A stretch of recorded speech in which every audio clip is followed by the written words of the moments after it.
Howdy guys, and welcome back to Dusk Till Dawn.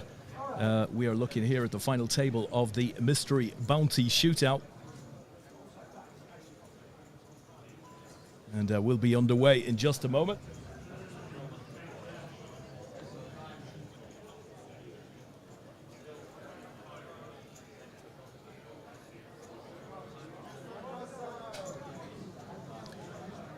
Okay.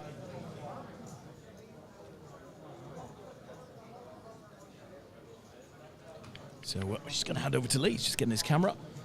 Yeah, we're all good. Welcome, everybody.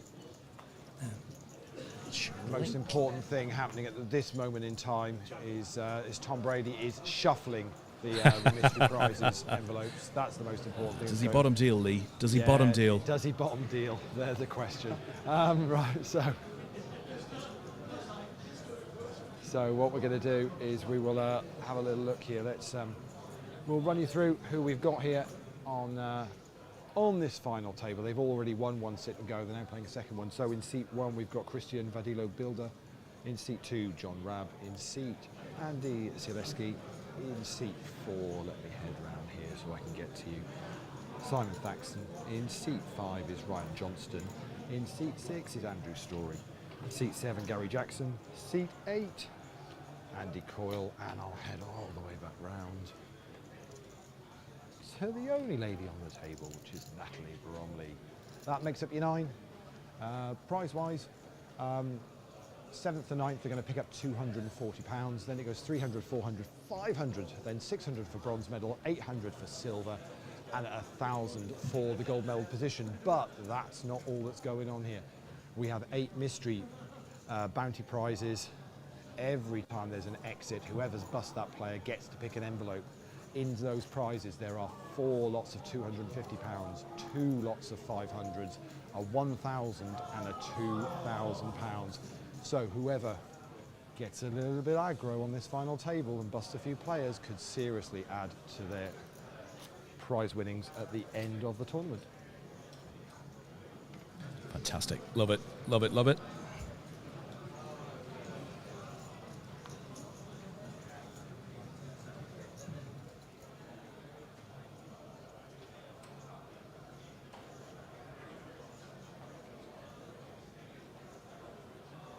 So they're starting with a brand new stack, so it's a 30k starting stack, blinds are 200, 500 with a big blind ante of 500.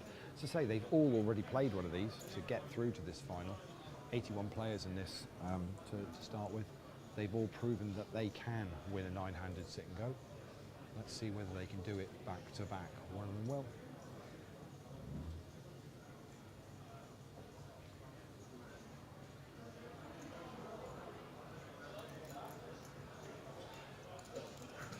So we've just gone live on the APAT Facebook group.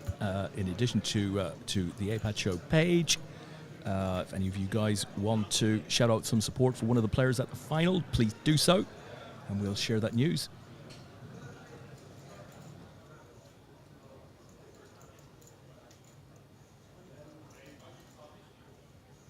I'll be honest, Des, I don't know about you, but where I'm stood at the moment, I feel like I'm actually playing at Craven Cottage. It's intoxicating, is it not?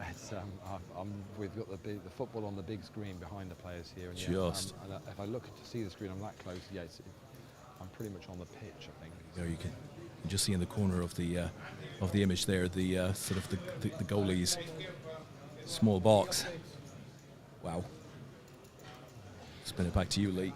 Yeah. So what we're going to do, we're not going to go through every single hand here, but very much we will capture all of the all-ins and the call and let you know what's going on. I'd imagine early on it might play fairly tight, Des. The first 3 prizes are all the same. Depends whether anybody fancies going bounty hunting and looks to apply some pressure on the rest of the table. We'll see.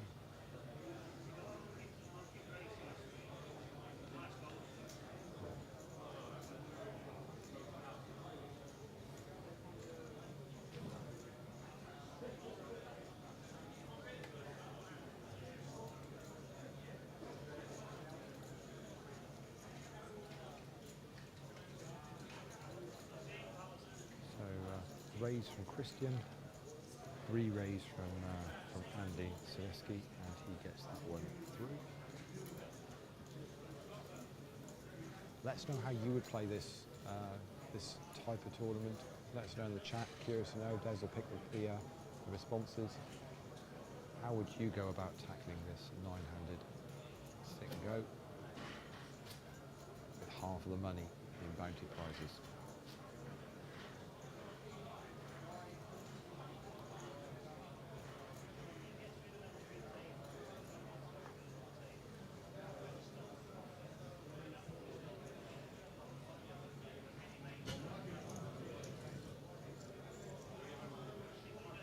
Don't forget, this is just a warm-up to our main event coverage, down to 20 players currently in the main event. We will be live streaming the final table later on this evening.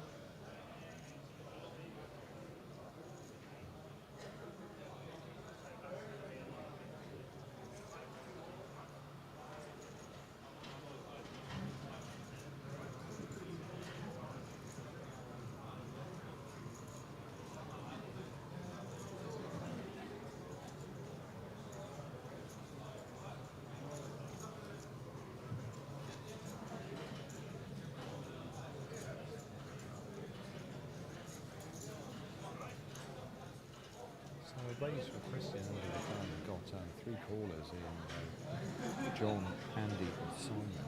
That's then seen Ryan Johnson re-raise. And it's then folded all the way round. Andy and Simon. Andy folds. It's very, very low there, Lee. Might need to be a little bit louder.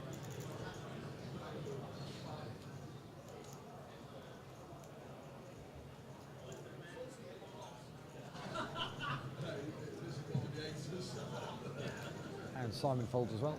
So nice little pot there for Ryan Johnston.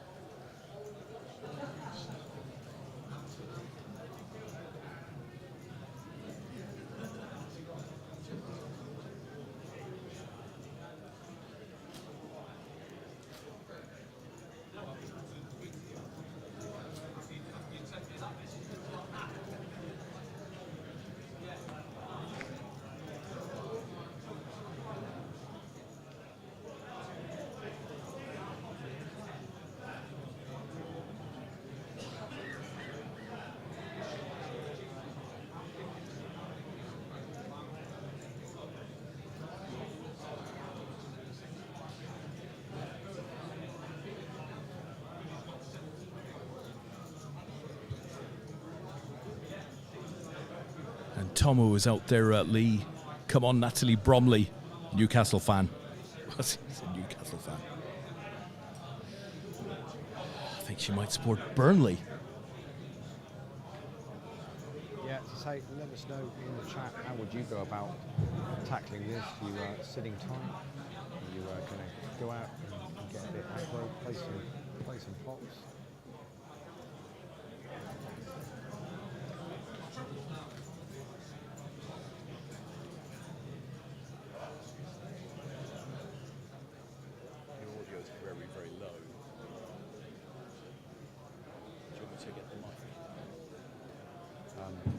Jen, Des. I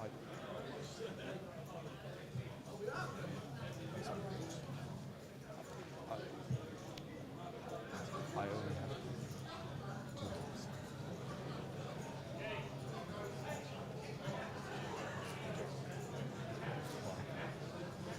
Okay. Oh, sorry. Are we in a... Sorry. Oh, no, I have to do it. Do you want to take that? Okay.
So a little bit of early action.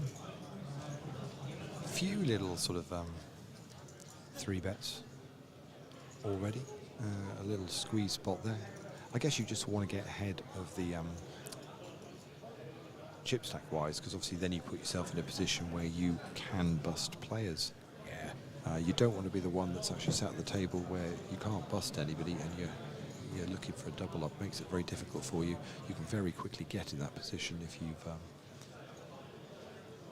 just played fairly passive earlier on. So the idea is, I think, you need to be a little bit more aggressive, maybe open up your ranges a little bit and say, I'm going to take a shot at this. Worst case scenario, you finish in 7th to 9th and you've doubled your money kind of for your buy-in with 240, and you say, okay, that was fun for an afternoon. Had an opportunity to get some bounties and increase them, but it wasn't meant to be. But I think to come away from it not having given yourself the chance to do that will be probably the regret. But let us know in the chat what you think.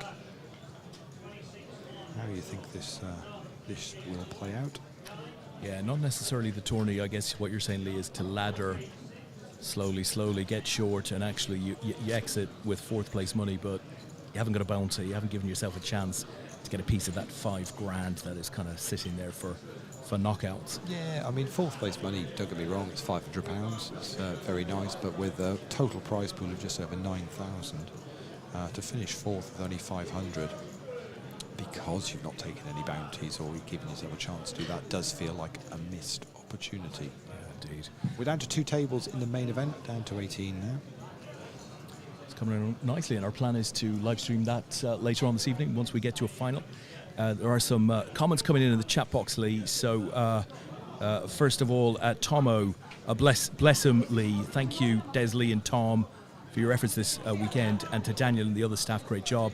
I have to echo his sentiments. I mean, Dustin Dawn, staff, dealers, tournament directors, the waiting staff, absolutely brilliant again, Lee. It always is. Yeah, no, can't fault it really, and we have been packed pretty much most of the week, so you bet. Into the early hours as well, and they've just got on with the job, and I think pretty much everyone seems to be wandering around even with a bad beat, with a smiling face, and enjoying the week. Another comment, this one coming in internationally, Lee. This is from Gary Spinks. Good afternoon, Mr. Spinks, watching the stream with you guys out here in Barcelona. That's great to hear, Gary. And I have to say, we've missed a few of the regs who we always like to see come and play some of the APAT events because you guys are in Barcelona this week. But it has been a superb festival here at Dust Till Dawn. So hopefully next year, Gary will get you guys to play again. And I have to say, Gary made a very generous offer to APAT, which I don't think we were able to take him up on, maybe going back 2 or 3 years ago. So as always, we do appreciate that kind of thinking, Gary. So hope Barcelona is going well for you. So we've got a board here of Jack 5 Ace, 6 Queen, Natalie Bromley and Andy Zaleski in this hand. Biggest pot of this final table so far.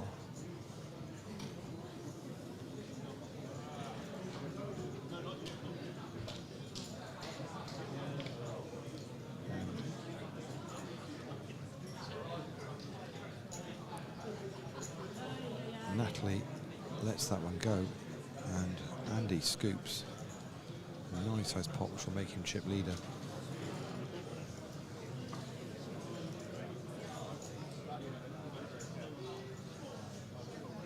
Yeah, Tomo's agreeing with you from the chat box, Lee. You want that 2K bounty attack when the opportunity arises. Yeah, and of course busting somebody only gives you the chance to win it. Obviously, there's 8 prizes in total, but yeah, if you don't give yourself that opportunity and chance of winning it, you certainly never can. Yeah.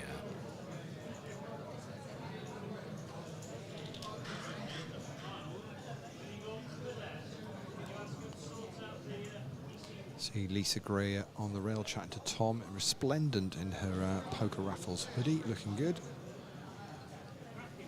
Great to see. Back with you, Lee. Yeah, so as I think we thought would happen early on. It wasn't going to be a crazy all-in kind of shove fest here. It was going to be players wanting to pick their moments, but we said we are seeing a little bit of action. So we've got an open by Gary Jackson here that has seen Andy Coyle 3-bet, and Gary makes the call. So it's going to be 2 players to this flop, which is Jack, Deuce.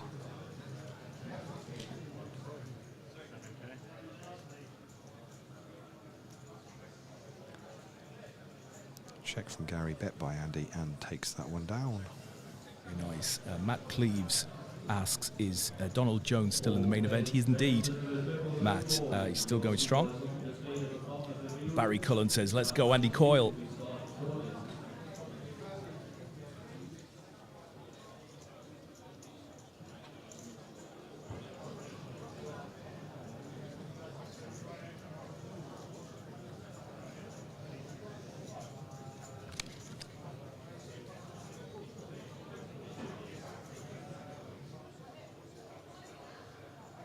And of course, this is a bracelet and medal event, so our top 3 today will get shiny medals, with the winner taking a WCOAP bracelet, in addition to Player of the Series points. It's all important. Yeah, added value there, thanks to Dustle Dawn and Poker Raffles.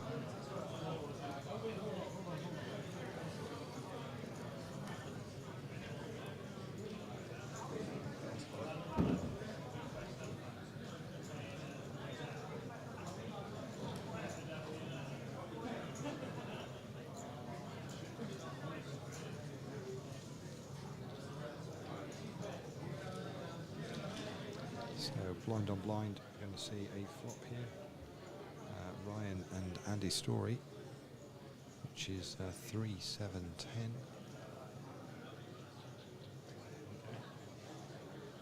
There's a check bet.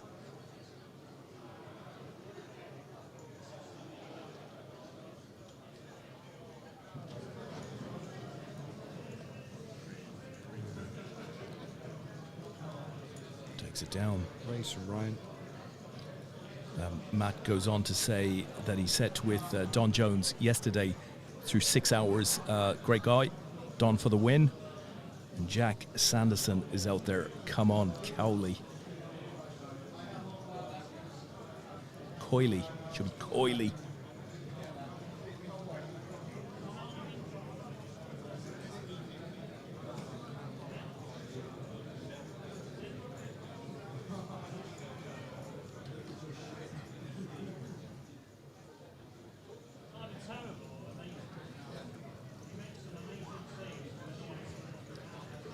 The main event lead down, as you said, to 2 tables. Nick Boyer, last year's champion, still in, down to the final 2 tables. Mark Morris still there as well. Who else have we got? Rodney Clemente, who won a medal during the week. Don Jones, as we said. Jonathan Rees still in there. Welsh international player, of course. You said that with a bit of surprise in your voice. Well, you know, this stage in the festival, those boys should be really tired, having had a very heavy Wednesday and Thursday, but still going strong.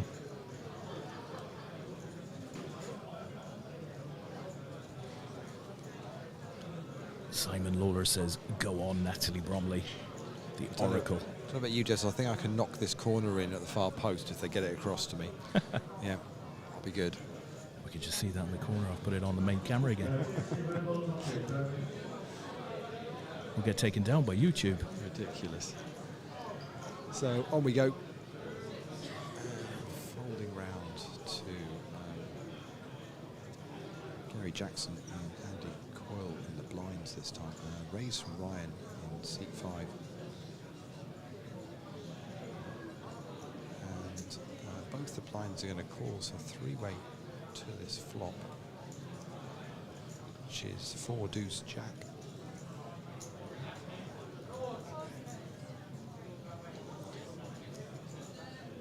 Check from Gary, and Andy Coyle is raising it up. makes it 1.9. 1900, and that's going to be called by Ryan.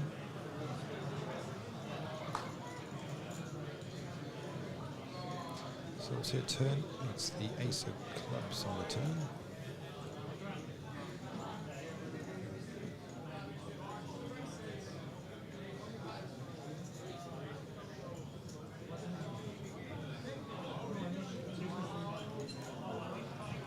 And Andy bets out 3,500 this time.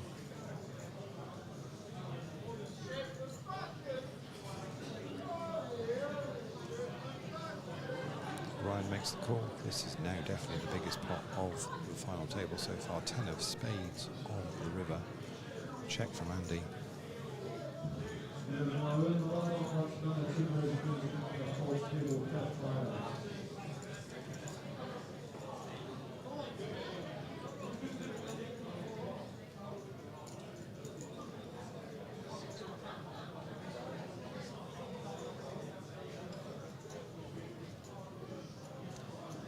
$6,500 is the bet from Ryan. Decision back on Andy. Makes the call, and it's ace-4 for Ryan, ace-5 for Andy. And that ace on the turn made 2 pair for Ryan, and a big pot there for Ryan, which now obviously Gives him the power. well, so it does 2 things, Des. Gives him the power a little bit, because he's certainly got everyone covered at the moment, but what it does, it puts a bit of a target on, on Andy Coyle, who is now a bit short. That probably was about a 10k out of Andy's stack. Started with 30, and he's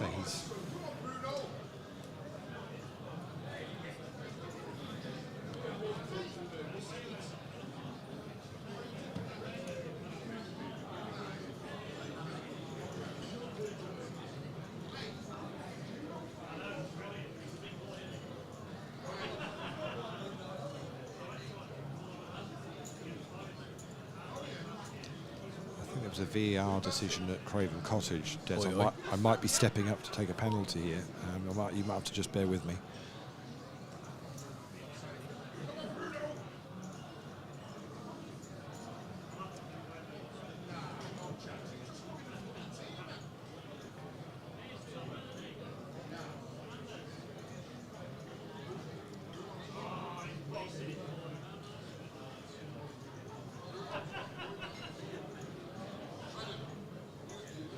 So Natalie, Gary and Ryan in this hand. The board is 3 Jack-Jack.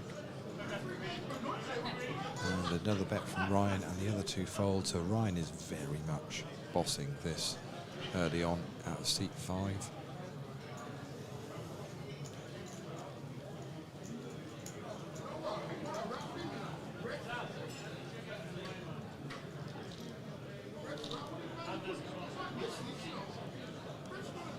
Not yet probably in a position where he's going to, call off too light to try and bust anybody, I don't think. I don't think we're at that point yet, Des, I wouldn't have said, but that's what you're aiming to get yourself towards, isn't it? No, absolutely. Absolutely.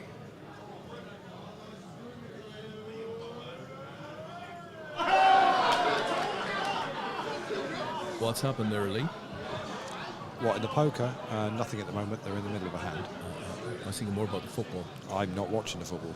I have no idea what's happening in the football. I'm too close It's to the shining. big screen to It's see. shining on your face. Oh, here we go. I can't really comment, so... Okay. I see. I see. If I try and stare at the big screen here, which I am about a metre away from, I think I may actually get seasickness, so... It's pretty astonishing. So we're going to be 3 players to this flop, which is going to be Christian, Andy, Selesky and Simon, and the board is 9-7 Queen.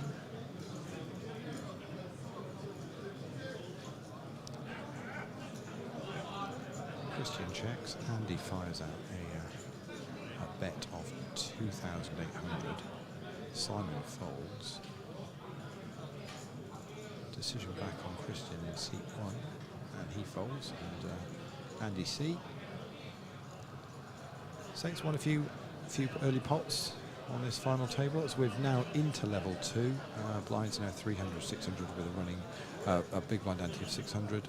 So they all started with 30,000 chips.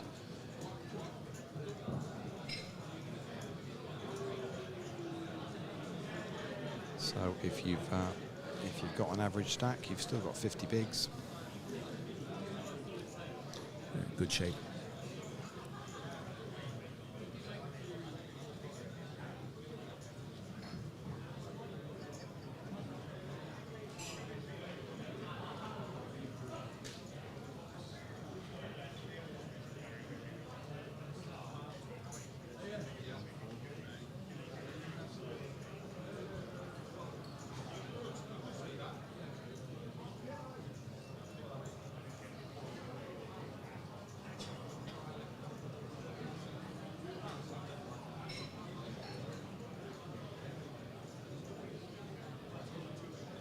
So raise from Andy Coyle, and Natalie Bromley goes all in from the button. Fold from Christian, fold from John. Andy Selesky had raised. Andy Selesky had raised under the gun. Andy Selesky's gone all in as well from under the gun. He was the initial raiser. Decision for Andy Coyle now, who had called that initial raise. Natalie Bromley's all in. Andy Coyle is all in. Sorry, Andy Coyle's got a decision to make to put a time back in. So Andy Selesky is all in. 3 Andys on this final table, by the way. He's going to let it go. So it's going to be Natalie Bromley against Andy Selesky. Natalie's got jacks. Andy has got ace king. It's the jacks that are at risk. Here we go. It's a race.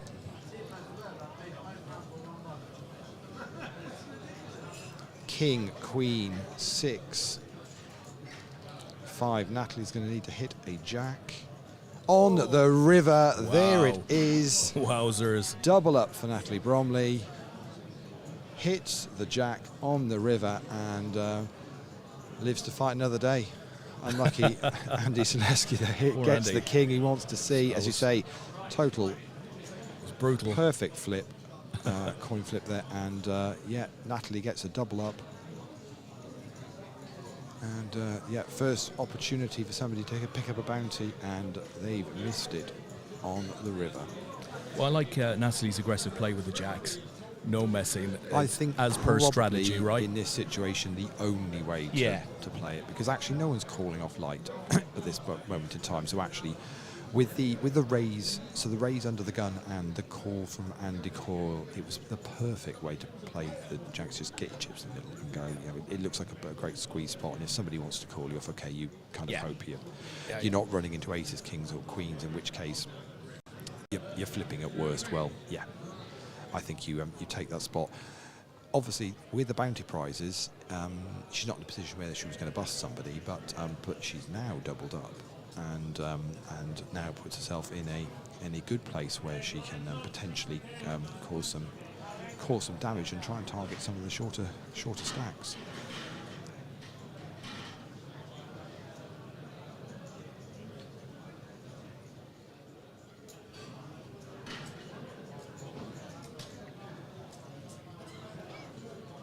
Joe Dunlop is out there as well. The come on, Coley. Easy work. Yeah, Andy's in a tricky spot here. He's lost that hand earlier on, so but he's still probably got because he'd won a couple as well, so he might still have thereabouts sort of. She's just counting them up himself.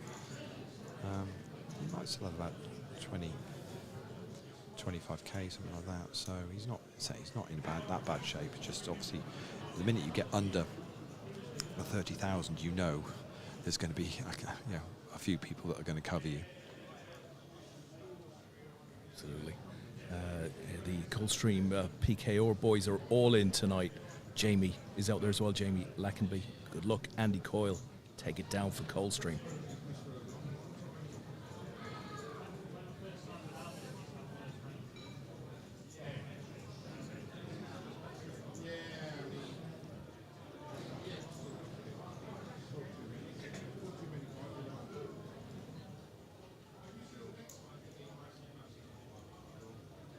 say nobody's super short at the moment. I mean, even when Natalie's shove was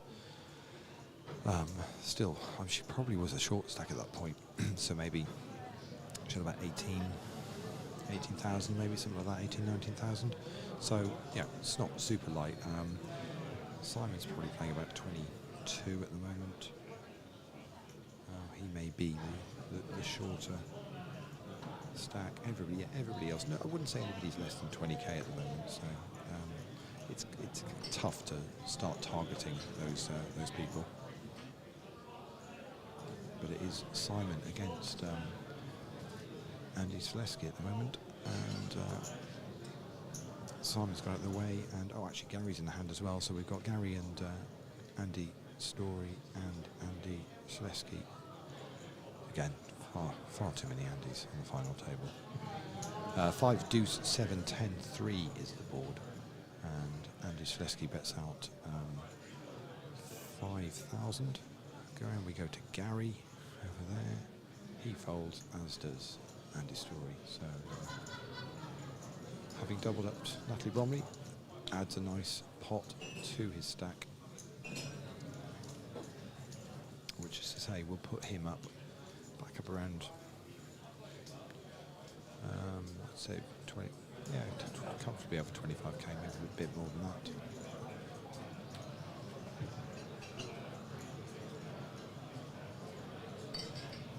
Carl Ross says, go on coyly watching from the UAE. Oh, I bet it's hot out there.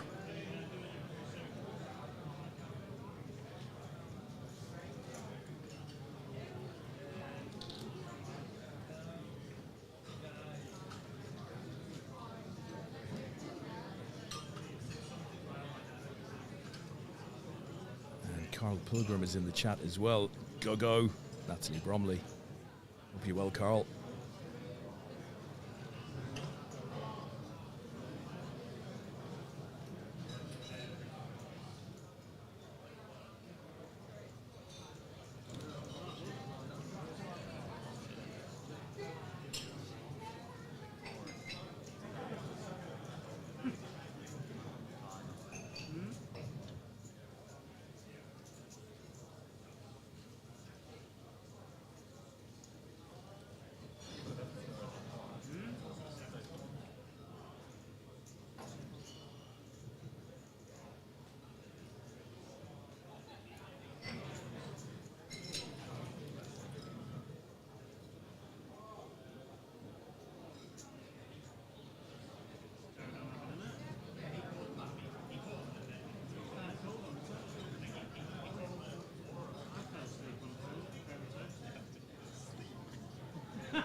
Jonathan Rabb there in seat 2, Lee, just pushing his cards in there, looking cool, calm and collected.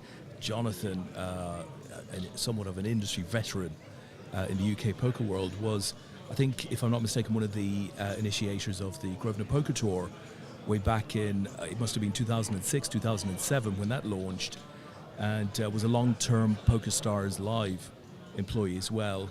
Good guy, Jonathan, lives in Malta these days.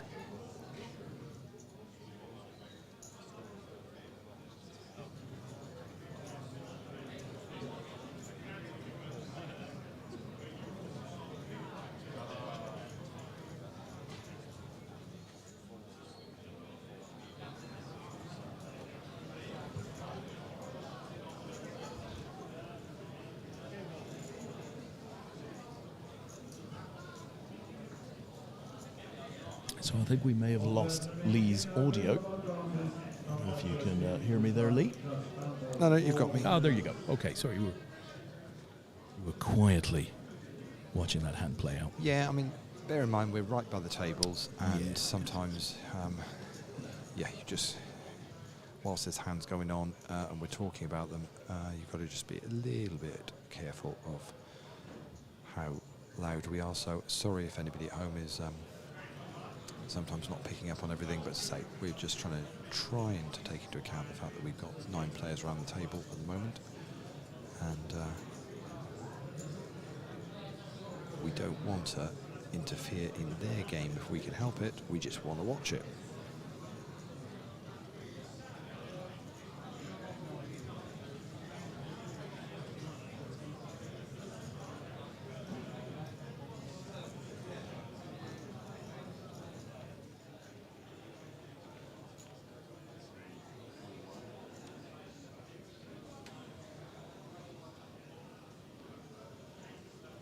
So raise from Natalie Bromley under the gun +1, and it's folded round to Ryan on the button, who's re-popped it to 3,200. Decision for Natalie, and she's going to let that go. Say Ryan been a little quiet for maybe the last orbit, but sees an opportunity there and puts the 3-bet in and gets that through.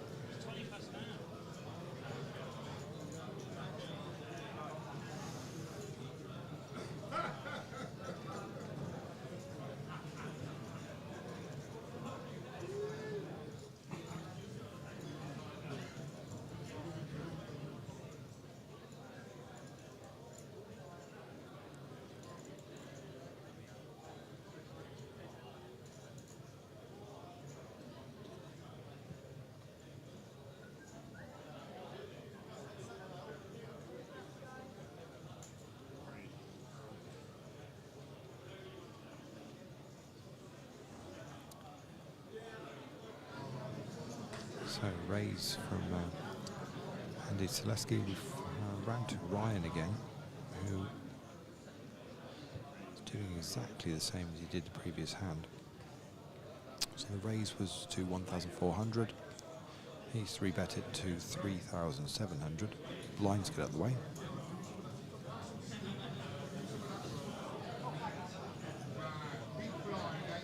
Decision back on Andy's going to make the call. So there's going to be 2 players to have a look at this flop, which is 5-5-3.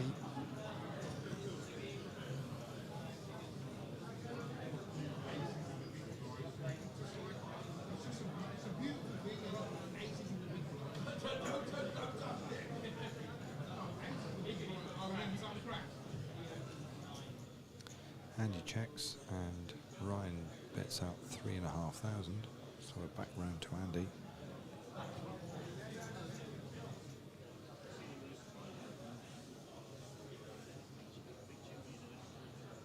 And he lets it go. So Ryan scoops up another pot. Just steadily going about his business here, Des, at the moment. Absolutely, it's all very calm. Thought it Very might much. be a little more. Ryan in seat 5 is definitely our chip leader. Yeah. Not lost anyone yet though, so no bounties to be given out yet.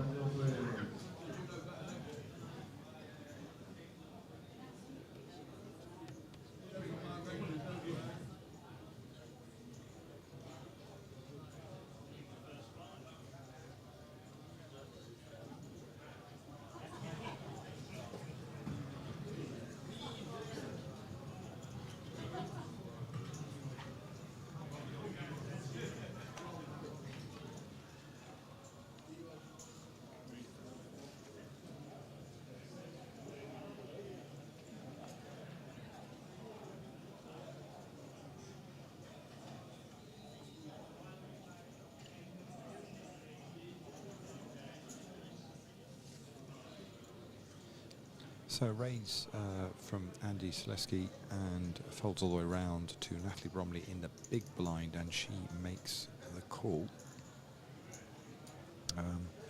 Actually, as did Gary on the button, didn't see that because he was just getting some change back. So 3 players for this flop. It's 7 king, 8 it's gone check check, Natalie and Andy, and Gary has as well. So we're going to see the 3 of clubs on the turn. And that sees Natalie far out bet. Andy folds. And Gary's going to call.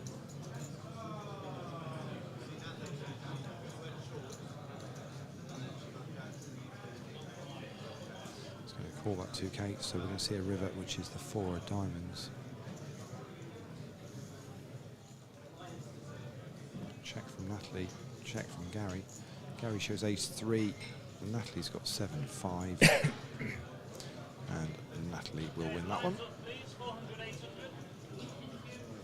Blinds are up, level 3, 400, 800 with a big blind ante of 800. Still not lost anybody, so average stack is still 30,000. And so that's now just a little bit less than 40 bigs. Good shape. Nobody in massive trouble here. Lisa Greer says, good luck, Natalie, do a win. What a week it's been for Lisa. Lee, captain of the winning England team in the International Team Championship on Wednesday and Thursday. What a couple of days for her group. Jamie is back, and he says, remind Andy Coyle he has to get his top off on the stream if he pulls the 2K. There's a lot of conditions there, Lee. I think they need to be made even more stringent. Yeah, we'll have to check our YouTube policy on that one. So we've got an open from Andy Story, and it's been called by Natalie in the small blind, and it's been re-raised by Christian in the big blind, and the other two very quickly get out of the way. Christian's only played, I think, maybe 2, maybe 3 hands, and so that looked pretty strong. Or just decided, do you know what? I'm not letting you guys get in cheap on my big blind. I'll make you pay for it. Yeah. But you would assume he's not going to be doing that too lightly with 2 others with action beforehand. You can see Tristan Chaplin in the background there of your shot, Lee. How are you out of 10? Of course, he's rocking a Talk Club t-shirt. Men's mental health, so important. Talkclub.com, I want to say, Lee. .org. Do check it out.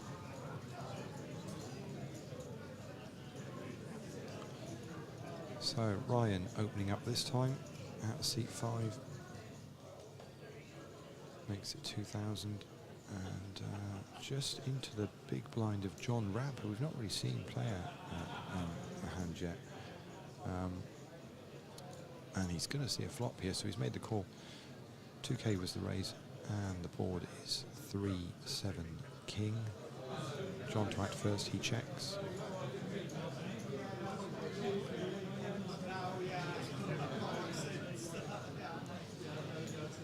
Ryan makes it 2,200.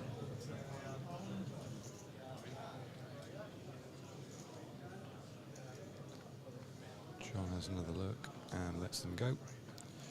And our chip leader adds to his stack.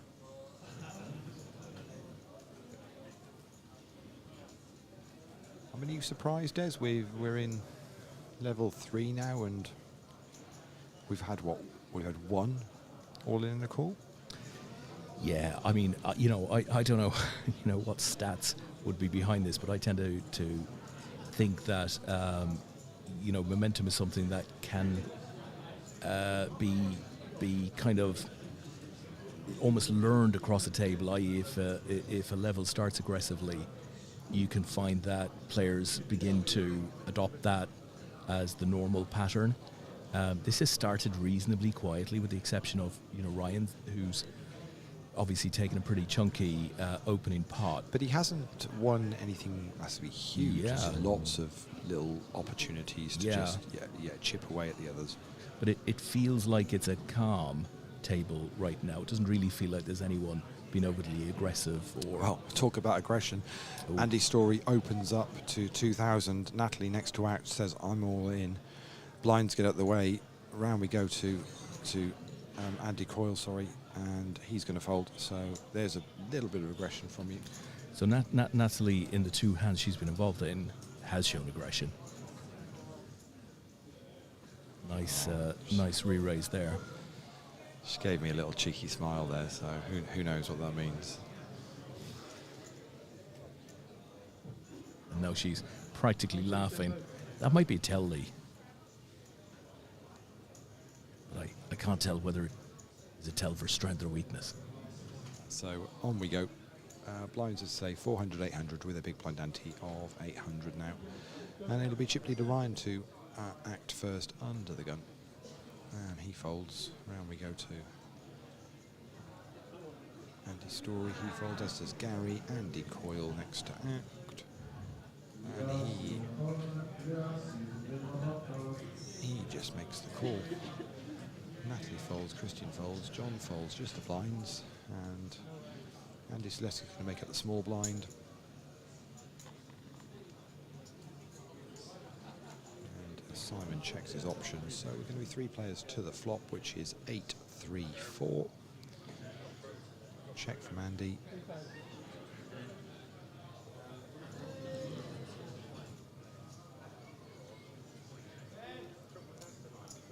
And 2,000 was the bet from Simon. That's been Andy Coyle out the way, and Andy Selesky makes the call, so both players see the 3 of diamonds. Check from Andy. And another 2,000 from Simon.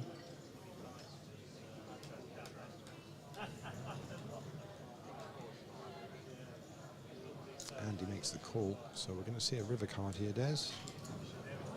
And it is the King of Clubs.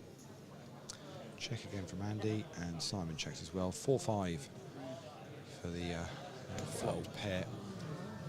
And that's good enough for Simon to scoop that one up. Oh, wow. But even that pot there was, what was it, 2 lots of bets at 2,000 plus the pre, which was 3 of them in. So what's about 8,000 in the pot there, something like that.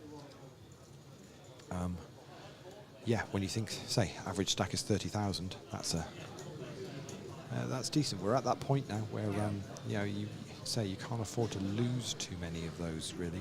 Yeah. Because it really will start impacting on what you're doing. Just for anybody who has been following the main event, we're now down to 15 players. Just the last few exits for you. Pete Daniels, who led coming into today, went out in 22nd. Michael Tolervey went out in 21st. Jake Marsden was next out. Trevor Boyers, Adam Bone, Guy Collins, and most recently in 16th, Syed Sarakshik. Gary's all in. Here we go. But it's folding all the way around, just the blinds to get through. He's got the chip leader in the big blind who's asked for a count. It looks to me like just shy of 7,000. Or might even be exactly 7,000 actually.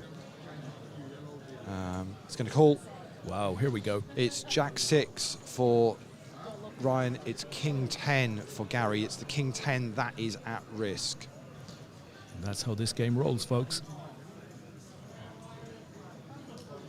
10, Jack, Jack. That's putting Ryan in a very strong position. Queen on the turn, though. 8 on the river, and we're going to have our first exit from this final table. We're going to lose Gary in 9th place, and we're going to have our first bounty pick. We'll get to see if Tom can head over and exciting help stuff us out with that one. Whoa, here we go. Before we play the next hand, guys, we've got a bounty pick. Dealer, just hold the hand a second whilst we quickly pick a bounty prize. Yeah, so Ryan in seat 5, please, Tom. So there are 4 £250 prizes. There are 2 500s, 1 1,000 and a 2,000 envelope. 1 in 8 chance of the £2,000. Ryan's picking first. Here we go. Squeeze. What's he got?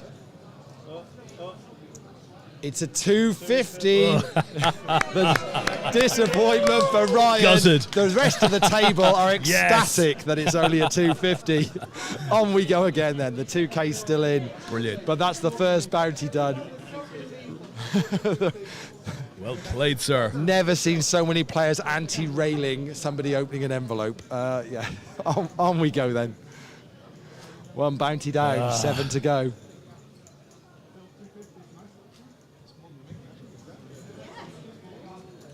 That's perked the table up a bit. I mean, you wait till I tell the table that the 250s are actually 254 when they get to the cash desk. I mean, crikey, they're going to be, they're going to be.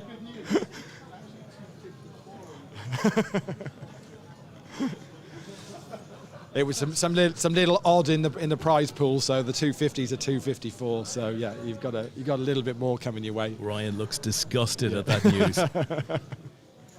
So one bounty down. We've got 7 to go, and we're down to 8 players now. Very unlucky for Gary there.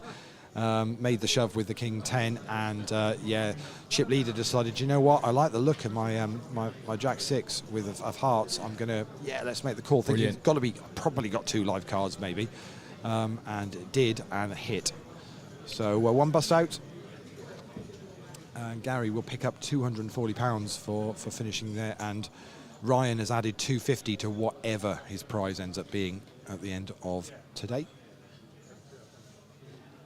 So on we go, and we've got Andy's Story and Natalie in this hand, and it's a board of 7-10-4.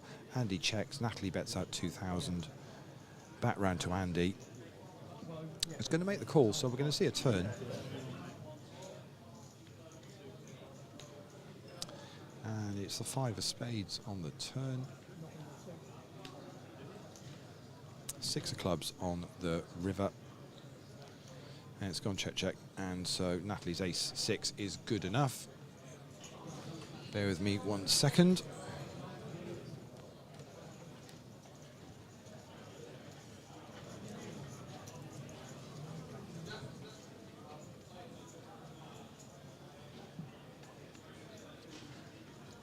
Just quick bit of housekeeping, checking somebody's keeping a track of who's picked up what bounties. And Tom, would you believe, has got a spreadsheet. We've trained him well, Des. We've trained him well. Oh, impressive stuff.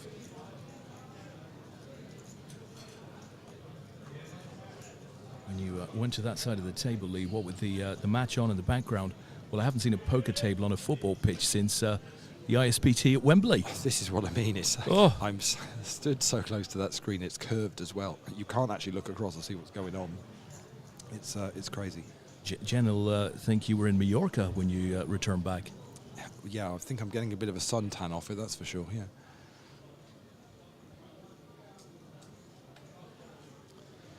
Nathan Cole's out there as well. Come on, Natalie. So Natalie raises under the gun and gets that through. So scoops up the blinds and ante.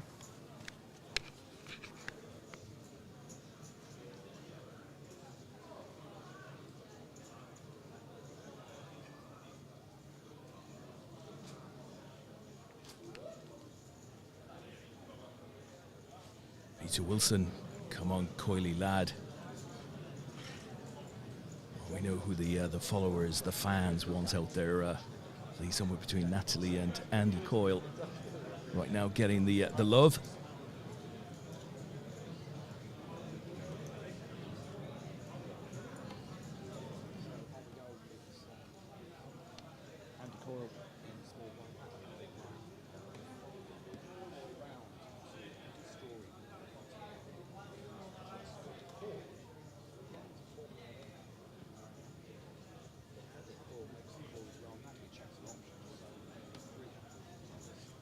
Just need your mic, Lee.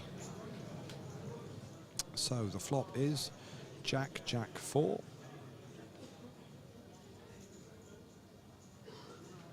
Natalie fires out after Andy Coyle had checked.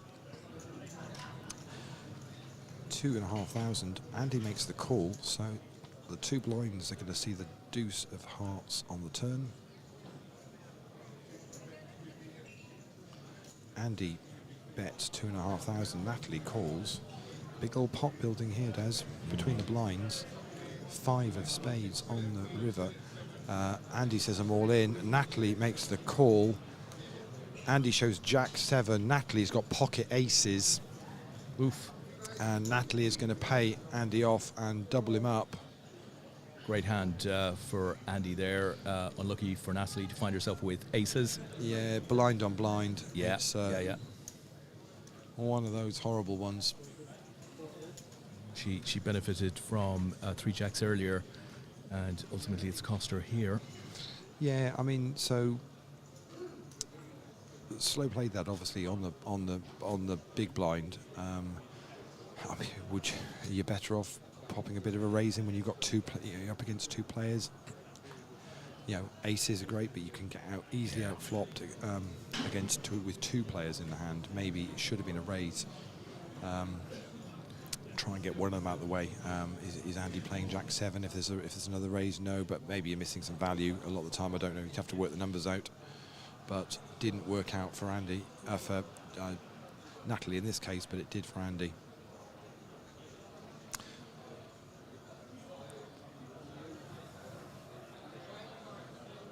Pete says, yes, Coyle, people's champ. Jamie says, go on, Andy. The Coldstream lad is back in this. So Simon opens up here to 2K. Natalie makes the call from the small blind. Christian gets out the way in the blig, so it's two players, Natalie and Simon. 7 ace deuce. Check from Natalie. Simon bets out and Natalie folds.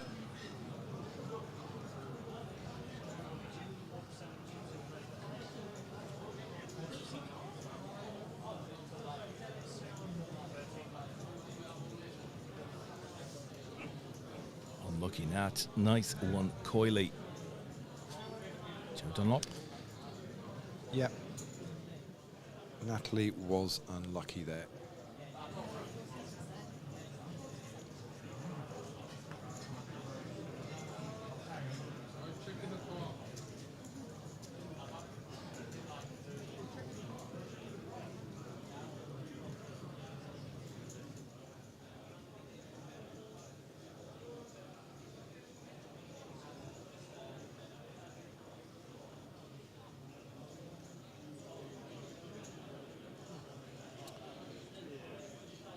So Natalie raises it up from the button as it's folded all the way round. Christian in the small blind.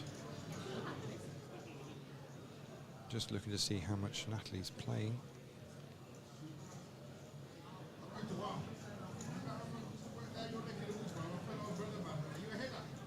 And he raises it up to 7,400. John Rabb out of the big blind is going to get out of the way. Natalie's looking to see how much Christian's playing. I think Natalie's got Christian covered. So decides to fold and folds.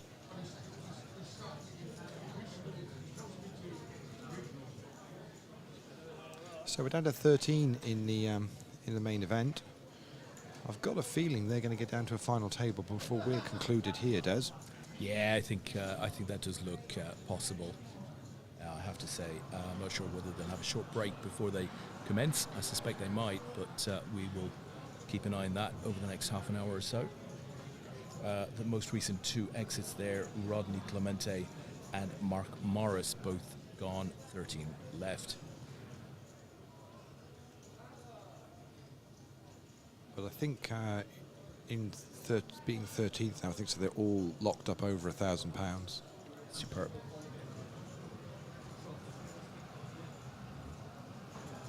So Natalie opens it up to 1,600 and has got a caller in Andy Zaleski out of the big blind.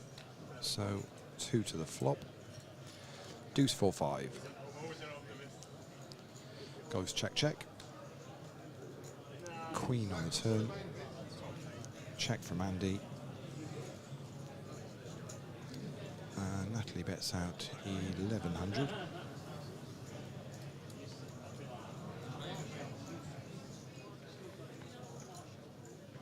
And Andy folds. So Natalie picks up that little pot.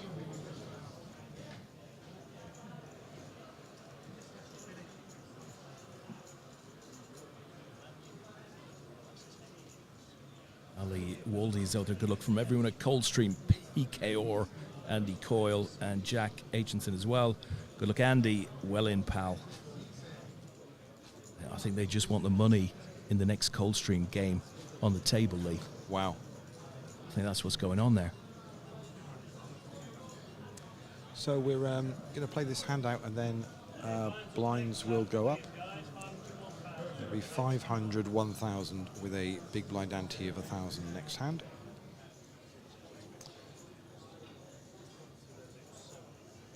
I don't think Ryan, our chip leader, is quite as you know, as aggro as maybe we're thinking. He's very, playing a very calm game, picking his the spots to actually get involved. Can go, so you can see him go quiet for quite a few hands. Meanwhile, Andy Story has flatted, and Natalie Bromley raises it up to 2,500. Andy Selesky's asking how much Andy Story's playing, and Andy Selesky goes all in from the small blind, and Simon folds in the big. Andy Story gets out of the way. Decision back round to Natalie, who had 3-bet, asking for a count.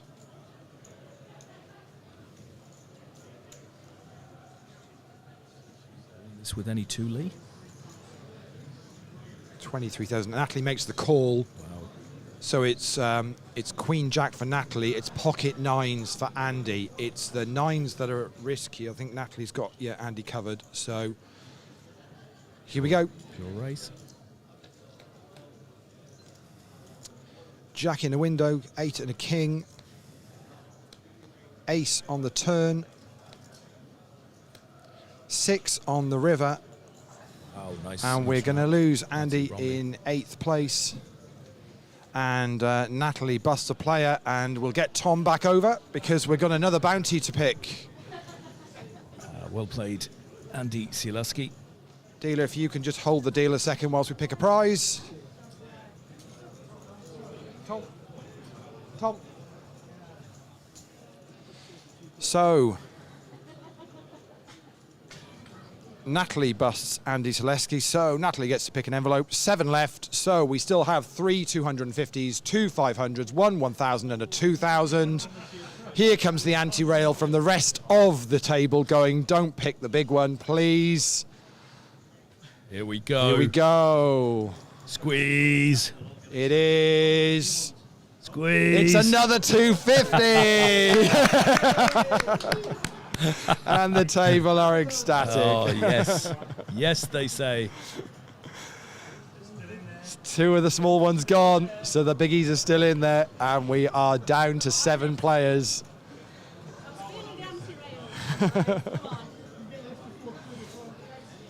It's money in the bank, Lee. It's money in the bank. Absolutely. Never a bad thing. So down to 7 players now. One more price point at set 240, then it starts going up on the actual prizes that they get. But okay, so that's 2 of the small ones gone, which means the odds of that 2K are getting better if you can knock a player out. Good luck, Andy Coyle, says Callum Stewart. Joining the Coyle rail.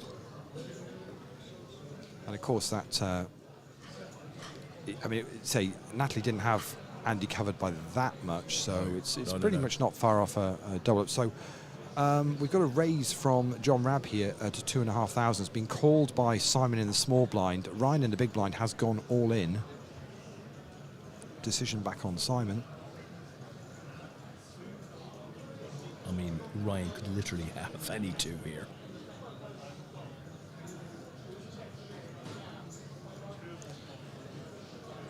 In goes a time chip. Another 20 seconds for Simon to make a decision.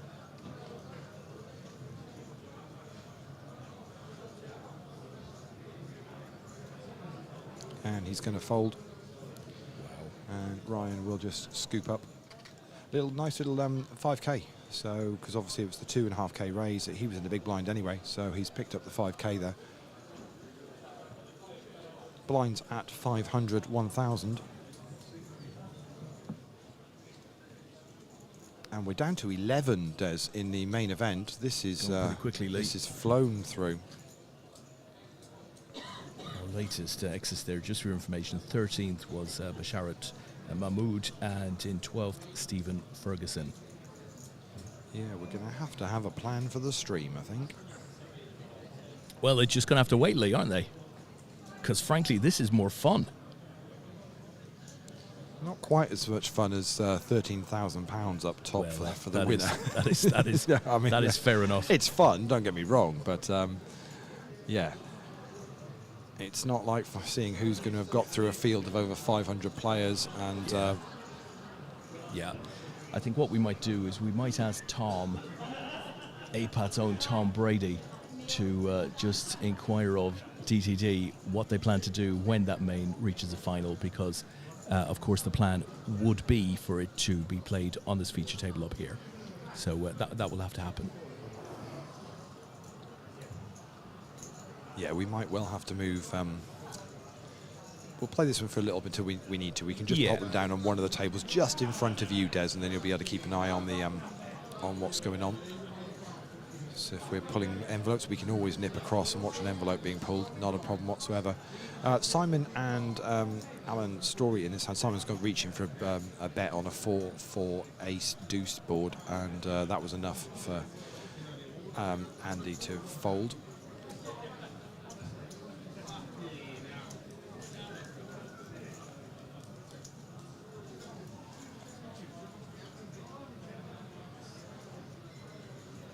Richard Monk is out there. Good luck, Andy Story. Stop being a nit.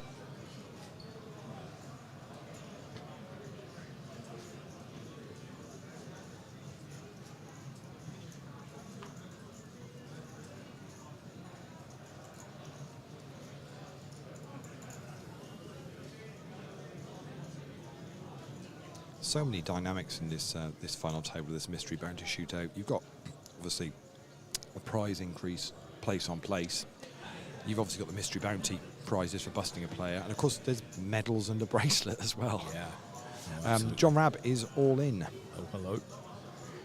After a raise from Natalie Bromley to 2,200 under the gun, John is all in. It's folded around to Ryan on the button, who's just asked for a check to see how much Natalie's playing. He folds. The two Andys in the blinds.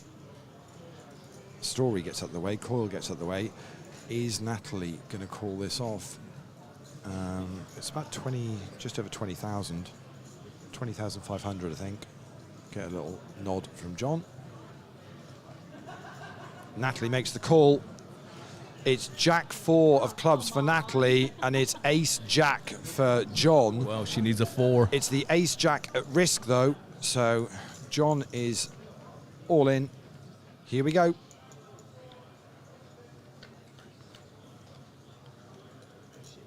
10 Jack deuce, doesn't change much. 9 on the turn. It's got to be a 4. And a 3 on the river. Wow. And John is going to get a double up. Nice hand, John. Patience John pays. gets the double up. Patience. Say he was all in there for 20,500 plus to say a little bit in the line. So he's probably now up to about 43,000, something like that. So above the starting stack, and certainly above one or two others at this table. So well done to John. And yeah, Natalie, I think, just decided, yeah, I mean, she's got a bit more than the 20,000 behind now, so it wasn't even half a stack, so decided I'm gonna go bounty hunting. You just want 2 live cards with the Jack 4, to be honest, to be when you see that your Ideally, opponent's got 2. one of them, you're like, oh, really?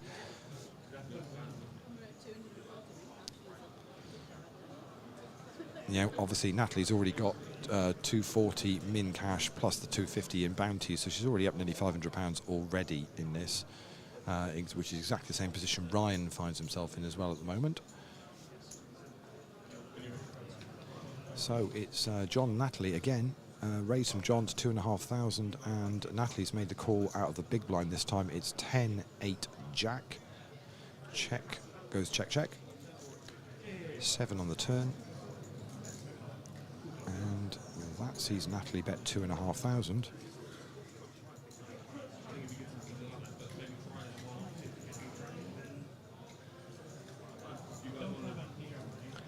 Decision on John.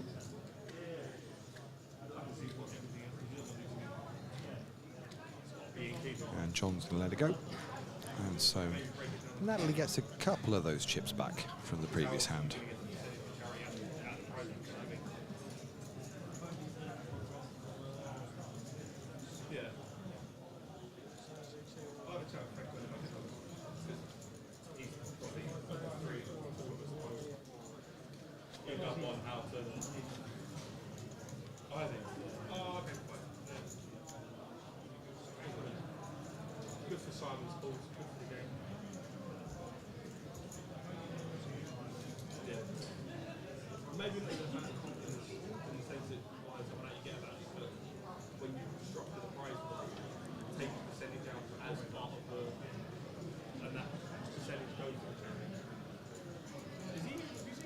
So folded all the way around to the blinds. Natalie makes up the small blind. Christian's got an option in his big blind. He checks, so both the blinds are going to see a flop.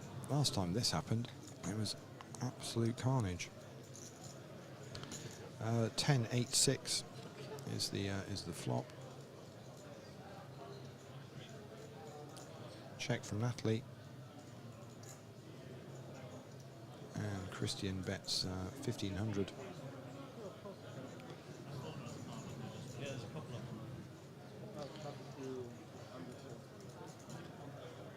Natalie's just checking to see how much Christian's playing.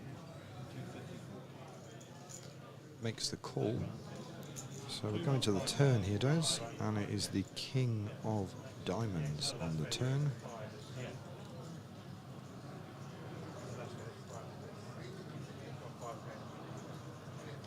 Goes check, check. 5 of hearts on the river. Possibly brought a flush in. Check from Natalie again. Christian's going to put out a bet. He is 3,000.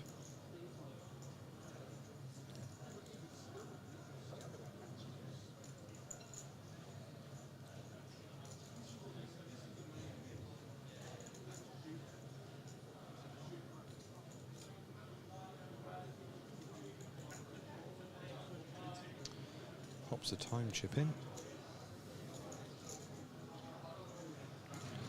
The 5 on the river made the 3rd heart and makes the call, and it's 7-4 for Christian, which means he made the straight on the river, and that wins it. Natalie mucks.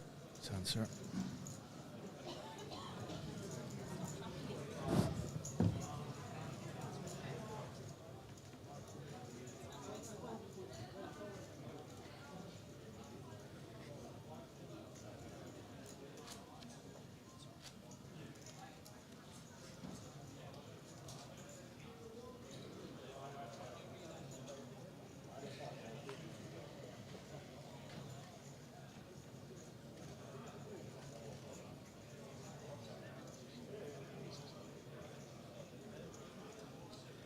So on we go. Simon first to act under the gun this time. Raises it up to 3,500.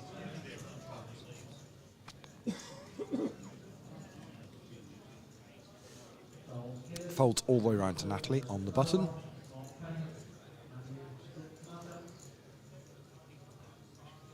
And Natalie makes the call, so blinds to go. Christian small blind, he folds. John from the big blind says, I'm all in. That's an all, or that's a all in from Simon as well. So John Rabb is all in. Simon is all in. Decision on Natalie. And is asking for the big count. Work out where we're at here.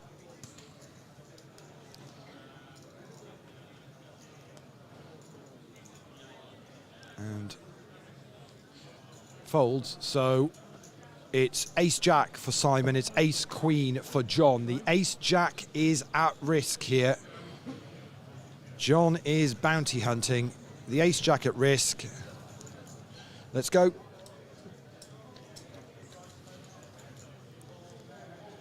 Eight ace-king. Followed by another king. And a 5 on the river, and we're going to lose Simon in 7th place. And John Rabb picks up a bounty. Here we go again, folks. We've already lost two lots of 250. So just to confirm, there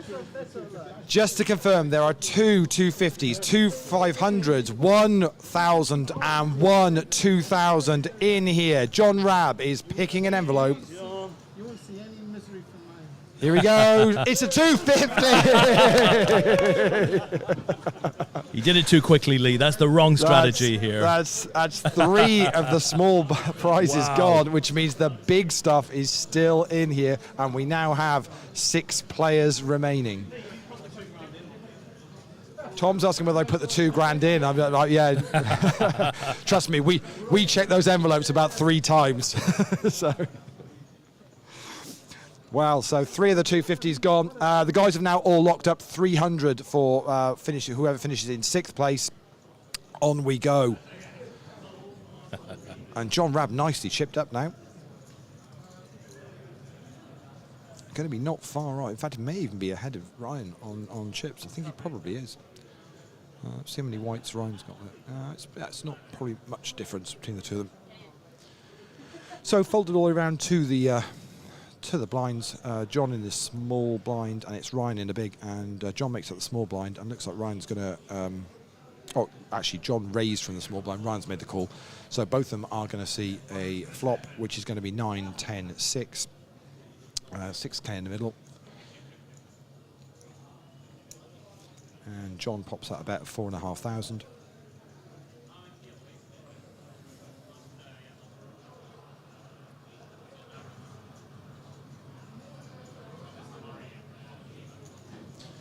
And Ryan makes the call, so we're going to see a turn. And it's the 3 of spades on the turn. Check from John.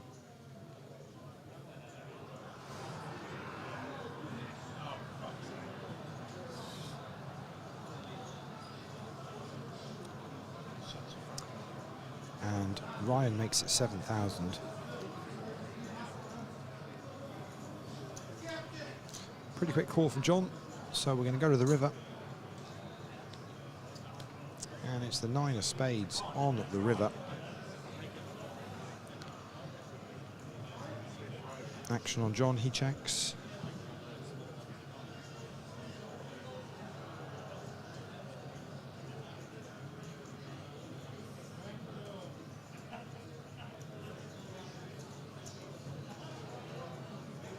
Decision on Ryan. And he's going to bet 16,000. 16,000 is the bet on the river. The board is 9, 10, 6, 3, 9 with 3 spades. And the flop had 2 hearts on it.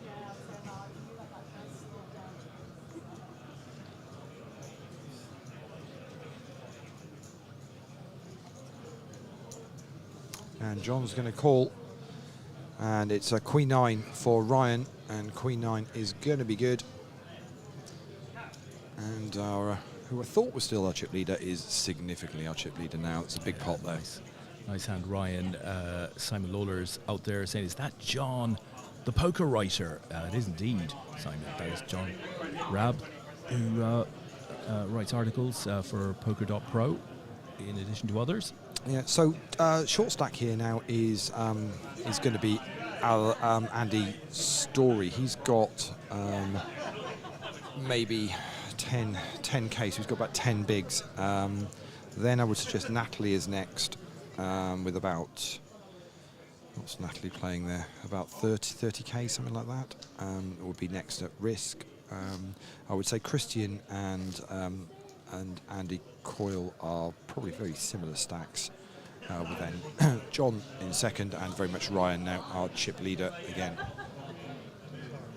But yet, the one to watch is Andy Story, who is 10 bigs and is in the big blind this time round. So raise from Natalie under the gun +1. Folded round to the blinds, Ryan in the small blind, so it's Andy in the big.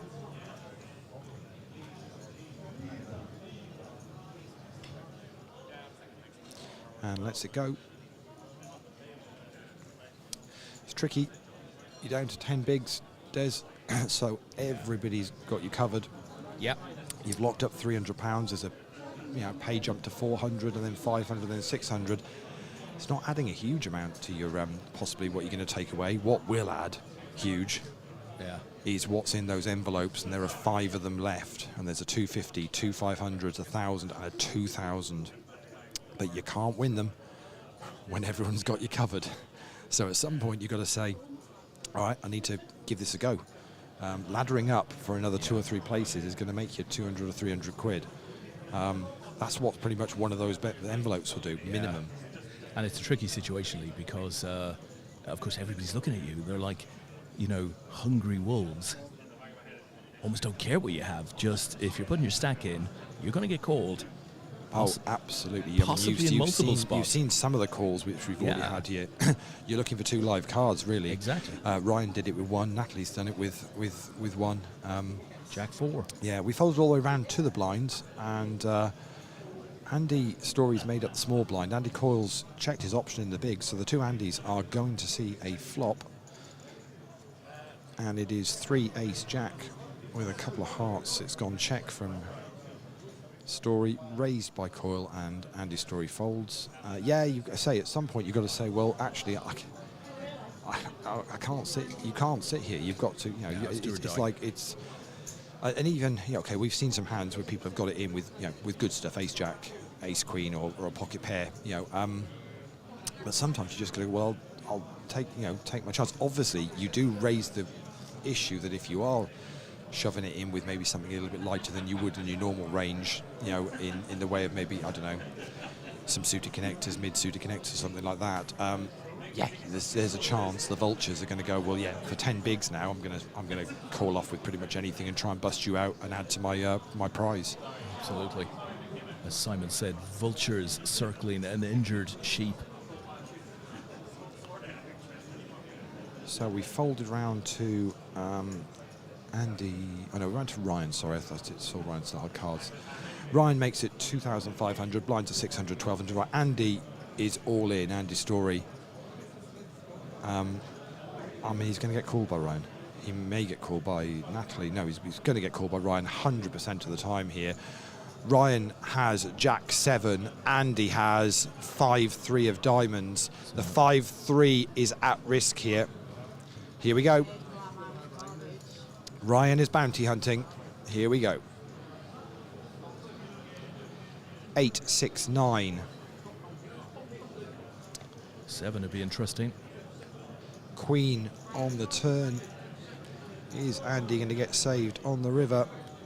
Jack on the river. He's not. We're going to lose Andy in 6th place. Very well done to him. And our chip leader is about to pick another envelope while stacking up his chips. So just to confirm, there is a 250, 2 500s, a 1,000 and a 2,000 left in. Ryan, take your pick, my friend. What are you going for? Do you want the last 250? The table would love you to pick the last 250. What are you going for? Here we go. That's the one. Here we go. Here we go. He's got. He's got the last 250. Oh my giddy aunt! Really?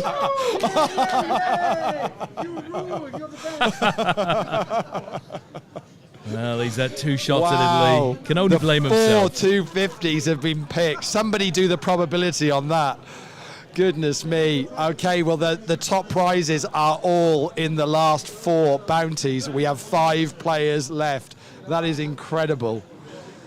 On we go. So Ryan's added certainly 500 in bounties so far, and is our chip leader here now with 5 players left. That is incredible. 1 in 5, and he picked the 250. On we go. Ryan's wondering how he can have so many chips and run so bad at the same time. It's just...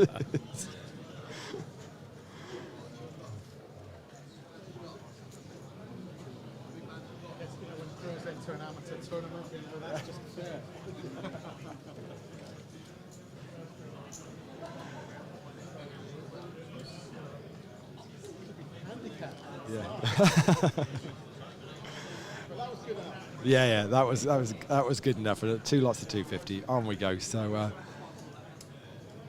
let's see. So Andy's raised it up from the button down to 1 Andy. He is the only. Effectively, he's a winner because he's the last Andy. That's got to be deserving of something.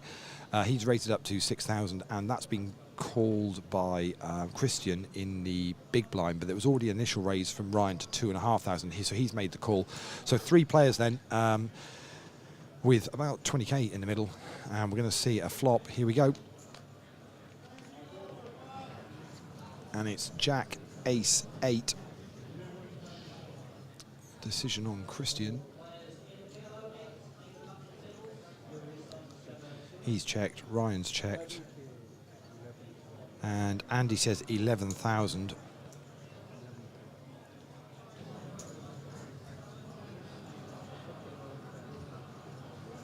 And the other two fold, and Andy Coyle wins a nice little pot there.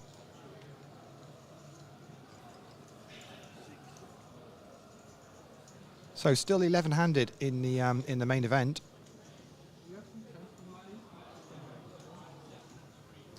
Yeah, I think those players might be having a wee break, Lee, once we hit the final line. So we might yet get this table completed. What, they're going to have a bathroom break, yeah? I think they're going to have a little more than a bathroom break, or they may have a bathroom break within the break. You just said a wee break, that was also. They're having a number 1 break. So blind to 600, 1,200, with a big blind ante of 1,200. And we are 5 players left in this No Limit Hold'em mystery bounty shootout. Barry Cullen is putting you straight out there, Lee. He says there's only one Andy. Well, the one Andy has made it 2,400 from the cutoff. Natalie's called in the on the button, and Christian is all in from the small blind. John's folded the big blind, so we're back round to Andy. Asked for a count on what Christian's got, which we're just doing now.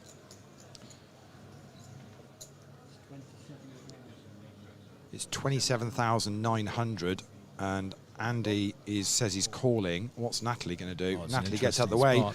So it's Andy versus Christian. Christian is at risk. Let's see what the cards are. It's Queen Jack for Andy, and it is Ace Jack for Christian. So the Ace Jack is at risk, and it's Andy with a Queen Jack who's bounty hunting. Here we go. Queen in the window, deuce, 9, queen. There are two clubs. There are 2 clubs down there as well. 8 of clubs in play. 8 on the turn. It's going to need to be an ace. And it's a 6, and we're going to lose Christian in 5th place, picking up £400. And it means for all of you on the Andy Coyle rail at home, he is about to pick a bounty prize. So the 250s have all gone. There are 2 500s. There is 1,000. There is a 2,000 in there. You just know which one's he going for? Andy's going top of the pile. He's going top of the pile. Here we go. Here we go. It's got a 0 anyway. Here we go. I think that's a 5. Is it a 5?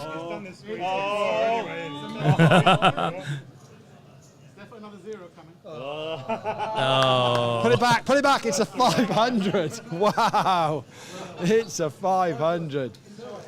They seem to be pulling these in order for some reason. Andy adds 500 onto whatever his prize is going to be. 4 players left, so they've locked up 500. So Andy's got 1,000 already locked up. Same as Ryan's got 1,000 already locked up. Natalie's got 750 locked up, and John's got 750 locked up. I think that's where we're at the moment. So all looking good. And we're down to 4. So yeah, the prizes for the table: 500, 600, 800, and 1,000. We are on the medal, so the medal bubble as well, with 4 players left, and the 500, 1,000, and 2,000 still up for grabs in the bounty. Yeah, medals for first, second, and third. Yeah. So yeah, it's medals for first, second, and third, and the bracelet for the winner. So on we go. Blind still, 600, 1,200. John's only ever dished out an APAT trophy in all the years. It was the very first UK team championship. 2007? Yeah. Blackpool. In Blackpool, yeah. John said in Blackpool, yeah, he dished out that trophy. Now, not won one, but he's in with a shout here of picking up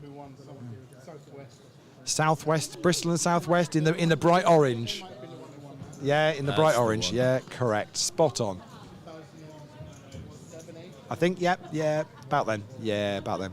I remember seeing you, you in the middle of a sea of orange people, that day, yeah. as they picked up their win. But say, we're on the medal bubble now. I can see Tom preparing bling here in the background. The medals and bracelet will shortly reach the table.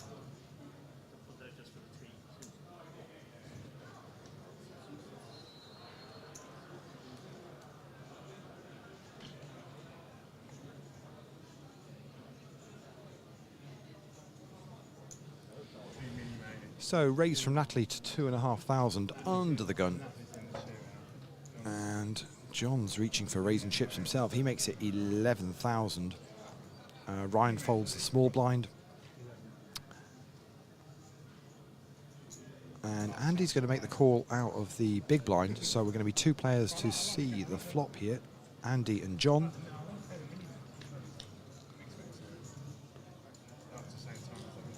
And it's ace, nine, queen. Andy says I'm all in. Decision on John.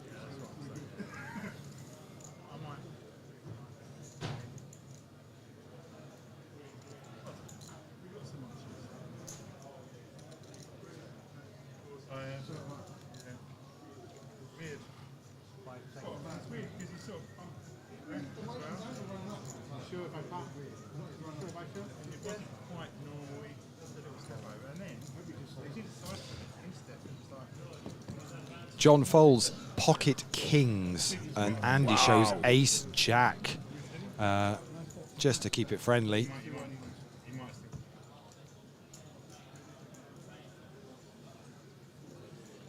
Wow.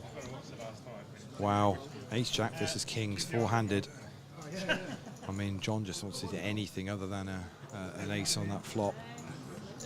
Despite the poker expertise on offer, Lee, Simon says they need a bounty pull training course, which I think is a reasonable point, well made. Absolutely. I think when we ran this in London earlier on in the year, they pulled the top two prizes, first two envelopes. Clearly in London, they know what they're doing. Straight in there. So on we go. Andy in the small blind, it's Natalie in the big blind, and it's going to be John to act first. He folds, Ryan on the button.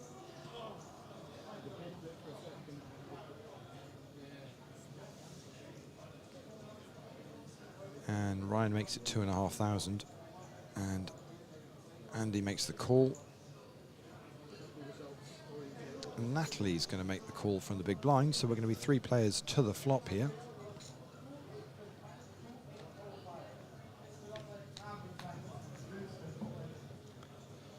And it's Queen Jack 4. Check from Andy, check from Natalie.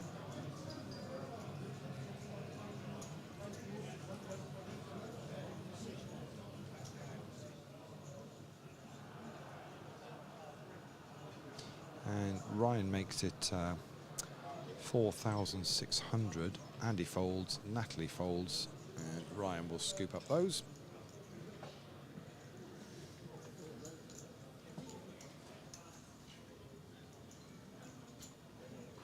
Still 11-handed in the main event, really tightened up there now, getting down to that final table as the pay jumps start going up a little bit.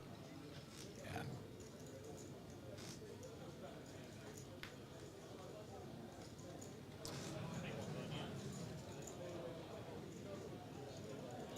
It is actually moving pretty quickly now, it feels. We've been playing for just over an hour and a half, down to 4.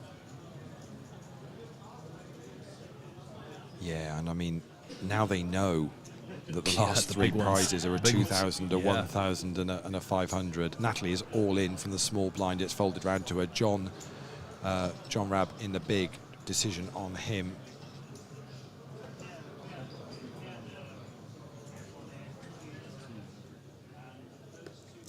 $22,100 is the count from from Natalie. It's going to be about just over half of John's stack. He's going to make the call. So Natalie's got ace 9. John has got queen 7. Wow. Natalie is at risk, and John is bounty hunting. Here we go then.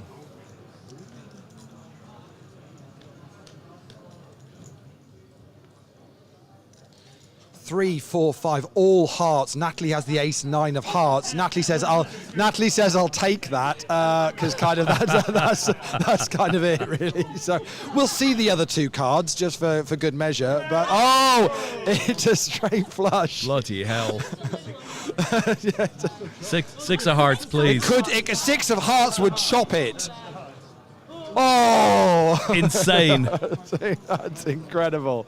It's not a bounty, but it's a double up for Natalie through John, and leaves John now very much our short stack here, four-handed. Well, he had to take that shot, Lee, didn't he? Yeah, I mean, I think so. With knowing what the prizes were in there, you quite understand taking the shot. Yeah, it makes a lot of huge sense. Yeah, huge sense. Decided to go for the one bounty he could win, as he says. Double up for Natalie, and John very much now with a target on his back, with about 17,500, I think. Yeah, not even that much. Oh, no, it's not. It's only 2 at the bottom. Not even that. 12,500. Yeah. So 10 bigs for John, and he is in the small blind this time. And I think maybe if John gets in a hand, the others might get involved here, Des. I don't want to say too much, but I think we know what's coming here. Tom doesn't need to go too far with those envelopes. We'll see how it happens. Of course, John could get a double up quite easily, or possibly a triple up, because you might find more than one of them want to get in on the action here when he makes his move for what's going to be 10 bigs, because they are certainly, Andy and Ryan are nicely stacked. Natalie's obviously just had a double up, so is now sat on about 40 bigs, something like that, 35, 40 bigs. So under the gun, Andy raises it to 6,000. Natalie folds. John lets the small blind go, so he's going to live to fight another day, and Ryan folds the big blind, and Andy gets that one through, and on we go.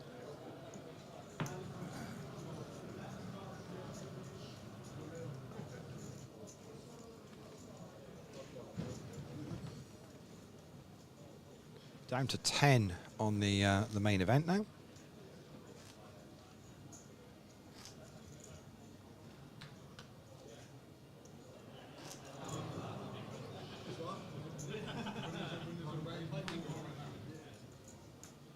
So it's Ryan in the small blind, Andy in the big blind, Natalie to act first. I sense she didn't like the first card before she even looked at the second one. She folds, John folds, so we're blind on blind with the 2 big stacks.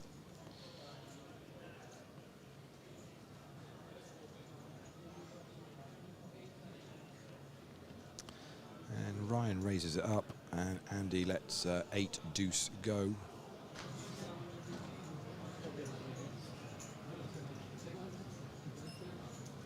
Of course, with the big blind ante here, so we said that John's got about 10 bigs.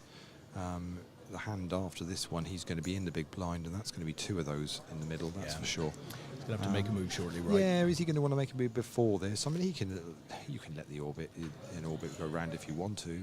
It's not going to make a huge amount of difference, but we're only a minute away from the level going up as well. So all of a sudden, those 10 bigs are going to be nearer 7. Yeah. There's a rush of support. And he's got it all in under the gun this hand. Here we go. So there's a lot of action to come here. Ryan is on the button. How are they going to choose to play this?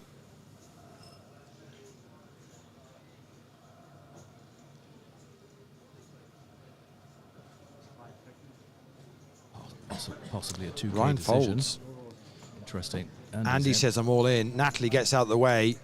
So it's King 7 for John. It is Queen Jack for Andy. So King 7 is at risk. Andy is bounty hunting with the Queen Jack. Here we go.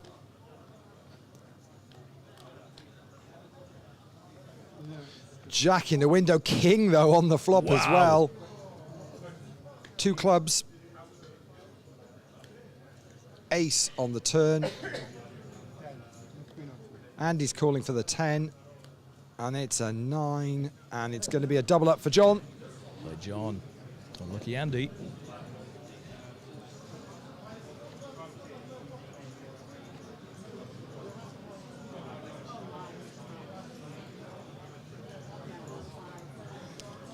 Interesting spot for Ryan there. I mean, Ryan could have open shoved the button. Would be very difficult to the other two to call. When you see what Andy actually had, he's not calling off Ryan's stack with Jack Queen. Yeah. So, yeah, I mean, maybe the play from Ryan there would have been to just to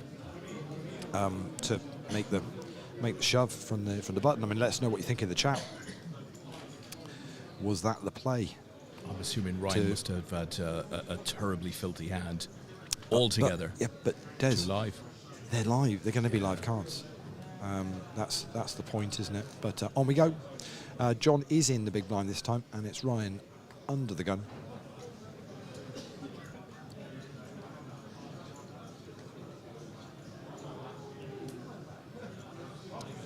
So Ryan folds round to Andy, and he's going to raise it up from the button. Oh no, he's not. He's actually limping from the button. Natalie makes it the small blind, so 3 players to a flop here.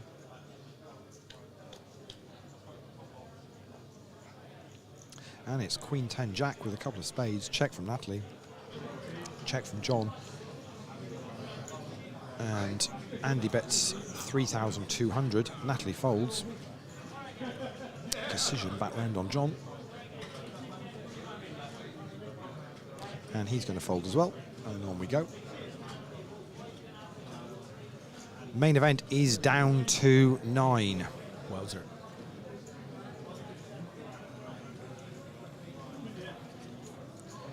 You just let me know what the plan is, Des. Yeah, well, that's with Mr. Brady. So he said a break would be incurred, and thereafter we will assess where we all are.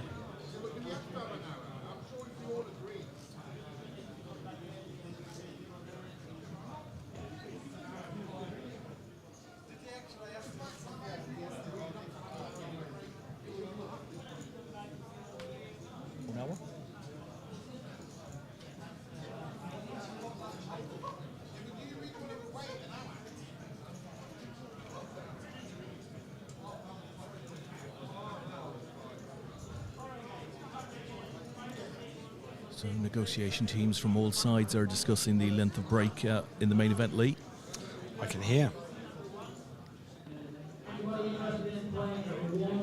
So raise from Natalie to 3,500. Excuse me. John's folded out small blind. Ryan's now asking for a count to see how much Natalie's playing, and now has had that, and it's decision on him in the big blind. And he says I'm all in. And decision on Natalie. And she's going to let that go. Difficult spot for Natalie, really, because she doesn't want to go up against the other two at the moment, but she still obviously has got John comfortably covered. So if she can get in a hand with him, she's probably going to snap it off, because that makes perfect sense with the bounty situation. What she doesn't want to do is do off a stack against one of the two, the other two stacks at the moment that have got her covered. Kind of doesn't make any sense, does it? Yeah.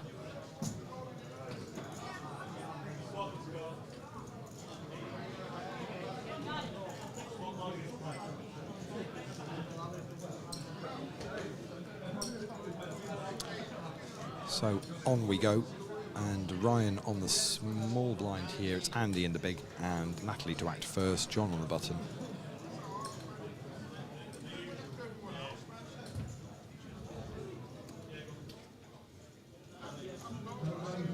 Natalie folds, John folds. So let's see whether the other two are going to tangle this hand. And Ryan makes up the small blind, and Andy checks his option in the big.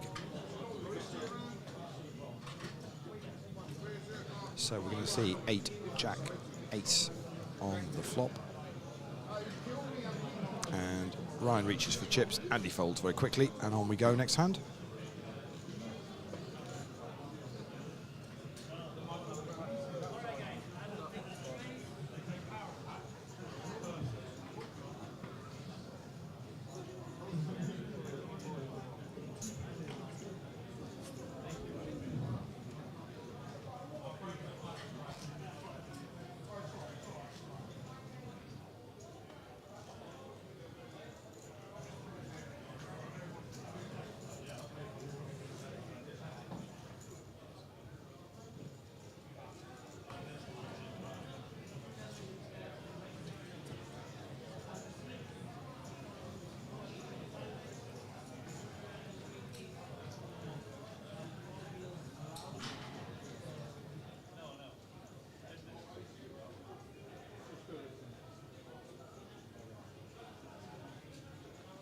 So Ryan, so John is all in, and Ryan has made the call from the button. Still got the blinds to go through. Andy gets out the way, Natalie gets out the way. So we're off again. John has got ace 4 and Ryan has got ace 6. Ace 4 is at risk. Ace 6 is bounty hunting with Ryan. Here we go. Lots of chop options with the low kickers. Here we go. 999 is kind of is looking all that way. Here we go. Yeah. And 7, and that's going to chop it up. Unless there's a 4 or a 6, then we're chopping it up. Yeah, it was looking that way. It was going to be chopped. Once the 999 drops, unless there was a 4 or 6, it was going to be chopped, and that's where we found it happening. So, bright shove from John there with an ace, and you can understand Ryan making the call when he wakes up with an ace as well. There, Des, I think. Yeah, no, absolutely. Hand played itself, Lee. Both live to tell the story another day.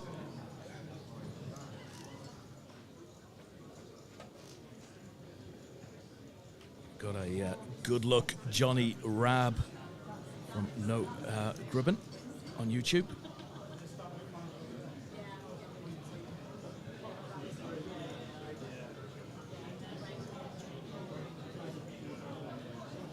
So we've got 12.5 minutes left of this level, and then these guys are going to get a short break.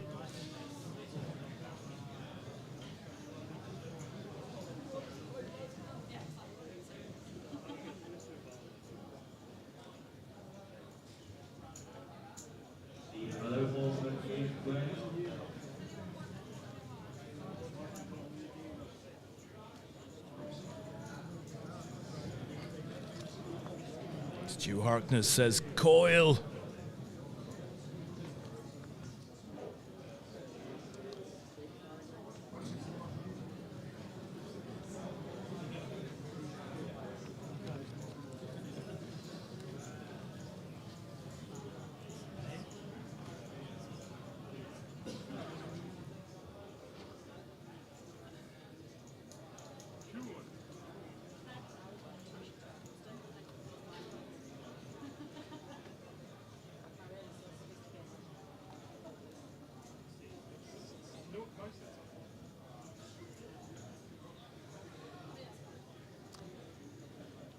So Andy to act first with John in the small blind and Ryan in the big, and Andy raises it up to 10k from the from under the gun and scoops up the blinds and ante there. No nonsense.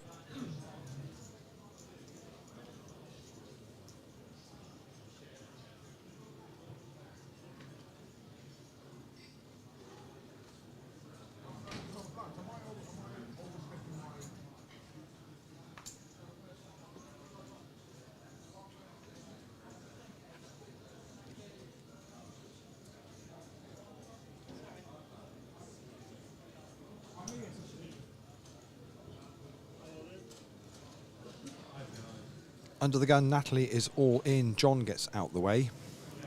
Ryan folds. Andy's asking for a count, and I think he's going to make the call. He's kind of shrugging in a, yeah, he's just counting how much it is.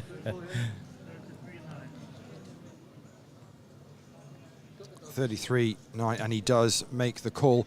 Ace Jack for Natalie. It is deuces for Andy. Wow. Ace Jack is at risk. The deuces are bounty hunting. Here we go.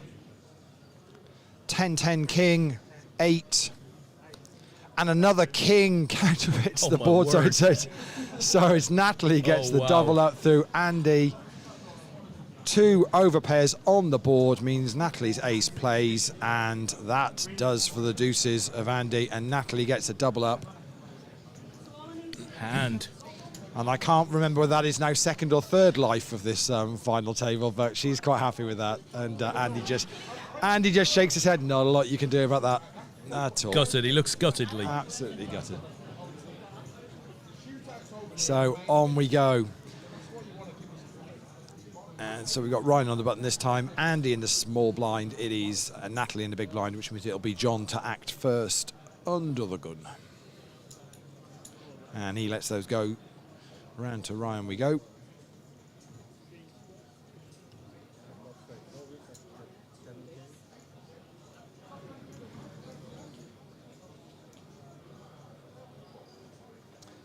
Ryan makes it 3,500. Andy calls from the small blind, and Natalie's going to make it the big blind. So we're going to be 3 players to a flop here. 7, 4, 10. Goes check, check, round to Ryan.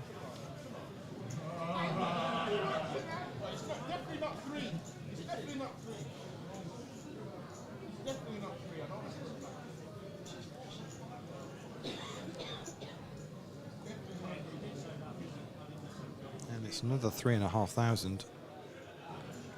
Andy folds, Natalie folds, and Ryan scoops up quite nicely, our chip leader here.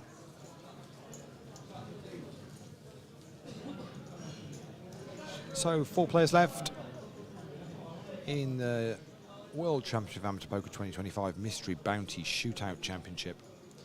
81 players, all want to sit and go. Played a sit and go, should I say. 9 won them and got to this final table, and we're down to 4 now. Locked up 500, 600 for third, 800 for second, and 1,000 up top, but that's not the important thing, because there are 3 more Mystery Bounty envelopes to open, and we know that there's a 500, a 1,000 and a 2,000 still in play. All the lowest mystery envelopes have been opened so far. Incredible how somebody's not picked one of the big prizes yet, but they haven't. So we're going to be 3-way to the flop here, Andy, Natalie and John, and it's ace, 6, jack, all diamonds. Check from Natalie, check from John, and I think Andy will raise, and he does, makes it 6,000. Natalie makes the call. John double checks. Doesn't see any diamonds, I reckon, so he folds. Queen of clubs on the turn, check from Natalie, check from Andy, 3 of spades on the river. Natalie bets out 16,000, Andy very quickly folds, and Natalie scoops that pot. On we go. And remarkably, Lee, the main event final table has started. It is in front of me here on the outer table. Yeah, so my understanding is we've got 6 minutes left in this before they will go on a break, and what we will do is, whilst they're on a break, we will pop them down to one of the outer tables and then bring the main event table up onto here, and we'll try and keep an eye on these last 4 in this bounty shootout.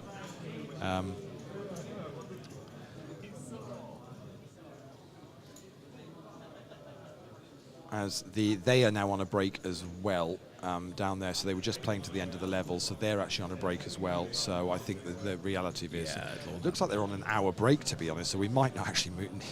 We could just leave these guys playing up here for a little bit, but we'll Tom did whisper in my ear, we'll find out what exactly the plan is now, because there's no point in moving them and not if they're on an hour break. On an hour break, but we'll find out now.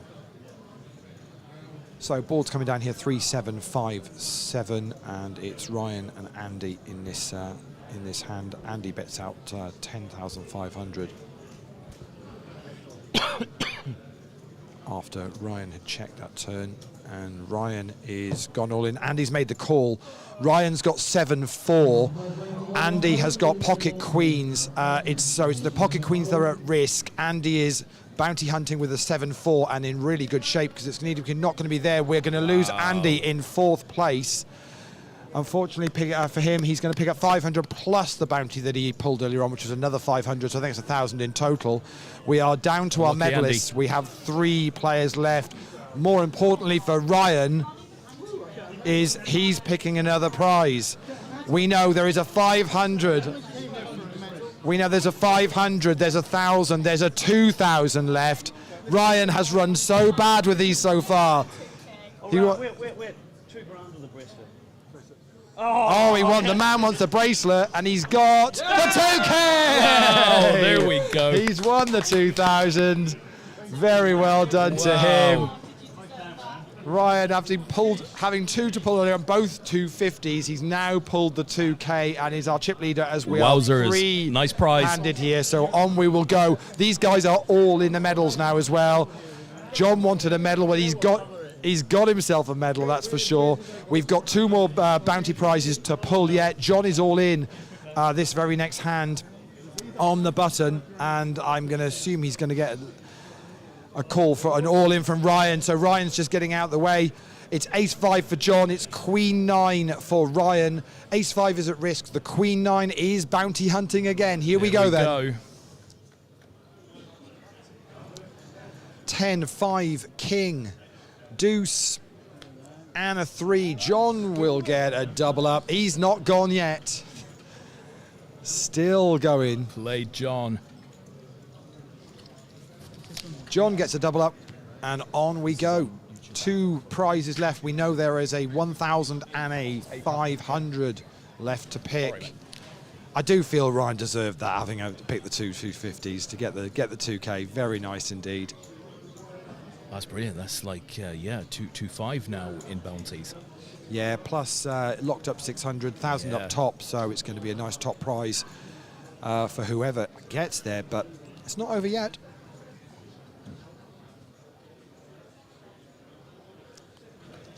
So Ryan folds the button, which gives Natalie an opportunity here for a bounty if she wants to. She's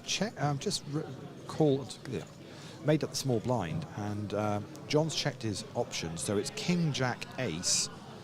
Natalie pops out a little 2,000 bet, and that's enough. Cute little bet, but it's not going to cause John to get involved. And so on we'll go.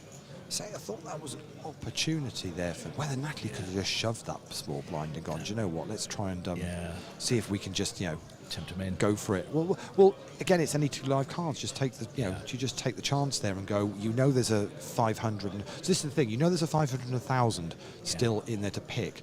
The jumps of the money, they've locked up 600 each. It goes then 800 and 1,000. So those bounties are worth more than anything more you're going to actually ladder on the prizes. You have to say, though, John's been fairly steady. Now, he's pushed his chips in here. John is all in again. He hasn't pushed them in too often. Ryan's not calling that off lightly there. That's a go as well. Yeah, not wanting that. Because as Tom, I don't know whether you heard Tom say when he was pulling the envelopes, he looked at Ryan and said, 2K or the bracelet. And Ryan looked up and went, bracelet. Yeah, well, I kind of agree. I mean, the money goes, right? Well, yeah, it does. I think there's a possibility here he might get the 2K and the bracelet. Yeah. But we'll see. A little bit of poker to go yet, so not over by any stretch. Let's see how this plays out.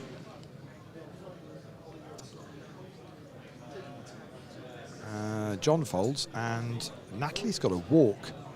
We've not had one of those on the live stream tonight. Natalie gets a walk. Should say Natalie representing the Party Poker Tour team, doing a great job as ambassador for them this season, and a bunch of them were up here, been playing all week. Nice to see the guys getting to play something other than their tour events, which is always nice. You get back to the hotel at 2 a.m. in the morning, Lee, and they're down there playing poker in a corner of the reception area. So Ryan's folded the button again. Natalie's made up the small blind again, which means John has checked his option in the big blind again. And the board has come down 5, ace, 6. And Natalie checks.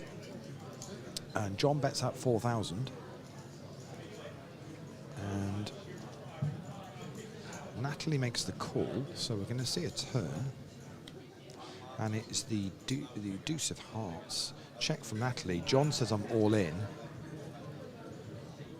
And Natalie says, how much is it? 28,000. It's 28,000.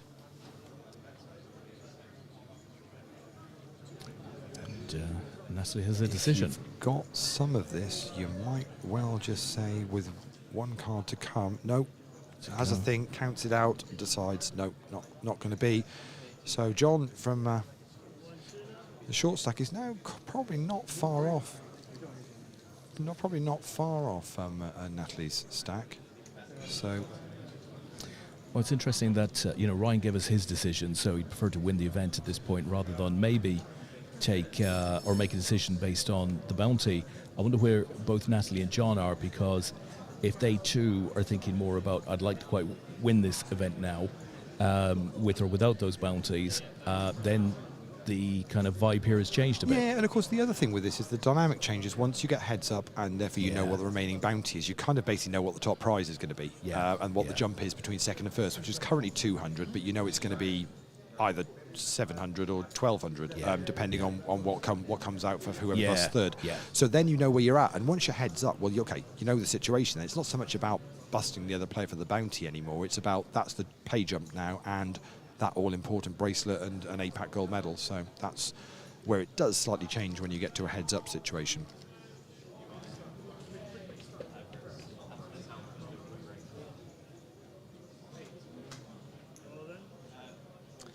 So on the button, and John is all in. Ryan is all in. And Natalie folds. Here we go then. It's pocket tens for John. It's ace six of clubs for Ryan. So the tens are at risk. The ace six is bounty hunting. Here we go.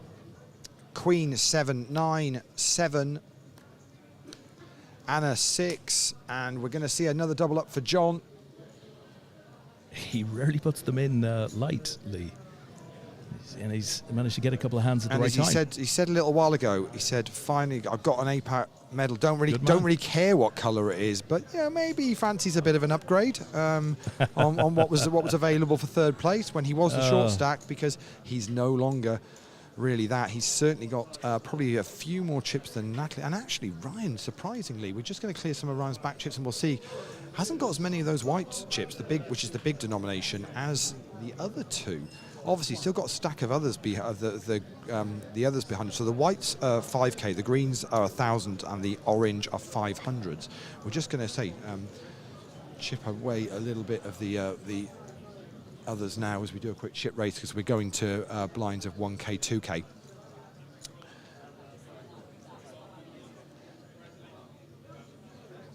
And we'll clear that through. But I would say that there's not a huge amount between them here now, Des. In fact, I think John might be chip leader. John, how much are you playing? Just over 80. Over 80. So John's got just over 80. We know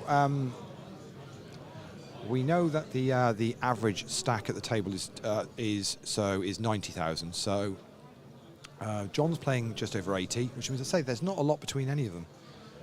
I would suggest probably Ryan's still just the chip leader.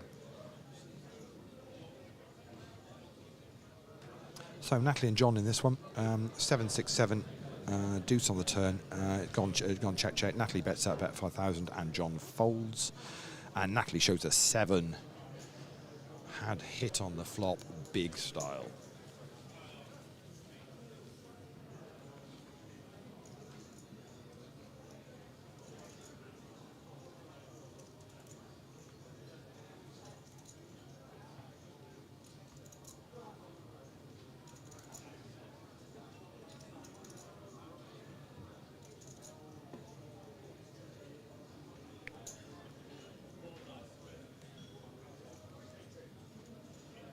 So Natalie raises it up on the button to 4,000. John makes the call in the small blind. Decision on Ryan in the big.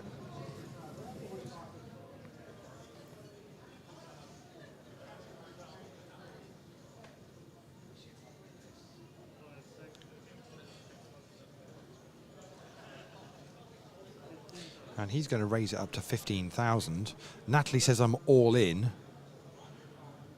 And John folds, and Ryan very quickly folds, and Natalie scoops up the chips.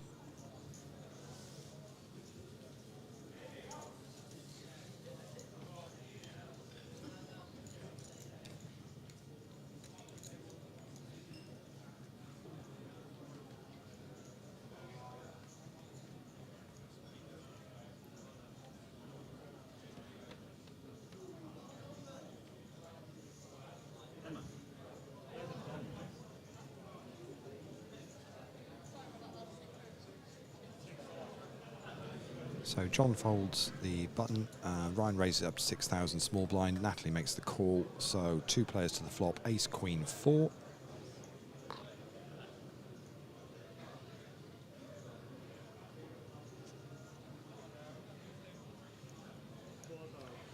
John bets 4,000. Natalie makes the call. So we're going to see a turn card, which is the Jack of Clubs on the turn.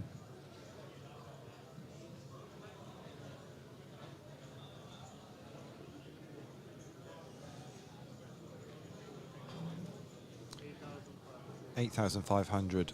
Very quick call from Natalie. So we're going to the river, which is the 4 of spades.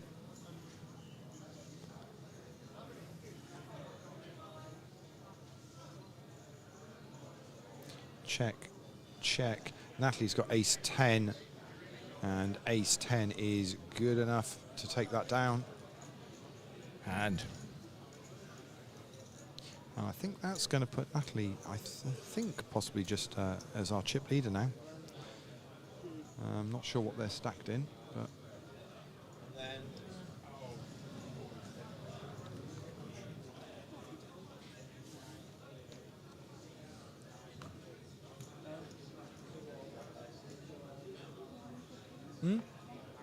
Natalie's got 115, so yeah, is our chip leader at the moment with 270 in play. That's for sure. That puts, I would say, she's got 115. John's playing about 85, which would leave Ryan with about 70. So he's been chip leader for a long time and has pulled the 2K bounty, but is now just ever so slightly the shorter stack of these final three. Natalie and John in a hand here. Raised pre, called, and blind on blind, and it's 6 deuce 7. Natalie's checked.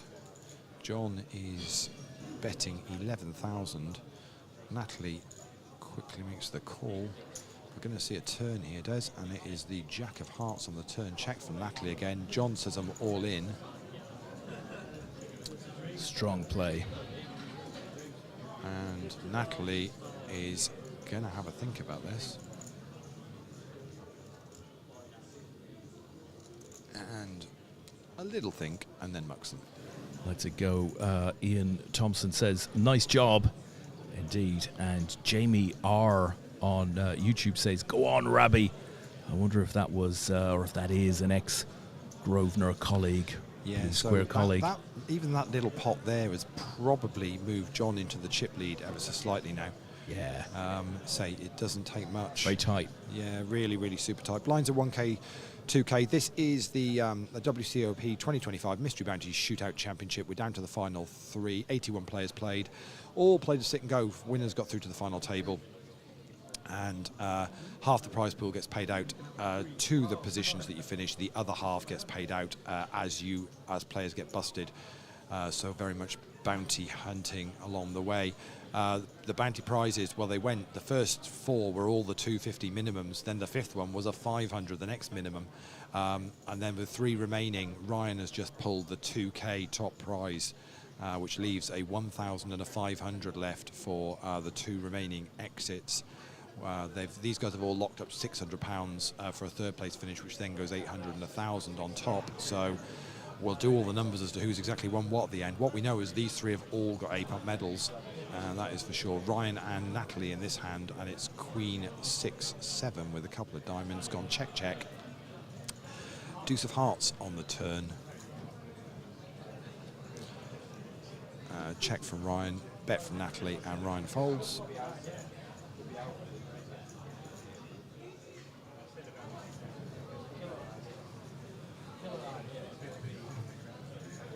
So the main event are down to a final table. They're still on a dinner break, so they've got about another 40 minutes of that. I think that our aim is that we're hoping this might finish in the next 40 minutes. We can then clear this space and get the main event feature table up on the feature table for live streaming that to its conclusion. So on the button, Ryan raises it up, and John says, I'm all in from the big blind. Ryan's asking for a count. He's going to have him covered, so he folds. John takes it down.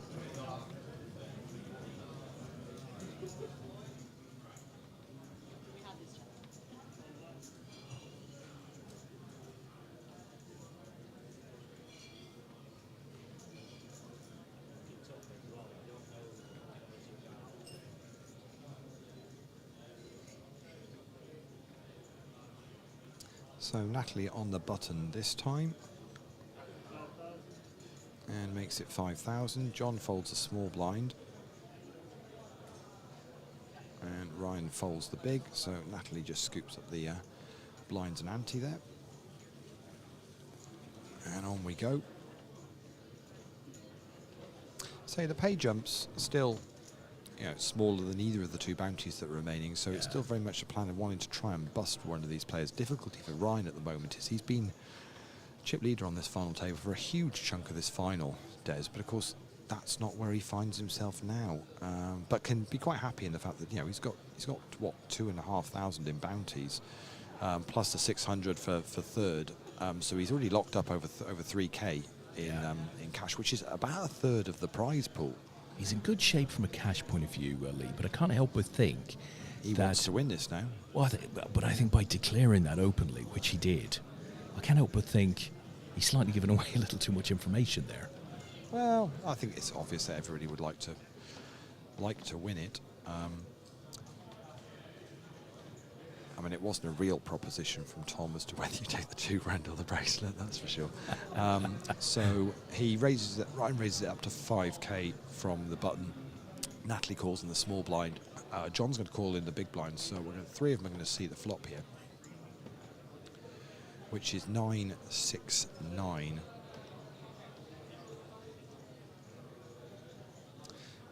It's gone check with the blinds, so Ryan bets out 6,000. Natalie folds, as does John, and Ryan scoops up. Say, nice little pop there, really. So that's 10k added on there. When you've got about 60 or 70, it's nice. There's not a lot between these three. No.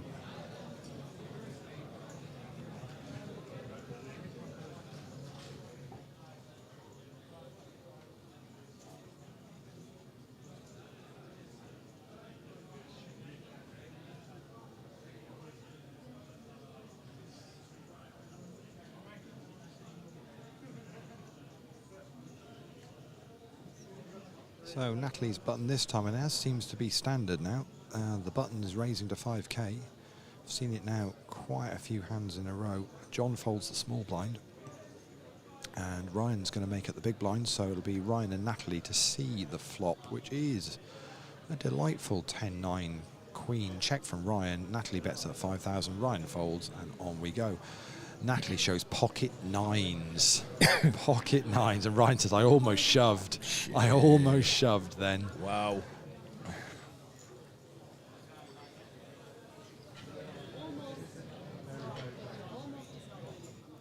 So all three of these have picked up some bounties, which is cool. The bounties have actually were split between sort of four of the players, because Andy Coyle also got one, didn't he? Yes, he did. So that's nice. Say, nearly half the table have picked up some bounties along the way.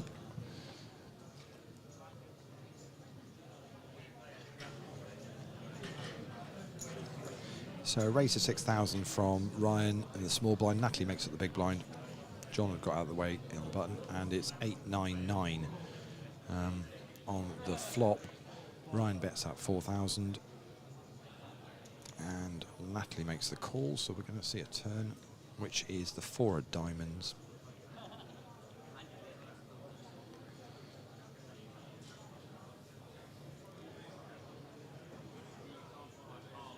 And Ryan bets 8,000.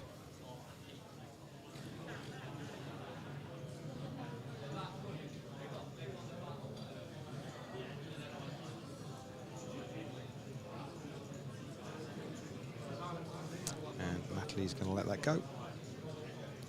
So Ryan slowly building up that stack again. Now, say 90k is the average stack with 3 players remaining, which with blinds at 1k, 2k, is obviously 45 bigs, which is still plenty. But of course, when you're three-handed, as you're playing, your blinds are coming around so much quicker. You're having to get involved. There's still these bounties in play. You don't want to not be involved in hands, because there's no point in, to a certain extent, sitting here and watching the others two go at it and one busting the other then puts you in a really bad position heads up, which means you could just miss out on both of the bounties. Well, both the bounties are worth £1,500, so you're better off going for this. Staying involved. Yeah, unless you really, but you say if you really care about the win, but actually if you care about the win, you're going to have to do that. So it does kind of suggest you really need to just apply some pressure and hope the cards run your way a little bit here, and see if you can get this across the line.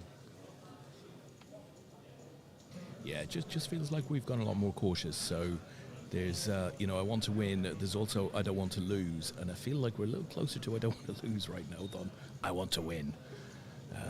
But, it's going to have to ramp up again shortly because the price of poker is expensive right now. Yeah, absolutely.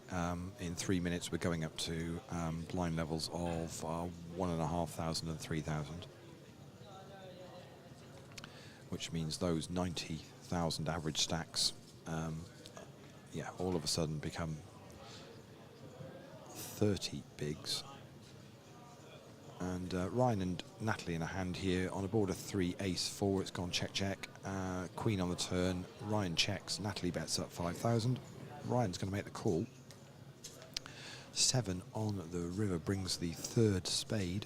Check from Ryan. Natalie checks. And Ryan says, I've got a queen. And Natalie says, that is good.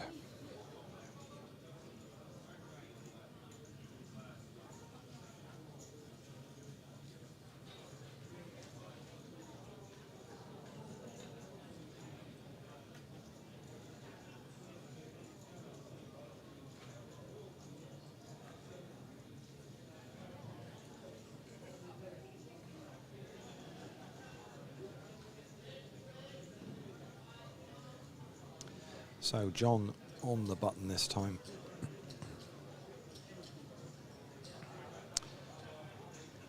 And he folds the button. Ryan makes up the small blind. And Natalie raises it up to 8,000 in the big, and Ryan folds.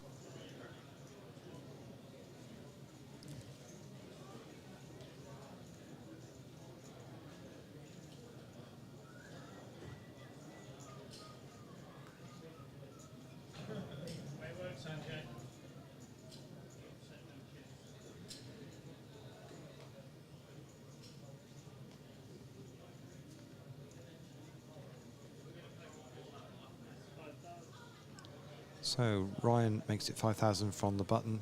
Natalie makes it the small blind. John folds the big. So Ryan and Natalie have really been the active players at this three-handed since John stacked up. 3, 8, 5 goes check. 9 on the turn. Check from Natalie, and Ryan bets out 6,000. Natalie makes the call. So we're going to see the deuce of diamonds on the river. Check from Natalie again.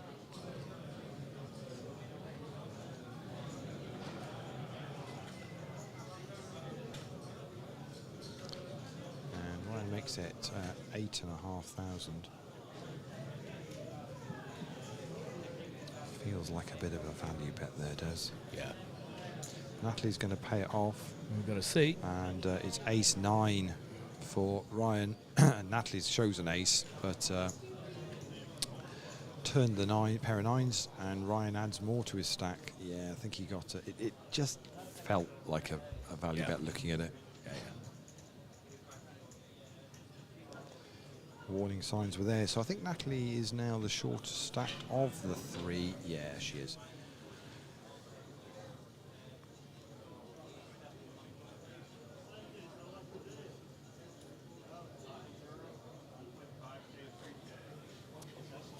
So after this hand, blinds will be 1,500, 3K.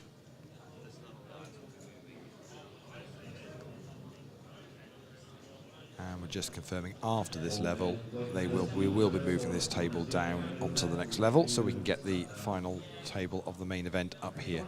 Who knows, might be over in the next 20 minutes. Let's see how it plays out. So John makes up the small blind, and Ryan checks his option in the big. So we're going to see a flop, which is 10, Jack 7 with 2 diamonds.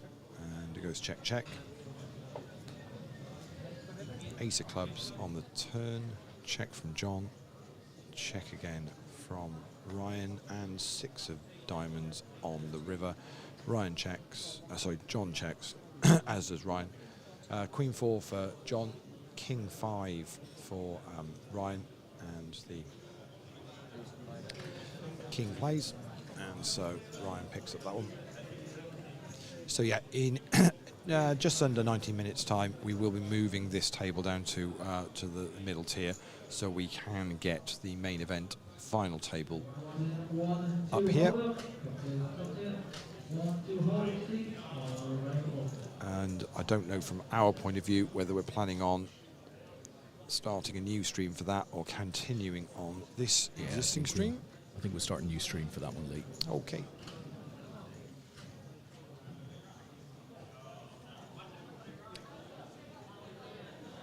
So John folds on the button, Ryan in the small blind.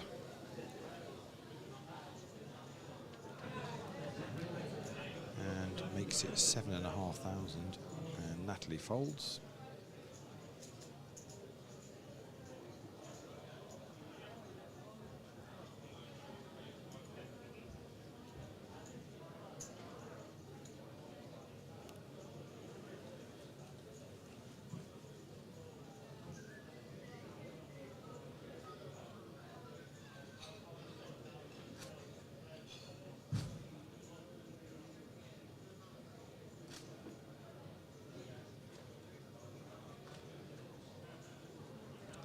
So on we go. Ryan on the button this time. Natalie small blind, John big blind.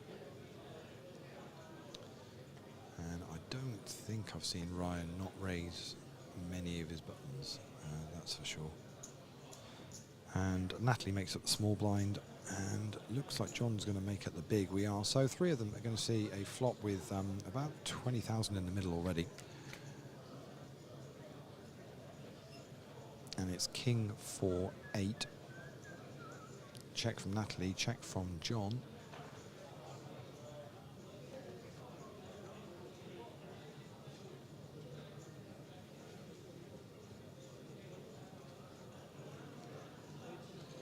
Bet from Ryan of 8,500, and John's made the call, so it's going to be 2 players to see the turn, which is the 3 of spades. John checks.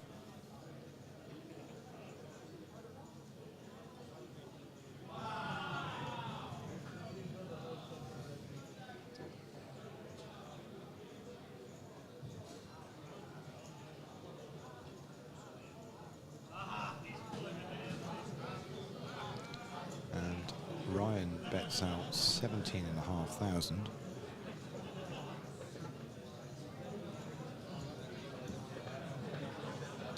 And John lets that go. Down to 20%, Des. Yeah, I saw that. I'm preparing another one for you.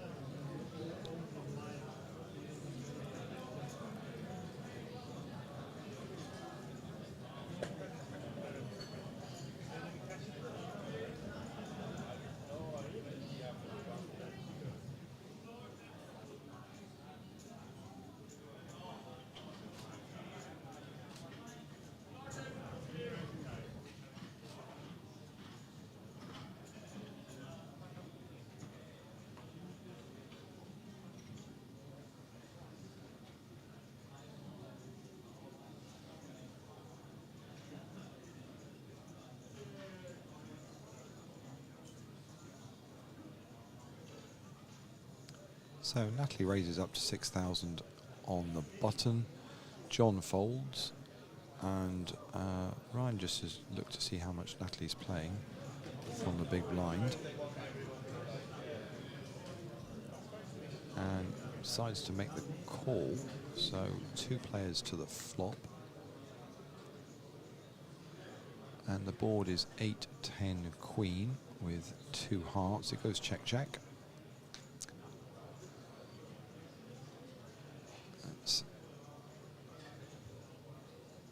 Another 8 on the turn.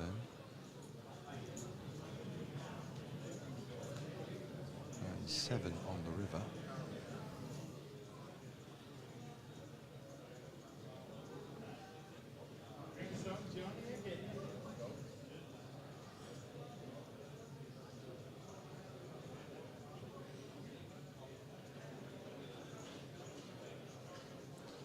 And Ryan bets out 17,000.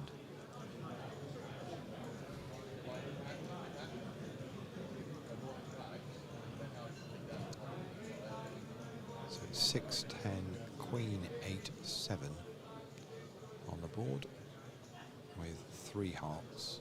Makes the call. Jack 8 for Natalie, and Natalie's going to take that it. is good. That is good.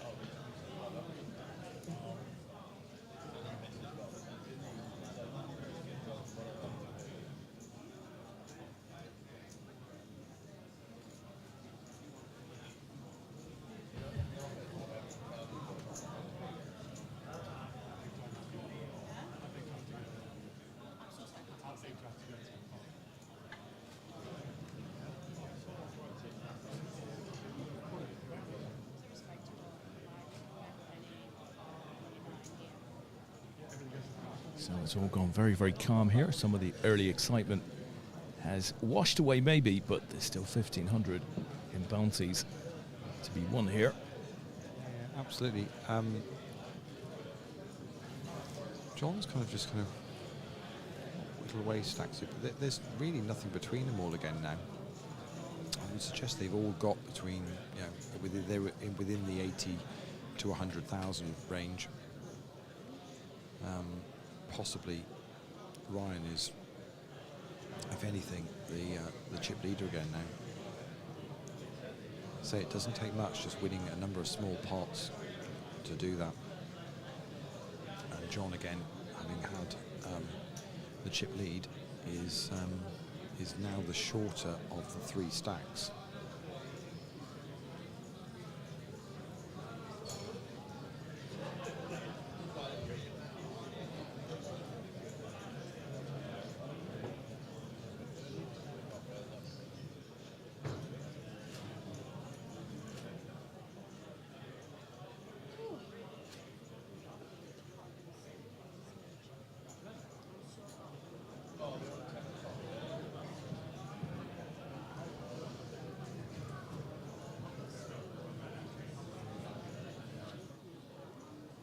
So it's Ryan's button, and he folds it. Natalie in the small blind. Just makes up the big, and John says them all in, and Natalie very quickly folds.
So on we go. John on the button this time. Blind still 1,500, 3,000. And he's all in. Either of the other two going to fancy having a shot at a bounty? Ryan's having to think about it. John is the short stack of the 3, and It's got to be ace-X here, Lee, if I he's... think Ryan's counting out the chips. Put a time chip in, so to give himself a bit more thinking time. Trying to work out what his stack is.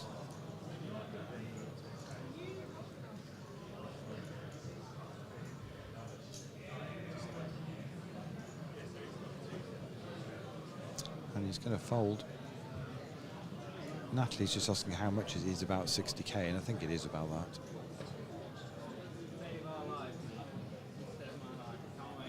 That looks to be a very deliberate count.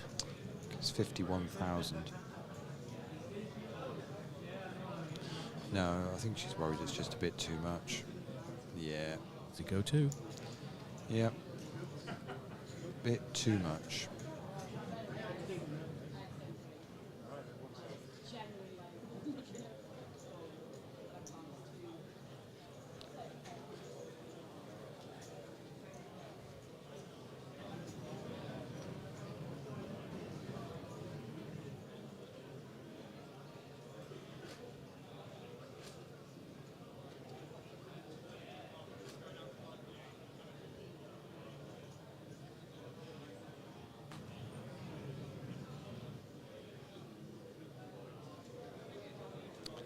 So on we go. Ryan's button this time and folded again, second time in a row. Natalie makes up the raises from the small blind. John says I'm all in.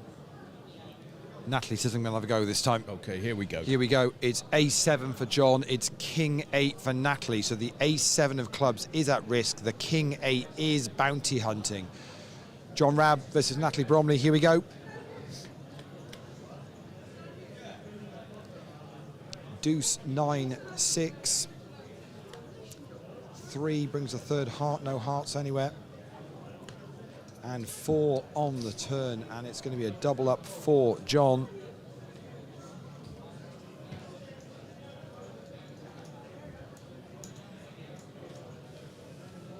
Natalie, just having raised with the king-8 at the small blind, decided, yep, that's good enough to give it a go. Let's see if we can nab that bounty. Yeah. Not to be, though. Not to be. And roles reversed now, whereas John was there, short stack it, now is Natalie, who they're going to be targeting. So Michelle Gascoigne out there, hold 'em fold. Go on, Natalie. David Amos is there as well. What bounties are left, please? 500 and 1,000.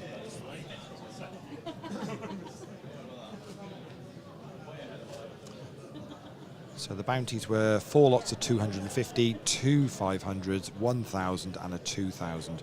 The first 4 that got pulled were all of the 250s, would you believe it? Then a 500 got pulled, and then Ryan pulled the 2,000. So all remains is 1,000 and a 500. And say the top 3 prizes now on the finishing positions are 600, 800 and 1,000. So still plenty of money to play for. Of course, that shiny bracelet up at the end. Absolutely, medals and bracelet. So on the board of Queen, Tom. 6 Jack, John and Ryan check it. Tom. 3 of clubs on the turn.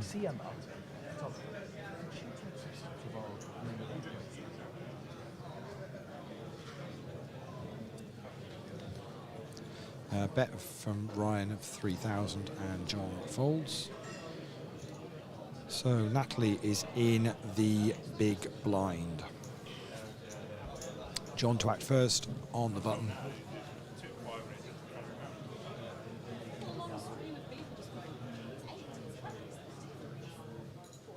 We've got 5 minutes left of this level, and then we will be moving these players off this table whilst we set up for the main event final table, which they're going to come back from a break in about 20 minutes. So we will switch the stream out. We will indeed. Some more discussions coming in, Lee. Nathan Coles, unlucky Natalie supporting from Wales. You've still got this. Tomo says, keep going, Natalie. Just a backward step. And Oliver Eade, Rhino Poker's... what? Rhino Poker, do we know Rhino Poker? Goliath final table 2 weeks ago, and now he's here. Ryan, I'm guessing. Excellent. Awesome stuff. What we will do is, I think we can probably get away with, when these guys get moved, it won't take very long to move them down to the table. We'll keep the stream going for a minute and just, we'll get another 10 minutes out of this. Maybe we'll get another envelope pull. Or we can always join the main event final 9. Yeah. ever so When they've slowly. started They're- play, we they're can do not- that. They're not going to be in any rush to bust. And if That's if we bust one, we'll start the final table on the stream from 8. Not a That's- problem at all. Let's try and see if we can see this through to a conclusion, because all of you Yeah, all of you are out there and been following these guys. Opening envelopes for the last couple of hours now, I think. It's been like a post office sorting office, Lee.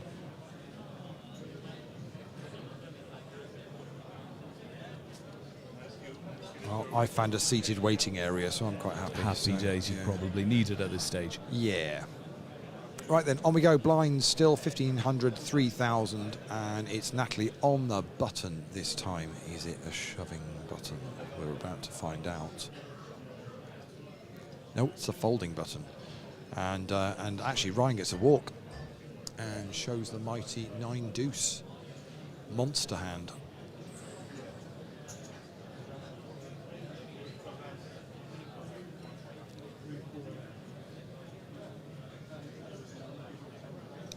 So 3 minutes left of this level, and then we will be moving these players. So we'll get a couple more hands in.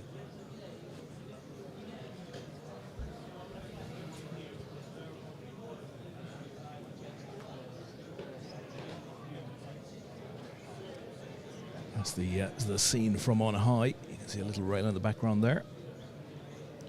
So we look from behind John Rabb.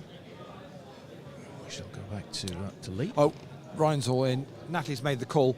It's ace-9 for Ryan. It's ace-king for Natalie. The ace-king is at risk. Ryan's ace-9 is bounty hunting. Here we go. 8, Jack, Jack.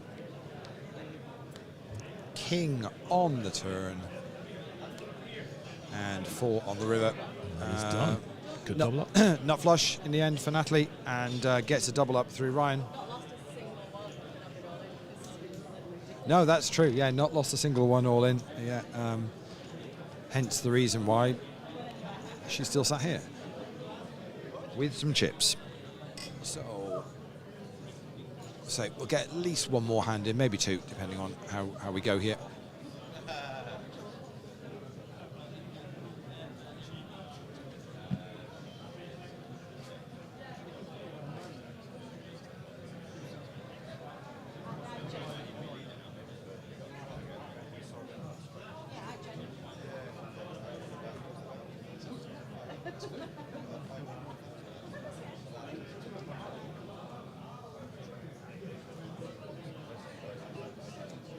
So whilst they're going to change tables in about a minute, so we'll do a very quick camera change at the same time. Yeah. And then we'll be good to go. So now where are we? Raise from Ryan on the button. Natalie folded small blind. Call from John on the big. So 2 players to the flop, and it's Jack 9 Queen with a couple of diamonds. Check from John. And Ryan makes it 6,000.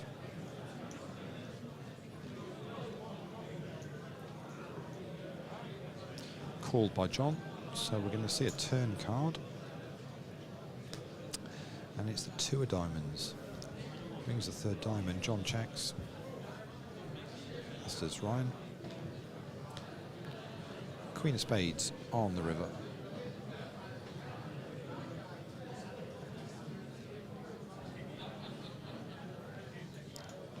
And John's counting out a stack of white chips. Bets 25,000. And very quick fold from Ryan. And that's going to put John Rabb as our chip leader. How this game is changing. It's insane. It's just cycling around. Yeah, so we're just going to pause the clock, and the players are going to move. So we're going to do a very quick camera change whilst there, but I reckon we can get another hopefully sort of 15 minutes out of this at least before the main event starts. But we might just stick with it. We'll see how we're looking. So whilst they're doing that, we'll quickly do a camera change.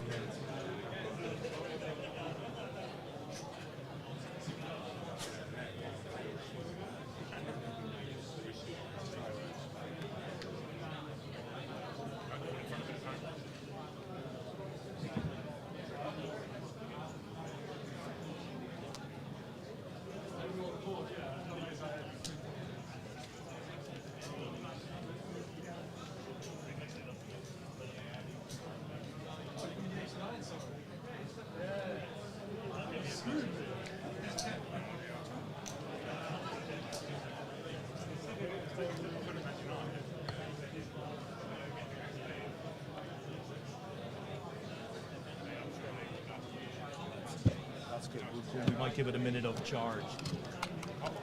Yes, the gimbal.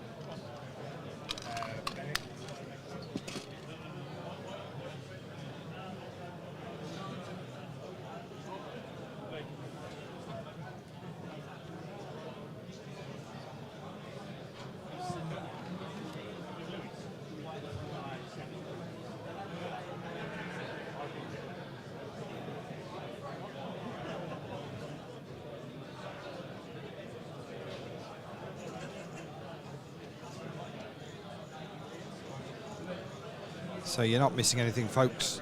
The players have moved.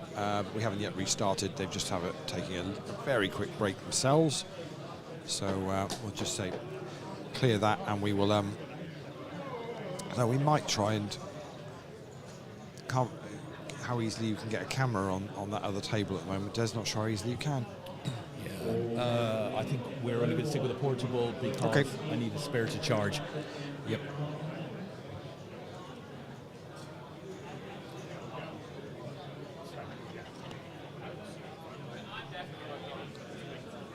Loads still going on in the card room. We've got from earlier on today the PLO 8 championship. We also had the win the button was happening, and probably since we've gone live something else has started now. I'm trying to think what it is. I think it's a low ball. Yeah, there was a triple. Let's have a look. What was it? It was a mixed triple low draw low ball. Do 7 ace 5 Badugi, and then at I don't even know what time of day it is now. Well, we half 7. So in half an hour's time, the final day 1 for the mini main is going to get underway. So still loads going on in the card room. Plenty happening. Hopefully, we'll also somebody will be able to get some details ready for the main event final table. So we'll get some names and bits and pieces together. So we've got an idea, which means when we'll flick over pretty quickly when this gets to a conclusion. Unless it drags out. If this feels like it's going to drag out, we may well jump to the main.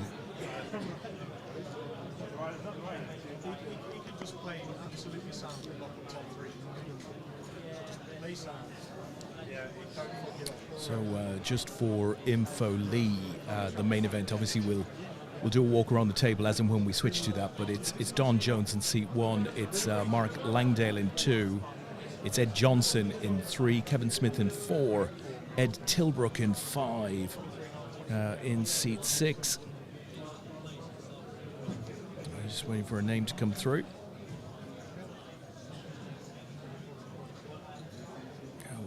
Is Peter McCusker, actually. Seat 7 is our defending champ. Incredibly, Nick Boyer's made it through. That's phenomenal, isn't it? A full field again, absolutely exceptional. Seat 8 is Gary Colclough, and seat 9, long-term A Patrick John Rees. So it looks like a really interesting final table. Can't wait to get to that one. But let's see how quickly we can finish the shootout.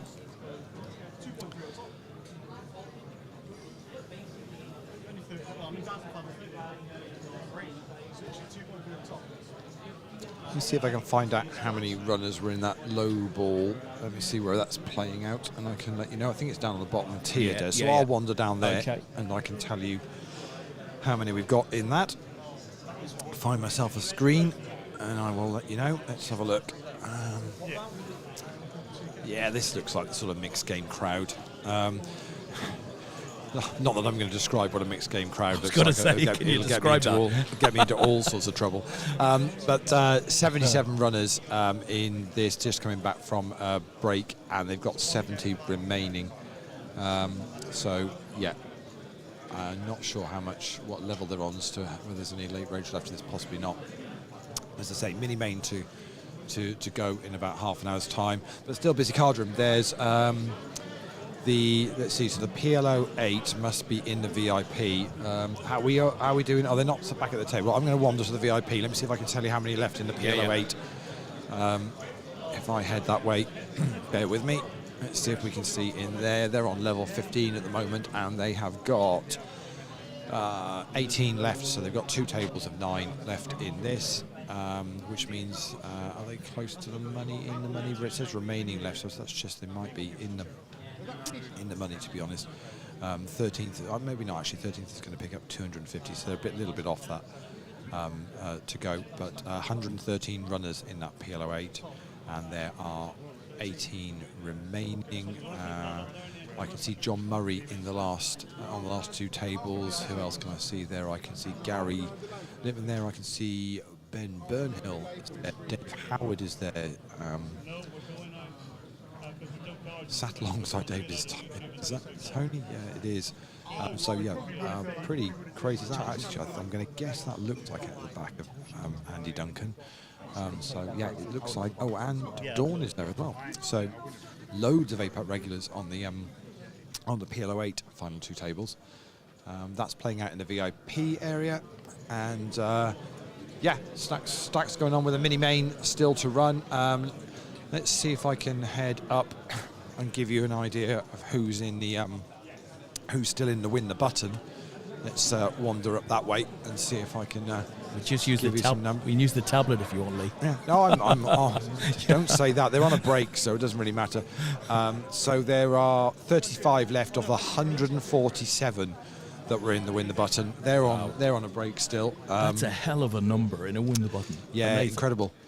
And that's playing down to 17. So just over £2,000 up top for that. It's a £70 comp this afternoon. Win the button. Fantastic. 147 runners in that. I mean, every single side event this year has just been, an increase year on year. It's been incredible.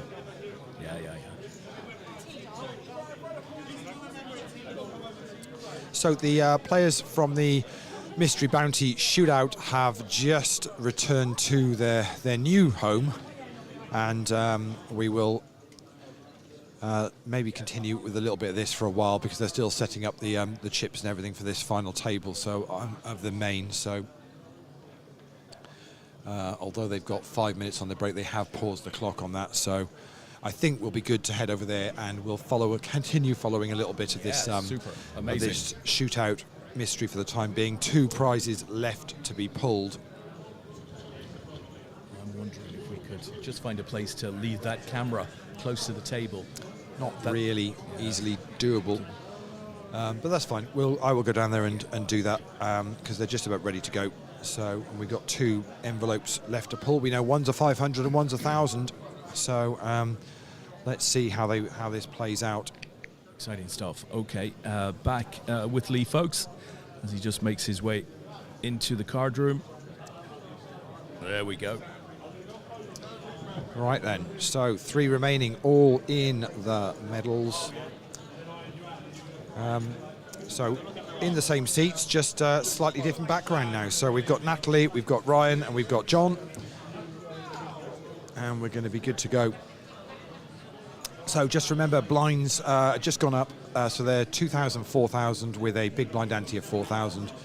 Average stack is 90,000 on this table with 3 of them remaining. So yeah, average stack now is about 22 bigs. I'm just going to have to reposition. I haven't got as much room around this table as I had on the other one. So let me just slightly reset the camera to make it a better angle. There we go.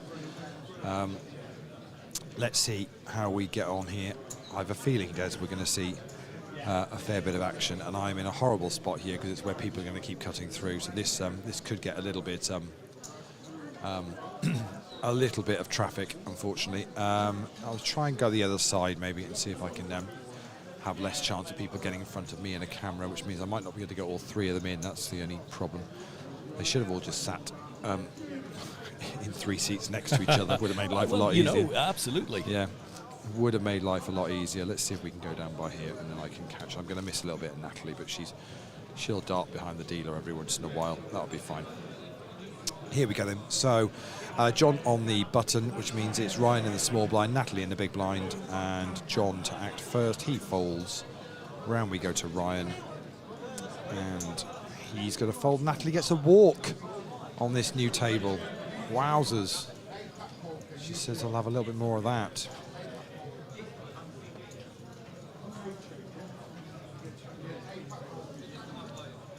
So setting up for the final table, there's a lot of pep talk training going on with John Reese over there. For any of you at home, yeah. giving John a Being little coached. bit of advice how to, you know, Tristan's like, well, John, this is how you win a world championship. Let me talk you through it. Not a problem whatsoever. I don't know what Tom Clark's talking to him for, but anyway. I'm kidding. I'm kidding. So Natalie is all in, having Ryan folding on the button, and John lets that go. So Natalie wins 2 out of 2.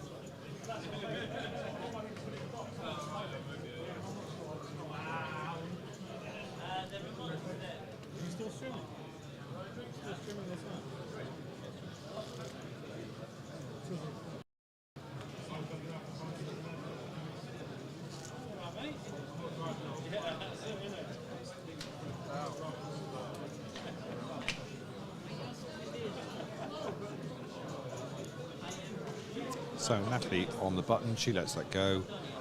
Nope, Ryan's going to get a walk this time.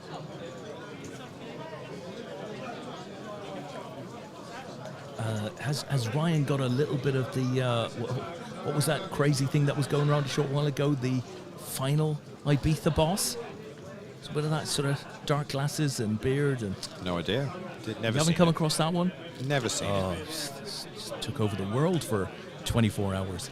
Not my world. Yeah, you consider yourself extremely fortunate. Definitely not my world.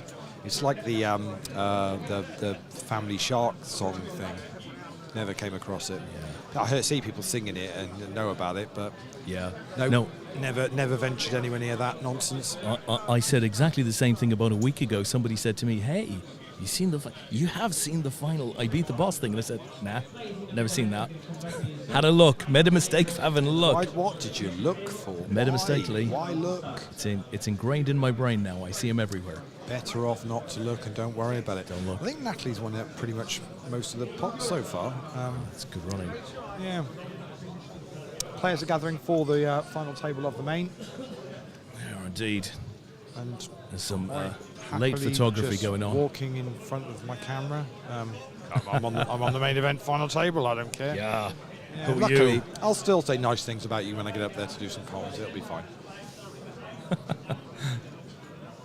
Gotta love it. Okay, well, it's all happening up there as players grab their seat. I think Tom's going to do some form of formal picture prior. This looks very good. Looks very good. So your call, Des, whether we stick with this or whether we head to the main. Oh, I think we'll entirely up to stick. you. I think we'll stick with this for a little while, Lee. The shootout. We may miss an early exit, perhaps, but we'll see. And to be honest, we'll be able to quickly shoot over there should anything overly exciting occur. Yeah, absolutely. Right now it's photography, principal photography. Handsome bunch. Right, and back with you, Lee.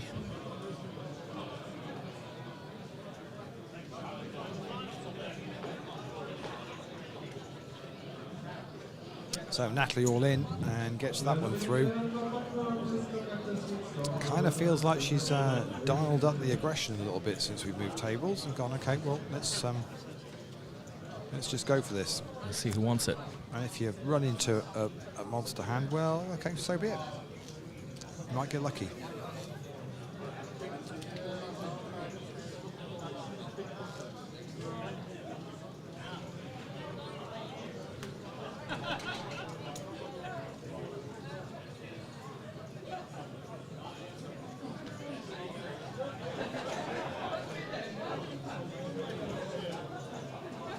Tell you what, Lee, they're not half a noisy bunch behind me. Yeah. Should be a lively final table, I think, of the main event. Yeah. We will get over there shortly.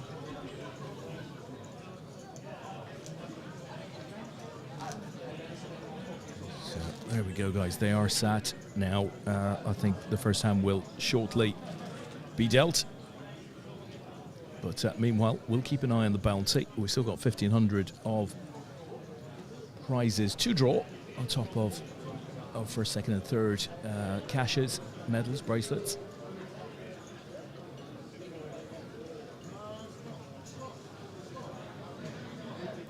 So it's Ryan's button, and Ryan says I'm all in. And Natalie's going to fold, and John's going to fold.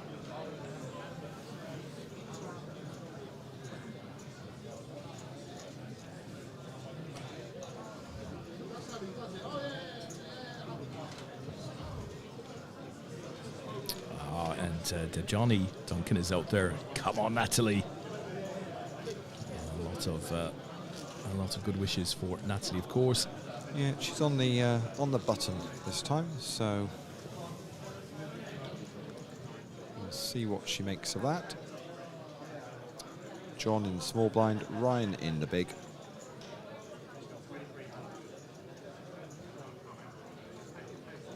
And Natalie folds, and John calls the small blind, so it's going to be 2 to a flop. And it's King, Queen, 10. That's a John Rabb type flop. Check, check. Deuce of hearts on the turn. And John makes it 7,000. Ryan folds.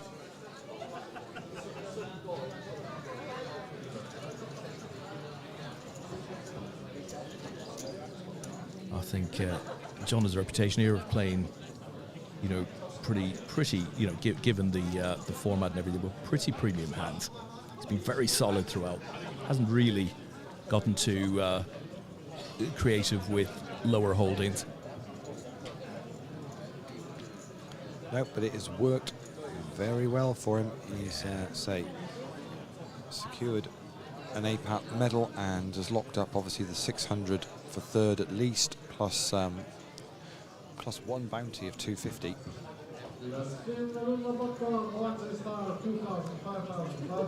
So Ryan makes it small blind and Natalie checks her option, so 2 to the flop. And it's 9, 7, 8. Couple of diamonds, goes check, check. 6 on the turn. Check from Ryan, bet from Natalie. Ryan folds.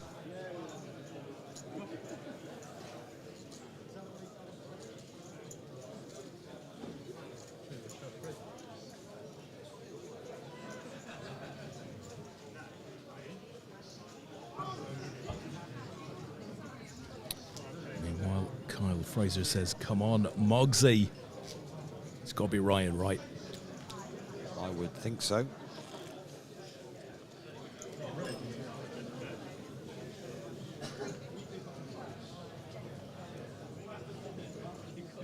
So Ryan's button this time and folds.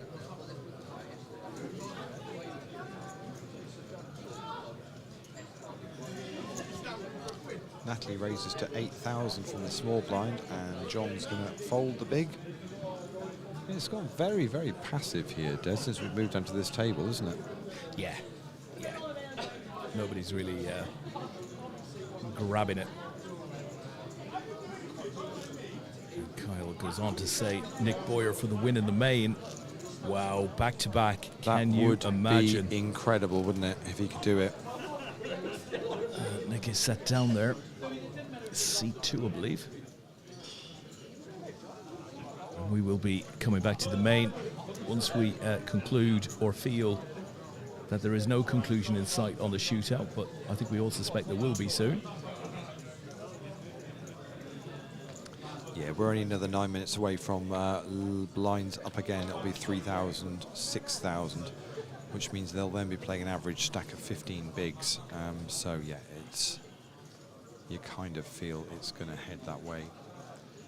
Checked all the way down on this board of ace 5, 3, 6. Natalie fires out a little bet, and Ryan folds. Nick was actually in seat 7 there.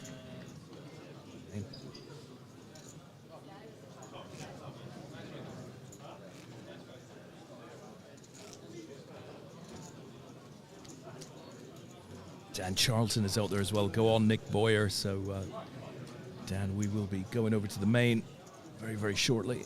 The guys are sat and have started.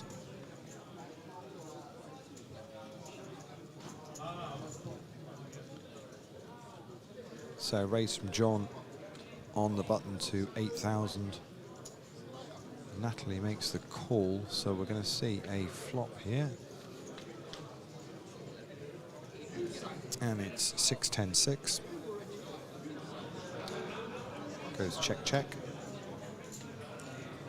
3 on the turn. Natalie bet 6,000.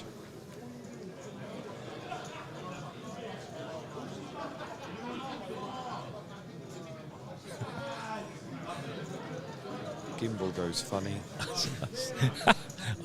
Well, it was either that or you'd had a slight turn.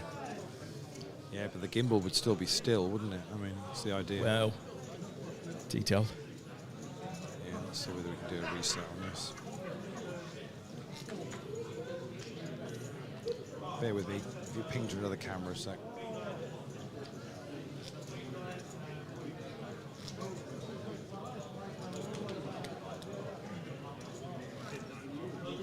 And Jack Hoyle says, let's go, sick Nick B21.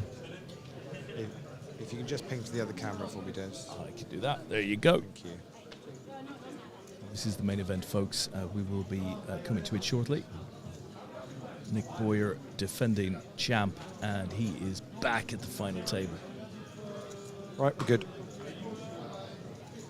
We're just concluding this bracelet event. Right, so this is the bounty raise shootout. from Natalie on the small blind makes it 8,000. John goes all in from the big for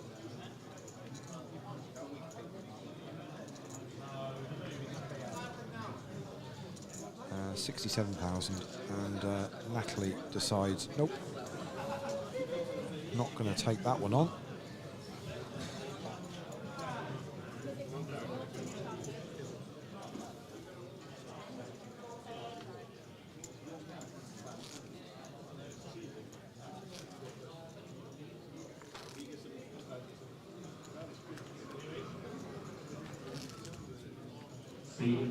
So yeah, 2 ex-main event champions in the background there, Lee. Tris Chaplin, Dan Alston. As Nick Boyer goes for 2 in a row. I don't think Gaz Howard has that title yet. Oh, but he's one of the things, so.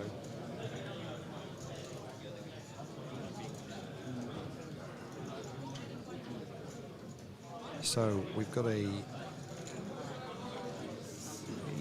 way to the flop here. Queen 10, 5, couple of diamonds on board, and they've all checked it. Deuce of spades on the turn. Doesn't feel like it's going to do much, but John's reaching for chips. Bets 18,000, other two very quickly fold.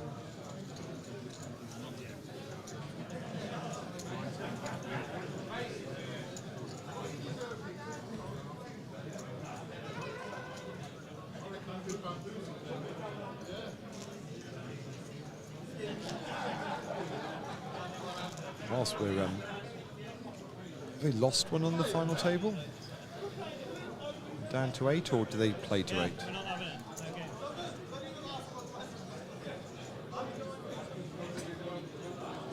Maybe they played to 8 and I didn't notice. John is all in on the button. Ryan folds. And John says it's over 100. Natalie's asked for a count.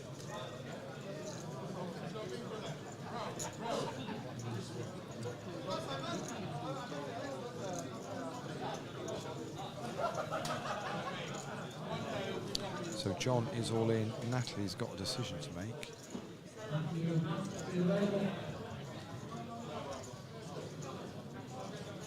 And lets it go. So 8 players on the final table of the main. I mean, they're locked up 2,100 for 8th place. It then goes 2,400, 2,800, 3,300, and then 4,000 for 4th. Then the medal positions, bronze picks up 5,500, silver will pick up 8,500, and the winner is going to pick up £13,000 plus the APAC gold and the WCOAP main event bracelet for 2025. Should be pretty cool to watch in a little while. Yeah, very nice. Very nice. Ed Tilbrook was our ninth place finisher in the main. Okay. Was that before the final table, or did it? I'm going to assume that was before. We had a little period of play on an outside table. I'm facing away from it. I certainly didn't see any exits. Okay.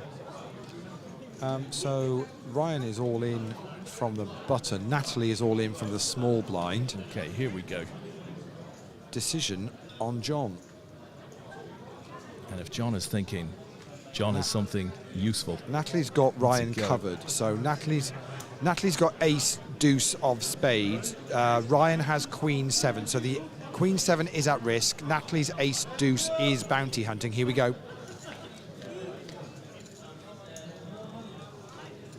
6, queen 8. Ryan hits the queen. 7 on the turn is 2 pair, and that will be that. And it's going to be a double up for Ryan through Natalie.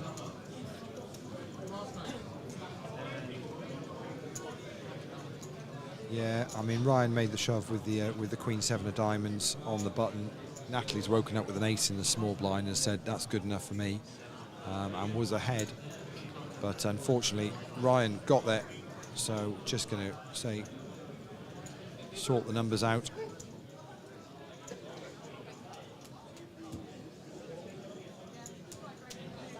And it leaves Natalie with, what's that going to be, 10, 20, 30, maybe 40K, I think, possibly, just about 40,000 now. And we're just got probably one more hand at this level, maybe. So Ryan very much back in it now. Was the short stack for a little while of these 3, but he's very much back in it.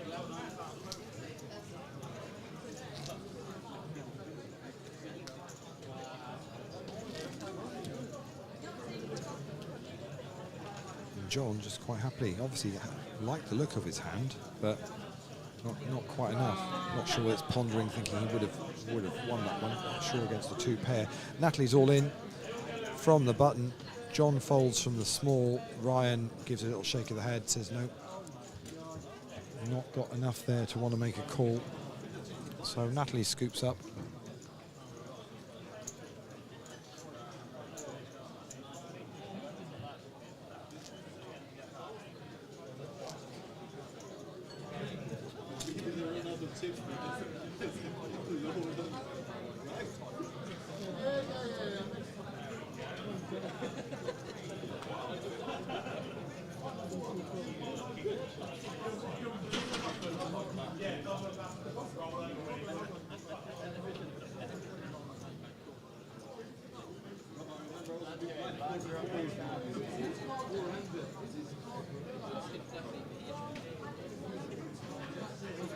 So John folds the button. Decision for Ryan in the small blind. He's all in. Natalie in the big blind folds.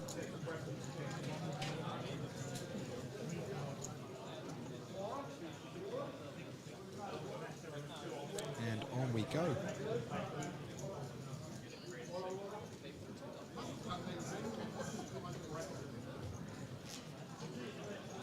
So mini main is about to start, I think. 5 to the hour, so we're getting close. I think they're slotting them in on tables all around us down here on this middle tier. So there's going to be every table full again in this card room, I think.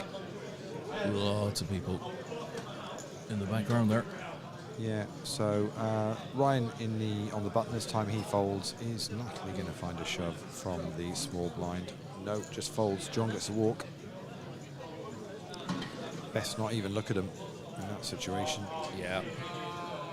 Meanwhile, just to confirm, on the main final table, we are still at 8.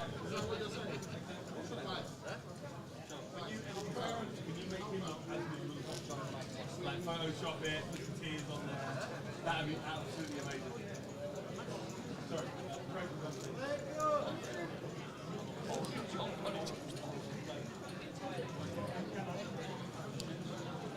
I need to give you reference. Like, I'll show you what I want it to look like. So you see how everybody else is smiling? See that one guy in the middle on the left? Looks So, all in the call, it's sixes for Ryan, it's Queen 10, Queen Deuce, sorry, for Natalie. So it's the Queen Deuce at risk, sixes are bounty hunting, here we go. If I hit the queen right.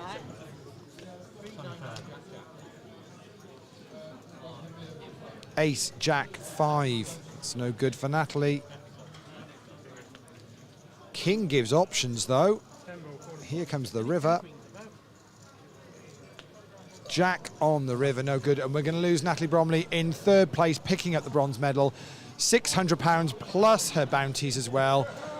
Ryan scoops another bounty, and we'll get to open another envelope. There is a 500 and a 1,000 left. Let's see whether he can run good in a coin flip. Let's get round. Here we go. What's he going for?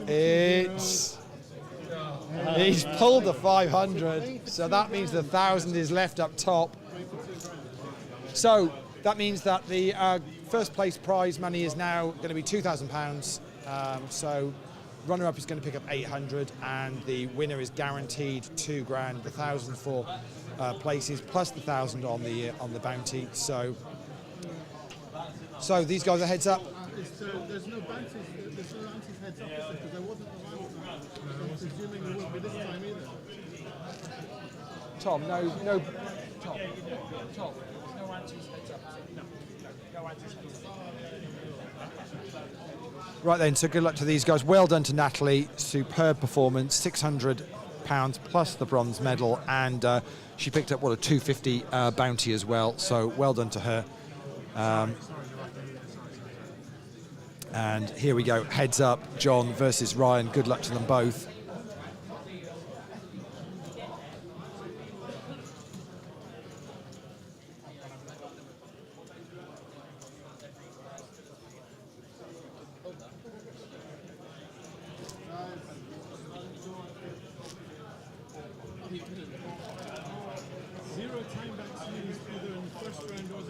Oh, you get those back if you've not used them. They're worth a little bit of money. You just pop them over, John. Yeah, if you've not used them. The man's a machine. He doesn't need time. Just make your decisions and get on with it. John just saying not used his time banks. So once we're done with heads up here, folks, we'll return to the main event final table. This had been followed for the last 3 hours and 15 minutes, so we just want to see it to completion. 24k in the middle here, pre 7-3 deuce. Bear in mind, it's 270,000 chips in play in total, so it's 10% of the entire chips are in the middle pre here, which is where we're at going to be for most hands, to be honest, I think. It's gone checking all the way down, though, on the board of 7-3 deuce, Jack, King. Check from Ryan again, and let's see whether John... He's going to fire out a bet of 18,000, and Ryan's going to make the call. John says good call. King 5 for Ryan, hit the king on the river, and say he's got a bit of a chip lead here now. I would suggest it is probably nearly a 2-to-1 chip lead here. It's probably about 180,000 plays 90, maybe 170, 100. It's not far off that, I would suggest. Of these two players, but obviously a big pay jump here now, Des, because it's 800 for second, and we know that the winner is going to pick up the other bounty, so it's 2,000 up top, so they're playing for £1,200. Heads up here. And the bracelet, and we are down to 7 on the main event final table. Ed Johnson just gone in 8th.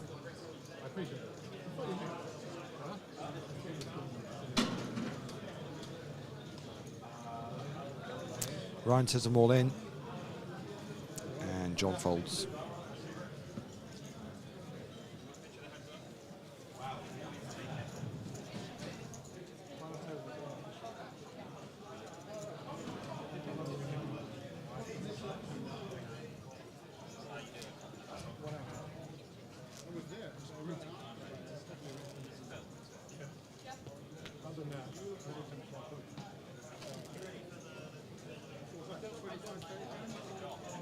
It's all got very chatty heads up, Des. They're all of a sudden it's best of pals. Yeah, Best of pals. Still does. So So John is all in. And Ryan asks for a count. John says it's under 100. 81,000.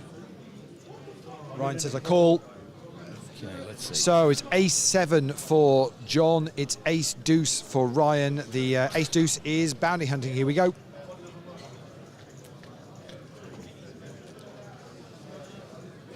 Seven on the flop. Ace on the turn. There we go. And it's somehow randomly ended up as a split because the ace plays on the board and the 8, so the 7 means it's a kicker. So it ends up as a split. Can you believe that? Chopping it up. Wow. Ryan was pretty much ready counting out chips. Yeah. Ryan was pretty much counting out chips after the flop, going, well, that's that done, and it's ended up as a chop. Very unlucky for John. What can you do? What can you do? Yeah. What do you do? Been counterfeited twice on this final table. The man deserves a bounty. He really does. Yeah. Mr. Aston. How are you doing, sir? It's been a while. Today's been all right. It's been a while.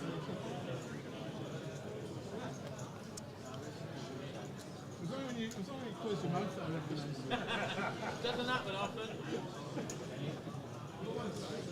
So Ryan makes up the small blind and John checks his options. So we're going to see a flop of Queen 6, 10. And Ryan bets out 6,000 and John folds.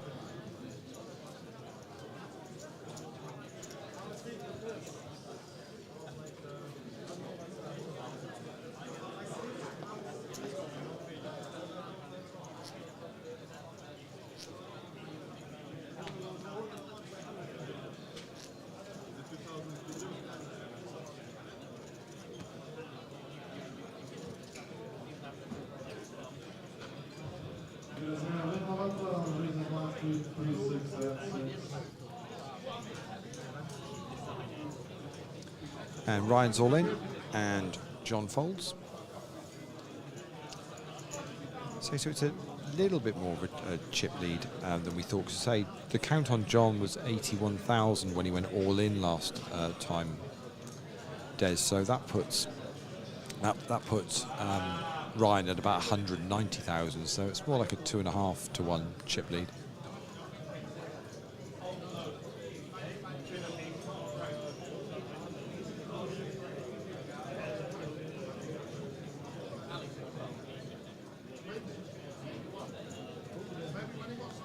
So he raises it up from the small blind, and John's going to fold. I mean, it's not like John's waiting for absolute premium, because obviously, you know, A7 offsuit got it in with previously. So That's premium. I mean, at this stage, that looks pretty premium. What do you say, Lee? We give them 10 minutes. We're at 3:20. Let's give them 10 minutes. we'll give him to the end of this level. Makes sense. How long is that in the level? Because that's like 9. It's the clock, green clock up. If you look up, All it's right, 10 minutes. So it's like 9 minutes or so. So that makes sense. So, and we can return if we get a result. Yeah. Now we know what the last bounty is. To be honest, this'll say play out heads up. Be nice to get a result just to know who's won. But yeah, ultimately that's where we're going to be at, as we're down to 7 in the on the main event final table. So we'll see what happens. I don't think this is going to take too long, to be honest, unless John doubles up. And John's all in, and it's call, all in the call. So John's got King Jack and Ryan's got pocket 4s. So the King Jack is at risk and the pocket 4s are bounty hunting for that final £1,000. Here we go.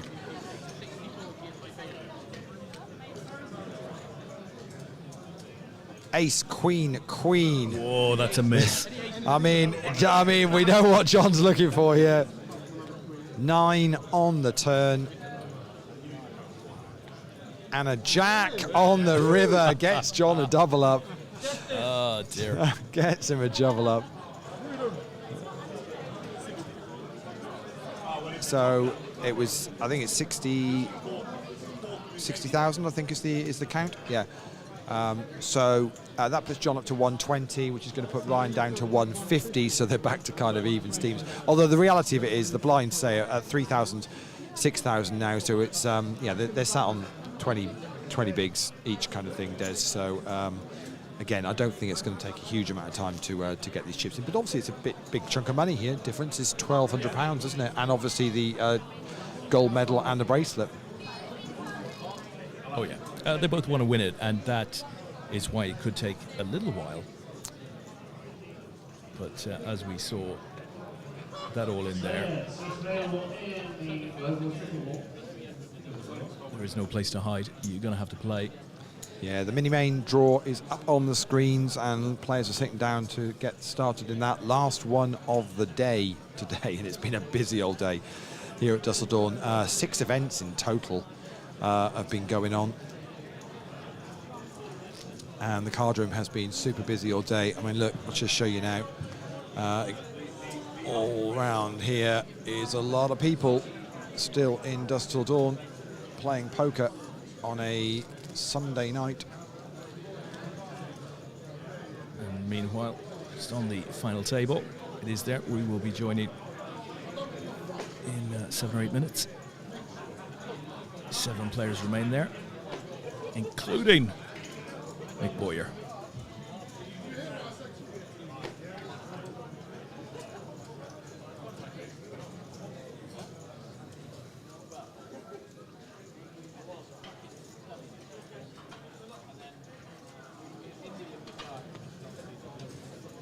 So Ryan takes that little one down.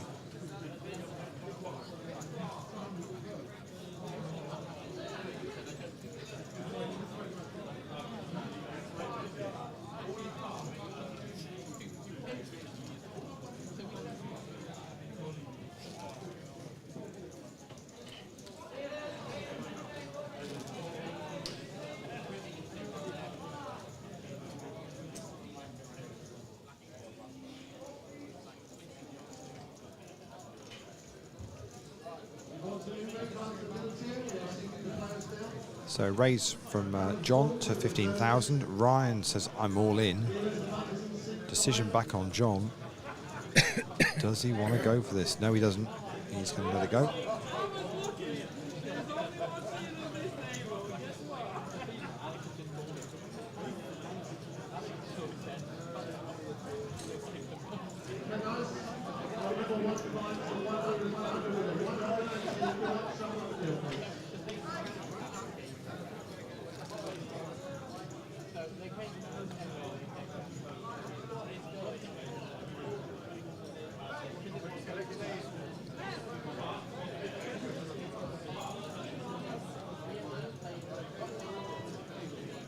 Ryan's all in, and John's all in. Here we go then.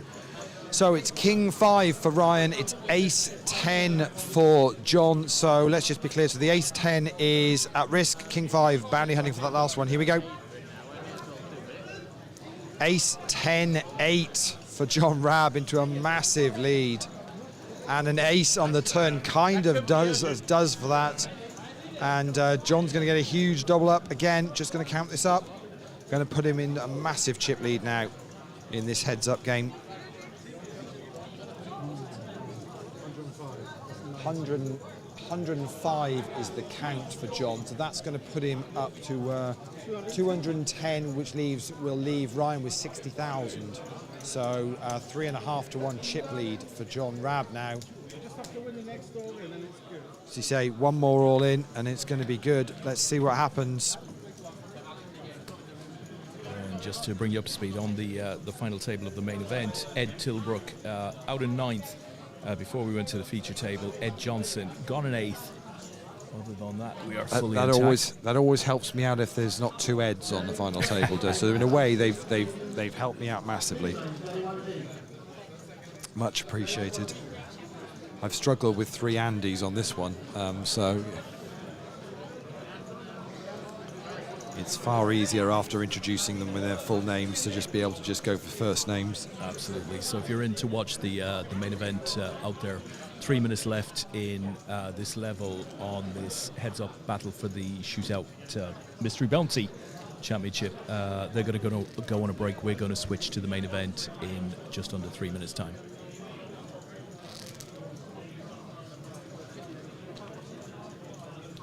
And we will see that main event through to completion.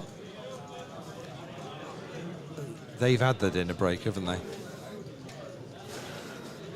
I think they go on a dinner break 10 minutes, Lee. No, I'm joking. Wow. I'm joking. I do believe they've had their dinner break. Lovely. We ordering takeout, I was going to say, I know somebody who hasn't. Are we ordering takeout? Just settle for a water at this point. Takeout. We're going to Deliveroo.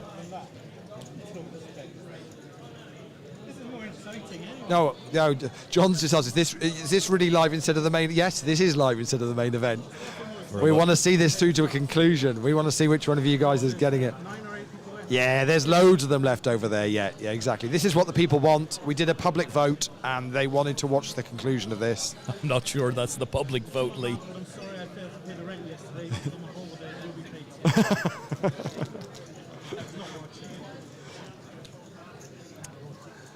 So their guys are about a minute and a half away from a level up, and it's blinds are getting pretty tasty. Yeah, and as we've seen with a couple of the all-ins and calls here, it's been a bit loose. Any little bit of high card action, and they're getting the chips in the middle. But to say you're not missing a huge amount on the final table. They've lost one, but still 7 of them left, and a little way off the medals. And pay jumps at the moment are sort of 400, 500 jumps, but they've locked up now 2,400 for the 7 that are remaining. So we're going to see a flop. And it is Jack 10-9, all hearts. Look at that. Thing of beauty, dealer. Thing of beauty, that. And John bets 12,000.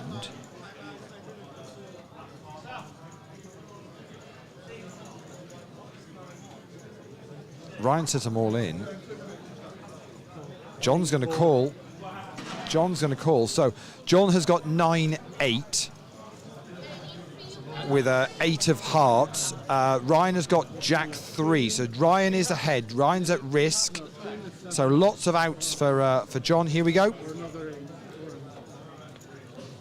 That's not one of them, though. Might remove some as well. And that's going to be a double up back for Ryan. And I think with that, Des, as they move up a level, that is going to be our cue to say we'll leave them to this heads-up battle and we'll head over to the main event. The boys have had a great shot. Good luck to them. We will say we'll leave these guys to see this through to a conclusion, and we'll now focus on the main event after a quick, short 2-minute break. We'll pop the other camera on. There we go, and we will get that up and running.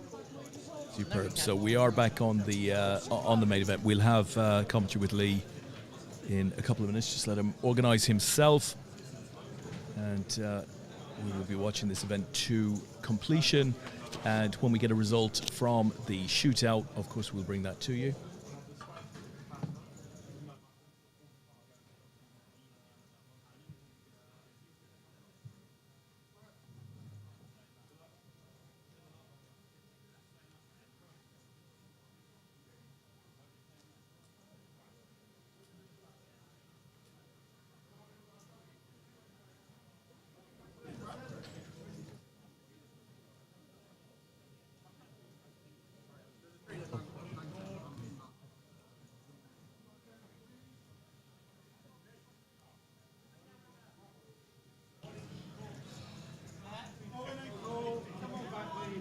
Jesus Christ.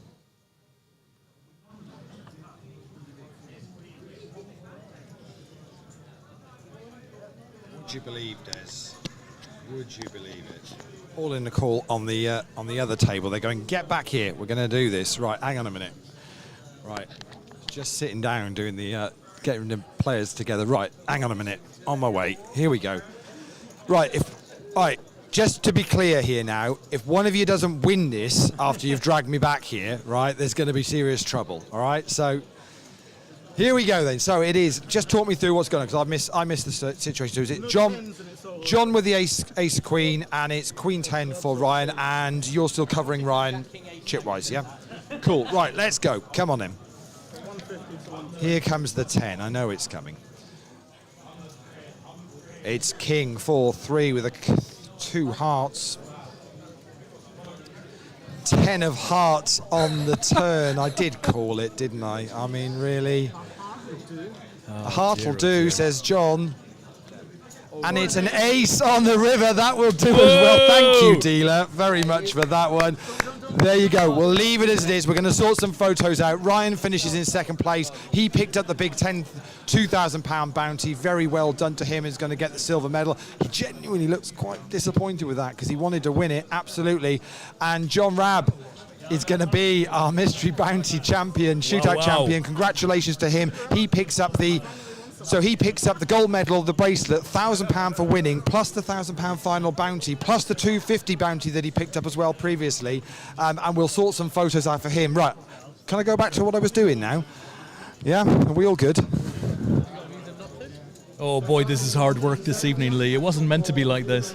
It certainly wasn't, but we're out. We're there. Right, we can get back to where we go. But great, we got that to a conclusion, Des, wasn't it? That was superb. I agree.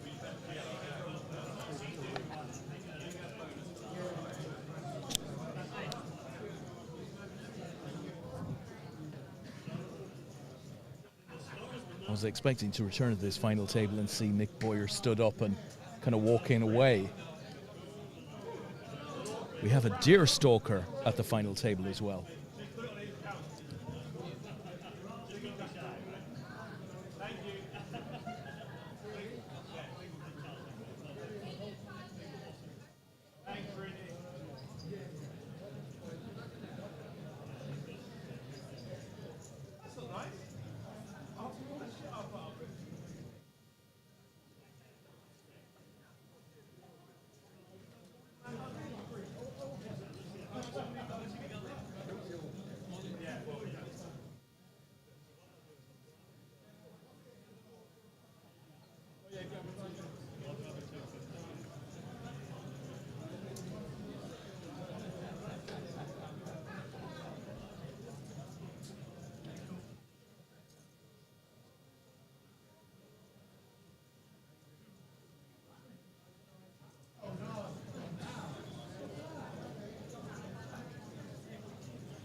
Okay, folks, we'll be back with you in just a second. We're just changing up some equipment, making some notes.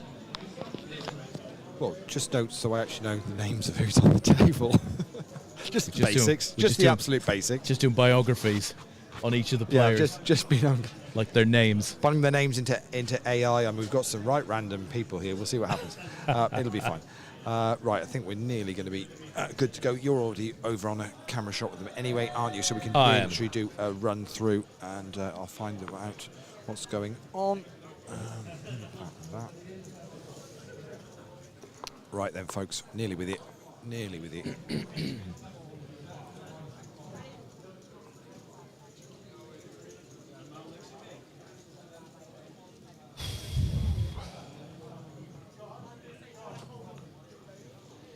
Shy of a table.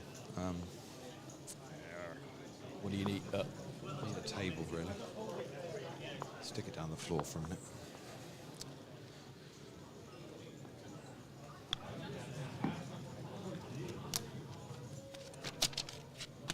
Right then. So, slightly belated, but welcome to the World Championship of Amateur Poker main event final table for 2025. And I've got camera problems. Let's see if we can get that resolved. There we go, that's a bit better.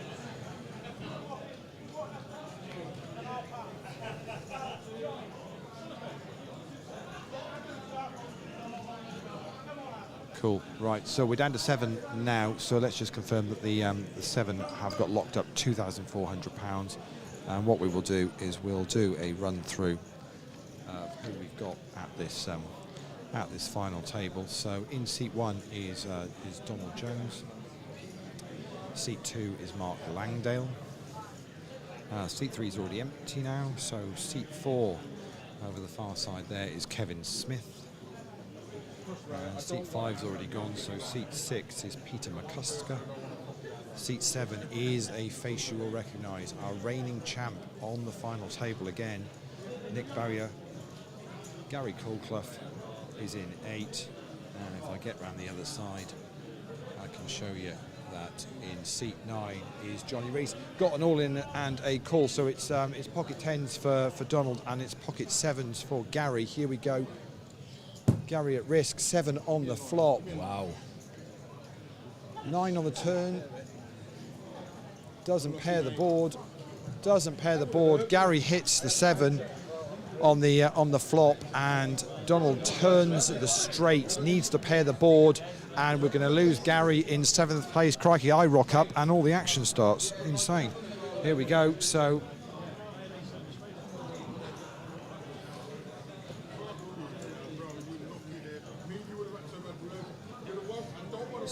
man down does on this final table. Fast and furiously. Good intro. Keep that magic working, please. Could do with the gimbal working.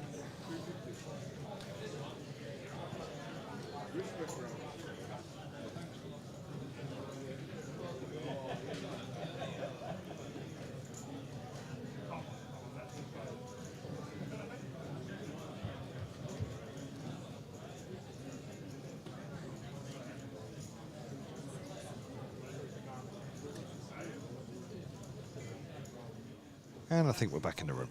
There we go. Not quite sure where we are stack sizes. We'll try and work it out. Need to even see what the chip colours are to start with. That would be a good start. So green chips are 100Ks. The pink chips are 25K. What else have we got in play? I think we've just... Oh, there's greys as well. I will find out what the greys are. Not sure who's got any. I think it's only Johnny Rees that's got greys by the looks of it. John, what are the greys? 500,000. Where'd you get all those from, John? They kept giving them to me on the side. Oh, right, okay, nice. Okay, so the greys are 500,000. So greys are 500,000, greens are 100,000, and the pinks are 25s. I can therefore tell you without any stretch of imagination, there's our chip leader with 2 stacks of greys in front of him. Absolutely, there is our chip leader. I'm going to see if I can get somebody in here to tidy up some of these chairs in a minute as well, Des, so I don't go absolutely flying over myself. Would be useful. So our reigning champ is all in after an initial raise from Peter, who's asking for a count now. So we're going to get a count.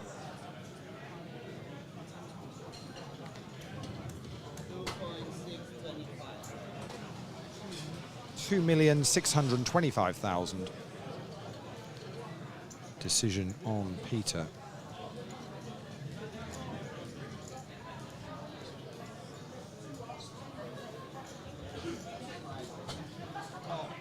He's going to call. Peter's got King Jack and Nick has got Ace 10. It's the Ace 10 at risk. Let's go. And 3, 8, 4. Another 8. Spades are there though. King on the river is going to do for Nick. I think I've only been here for 2 hands and we've got 2 bust outs. So unfortunately our reigning champ is going to depart in 6th place, picking up £2,800. Very well done to him. Going to see if I can just have a very quick word with Nick, because but hey, Nick, I don't think we've ever had anyone try and defend the title and get as close as you've just done. Amazing, mate. Thank you very much. How's it been for the last? Yeah, obviously you reigning champ last year, just rocked up this year. Just thought, well, I'll give it a go and see what happens. Yeah. Played the Goliath, didn't do very well there, and then this was my next stop, and made a nice run. So can't fault it. Thanks for having me. Superb effort, Nick. Great to see you back, and I'm sure we'll see you again in future years. Awesome stuff. Very well done to him. Nick's picking up, say, 2,800. Des, I mean, so close. Yeah, it's a great run. He's naturally very, very disappointed. I mean, you know, he gets his moment in the spotlight back. We go to the final table, and he's out so quickly. And I know there's a lot of love for Nick in the chat box. Alas, 'twas not to be. But as Dan says here, great run, Nick. You know, can't argue with that. Back to back, great run. And touch wood, Lee, we'll see him back again next year. He's got lots of game. Absolutely. Got Donald and John in a hand here. The board is 7, Jack, 8. Just going to see how this plays out. A lot of chatter going on. Donald was in the small blind. John was on the button. John's made it 275,000. Oh, actually, and also Mark is also in the hand in seat 2 as well. That's what happens trying to get an interview. So Mark gets out the way, which means it's going to be John and Donald to see a turn card here. And it is another 8 on the turn. Which has gone check, check. 5 on the river.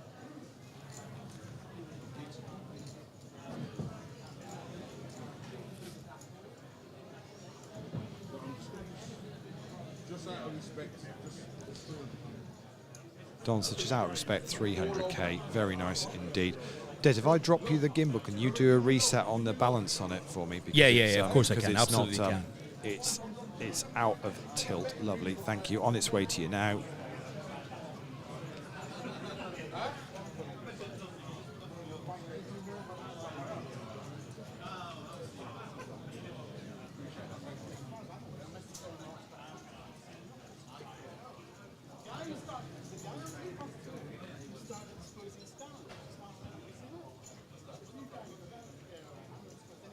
So on we go, next hand, and we've got what we got. Mark on the small blind,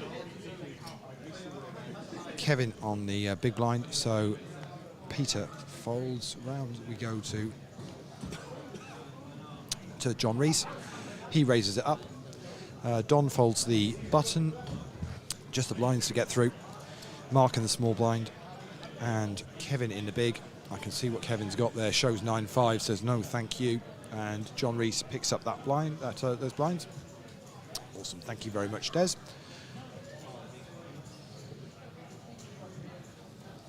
So the guys have locked up 3,300. Play quite quickly on this final table.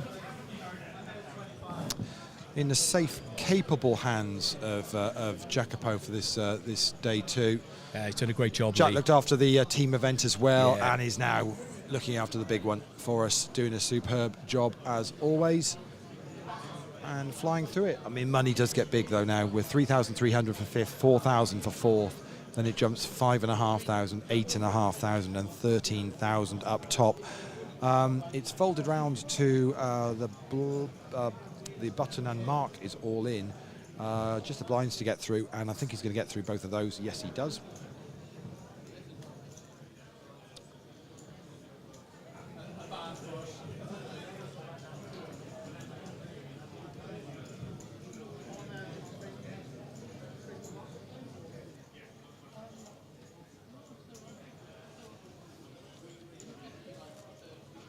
So on we go. Interested to see how long this will take. Because say, John is a massive chip lead, so there are. Let's work out how many there are chips in play. There is about 47.5 million chips in play, Des. Yeah. So you're making notes. No. Yeah. Not. Yeah. I'm promoting somewhere. Mark is all in. Mark is all in again, and he's round to John's big blind. John's asked for a count. So we're doing that now. 1,350,000 is the count.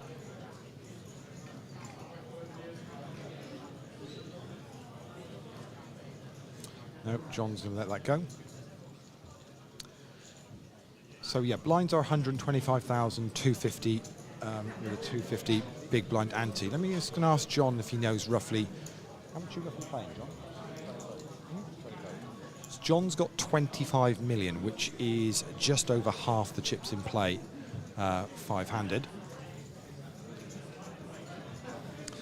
Obviously, for those that were watching earlier on in the week, Welsh skipper of the international team that played on Wednesday and Thursday. So yeah, so to give you an idea, so John's got just over half the chips in play. Wow. And you heard the call, or how much the count was for Mark's all in.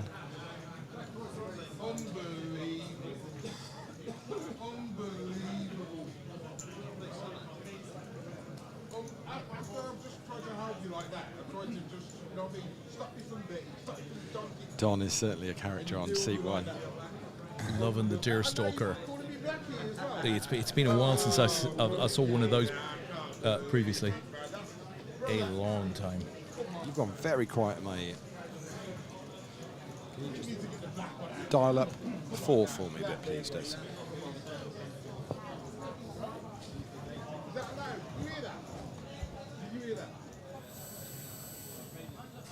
Perfect. Yeah. Thank you. So on we go. So yeah, so John's got about 25 million of the 47 million chips in play. Mark really is the shorter stack there, but he's got about he's probably got about three and a half. 3.5 mil, something like that. Kevin's playing similar, maybe 2 mil. So the rest of the chips are the other side. Peter has got a pretty decent stack actually. He's got all these. What are these in? These are in 10s, aren't they? So no, they're in 20s or.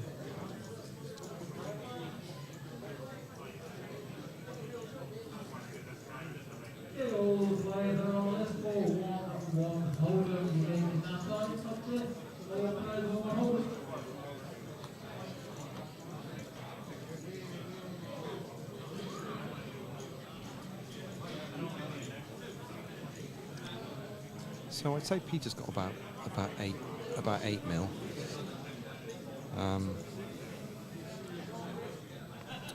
And Don's got 4, 5, 6. Yeah, 6. Yeah, they got about sort of about 7 mil. And the other two are the shorter stacks. Mark and Kevin, and it's a raise again from the chip leader, John. Makes it 525,000 to go. It's round to Kevin on the big blind.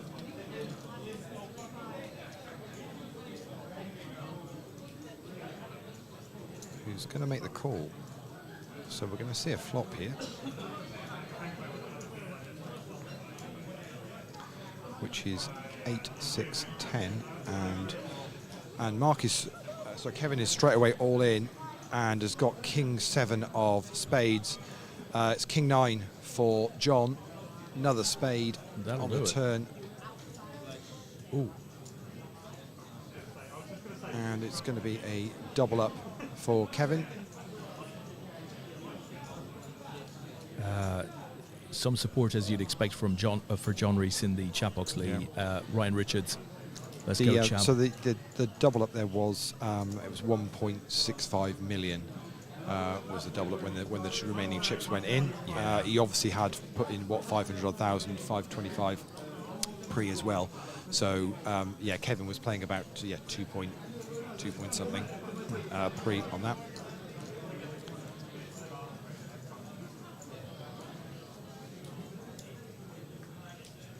But the reality is that's just a little dent into John Reese's stack at the moment, still in a very strong position, 5-handed.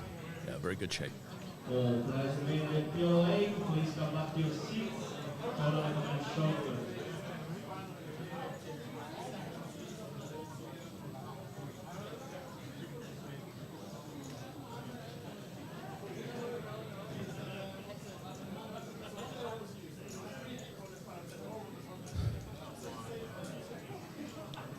So Peter gets a walk there, and on we go.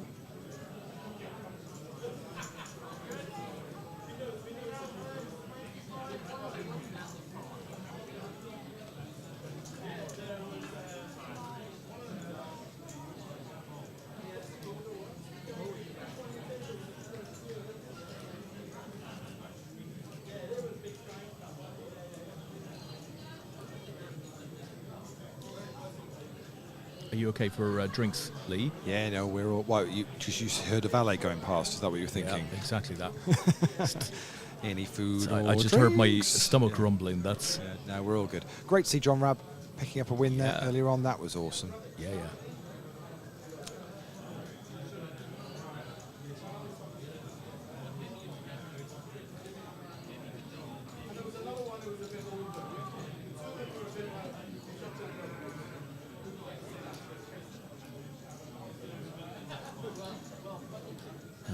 As we said earlier, John, a veteran of the poker industry, ex-Grosvenor, Poker Stars Live, currently a journalist in the poker industry.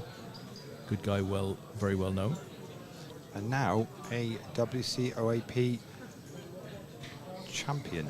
Yeah, and we were saying earlier, the irony was that, John, when he was a Grosvenor Stroke Blue Square rep way back in 2008, actually presented an APAT award to a winning UK team champion. And here he is today, many years later, 17, receiving his first award himself. Fair play.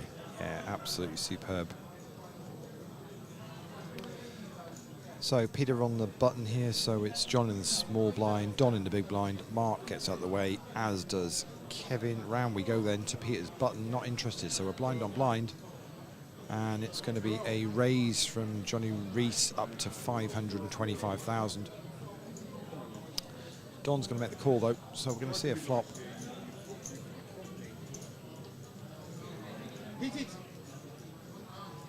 It's King 9-4 with a couple of spades on board.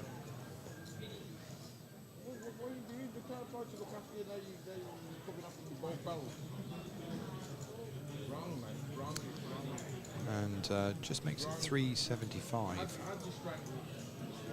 And so Don's made the call, so we're going to see the 9 of diamonds on the turn. Check this time from John.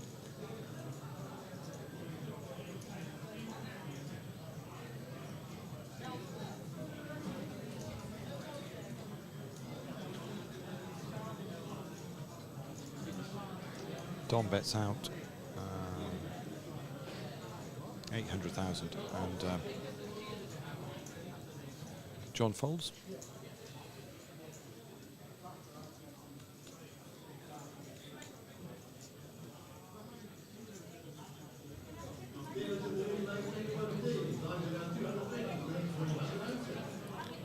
Levi Tomlinson says, "Come on, Grubster." Any idea who the Grubster is, Lee? Not sure.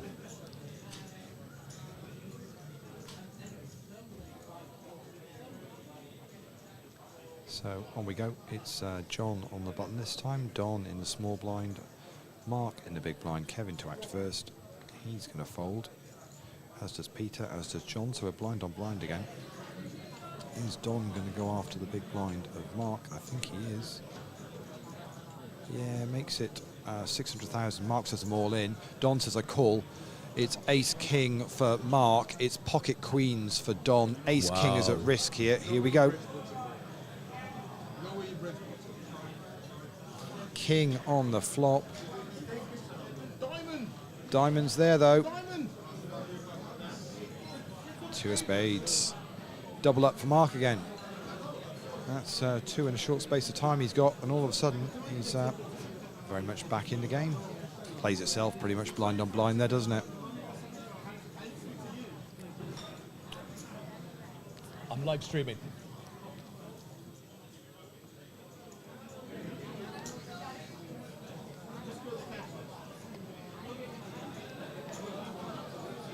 Are you going to tell your rail that your live streaming does?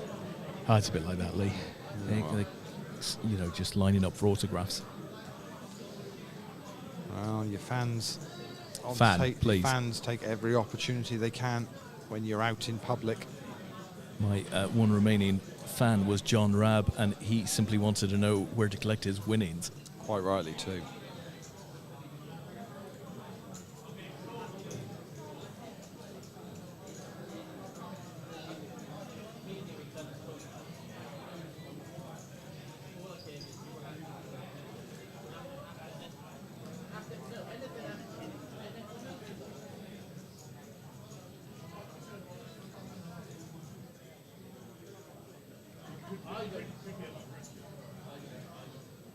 So on we go next hand, it's Don's button this time, so Mark is now in the small blind, Kevin's in the big blind, which means it will be Peter to act first.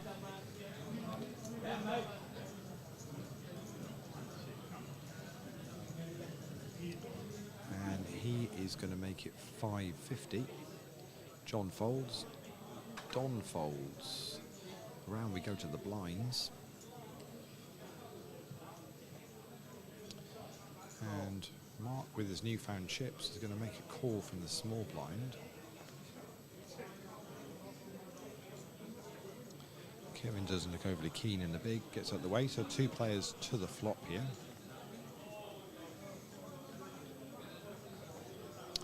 And it's Queen, Ace, King, couple of diamonds, goes check, check. Another queen on the turn. And 500k is the bet from Mark. Peter's going to make the call, so we'll see the river. I'm trying to avoid reading John's WhatsApp messages. And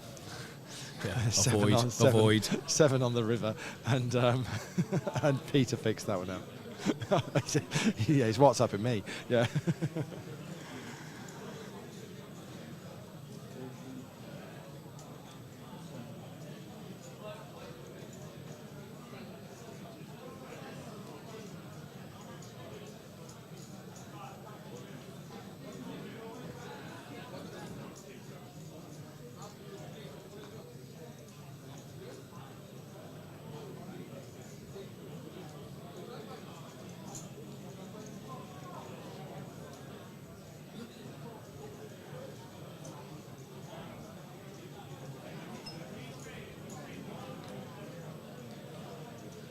So Mark's button this time, Kevin in the small blind, Peter in the big, and John Rees raises it up under the gun to 525,000. Don folds.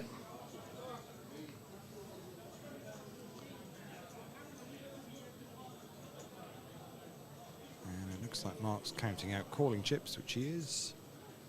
Around we go to the blinds then.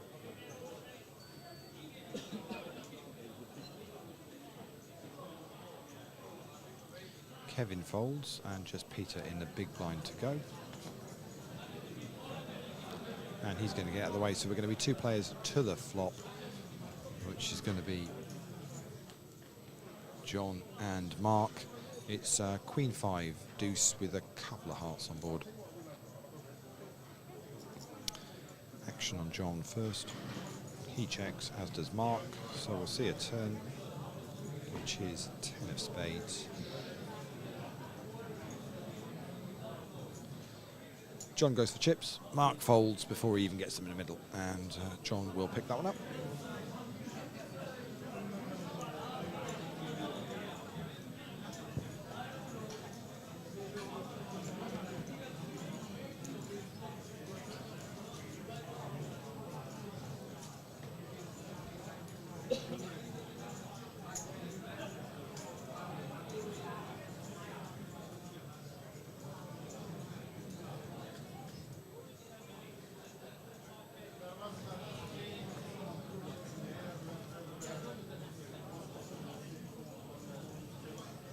So it's Kevin's button this time, which means Pete's in small blind and John is in the big blind.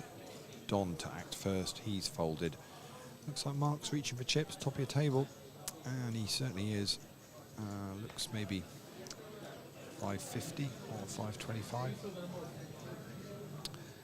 Kevin folds, Peter folds, and it is 550 looking at what John has put in there. So we're going to be 2 players to this flop, and it is deuce, queen, ace, rainbow. Check from John, and Mark bets out 325. John makes the call. King of spades on the turn. Mark makes it 500,000, and John's made the call.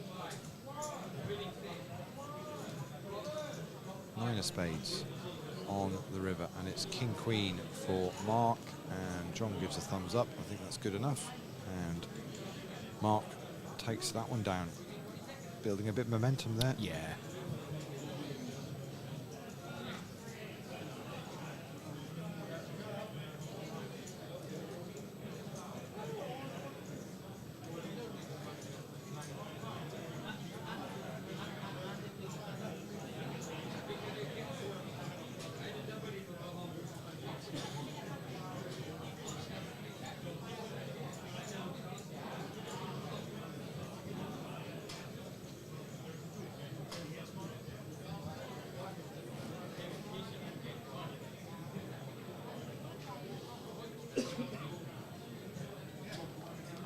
So next hand, Peter's button, and it's folded round to him,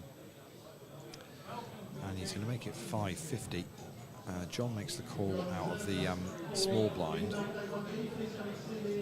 kind of feel Don will make the call because he's getting huge. He's getting value to want to see this, so he does make the call out of the big blind. So we're going to be 3 players to the flop, and it's 7-5 Jack rainbow. John to act first, and John's firing out a bet of 625,000. Don folds, and action round onto Peter, who was the original raisin.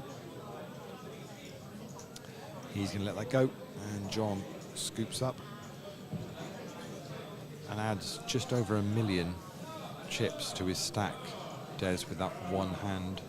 That's where they're at the moment. Yeah, he's in pretty good shape.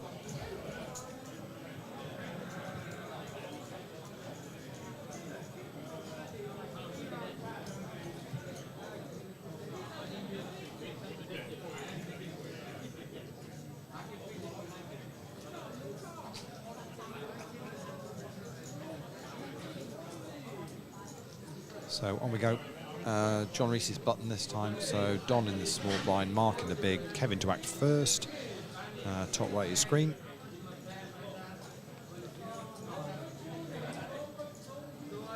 And he's raising up this time. Looks like the standard 550.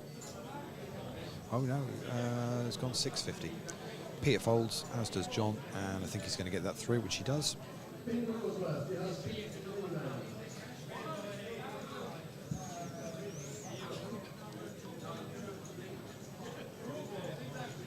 Over the tannoy, Pete Wigglesworth has a seat in the mini main, which can only mean that he's bust the PLO8. Well read. Yeah. No multi-tabling, not in this casino.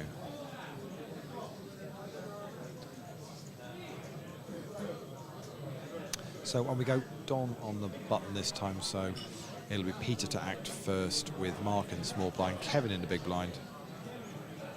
So on we go. Table seems to be playing good spirits. Everyone's having a good laugh. Peter folds, John folds, and Don on the button makes it 600,000. Mark gets out of the way. Kevin has not been happy with the cards he's had in the big blind for a little while now. If you at least 2 or 3 orbits, you look at him going, "Oh, come on, give me something, give me something to defend with." Well, when we came over here, Lee, obviously we saw that John had very significant chip stack, right? We don't quite know how he got them. It was very chipped up. what is your call? In terms of what we have seen, is there an aggressor out there?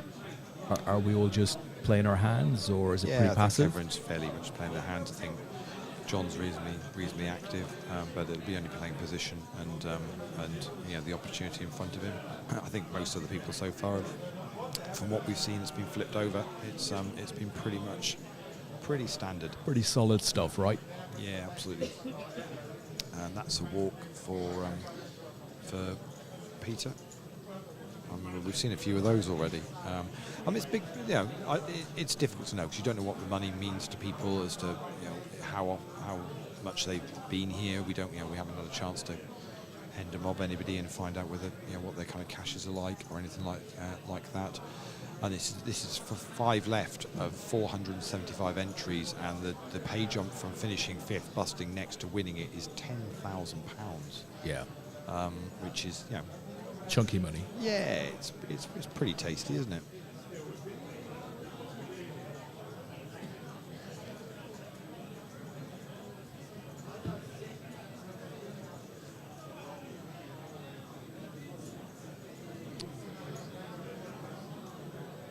So Peter made up the small blind. John re-raised to been 675, and the big blind. Peter's made the call, so they've checked the flop of 10, 7, 9. So we're going to see a 4 on the turn. That's 2 diamonds, 2 hearts. Peter's checked again. And John's bet out 525,000.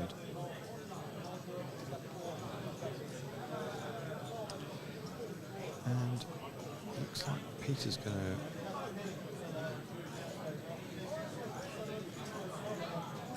Peter's made the call, so we're going to see a river card here. Interesting. It's interesting. He was pushed back chips there. 6 of diamonds. It just counts out the wrong chips. So Peter shows 6-4 for the rivered 2 pair turn river, and that is good enough. John gives a little shake of the head there, but that's good enough.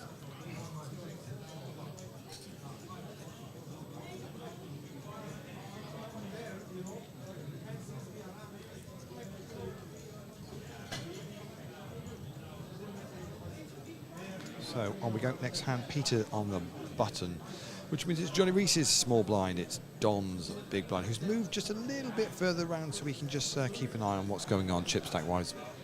Very good. Which is all very sensible, as we've got a bit more space because we are down to 5. So no harm in doing that whatsoever. Some players, well, once they're in their spot, they don't really want to move because they feel like it's either been good to them, bad to them, or it's due to be good to them, or whatever it might be. Others, less bothered. Less bothered. So we folded all the way round to the blinds, and John's made up the small blind, and Don is in the big, and so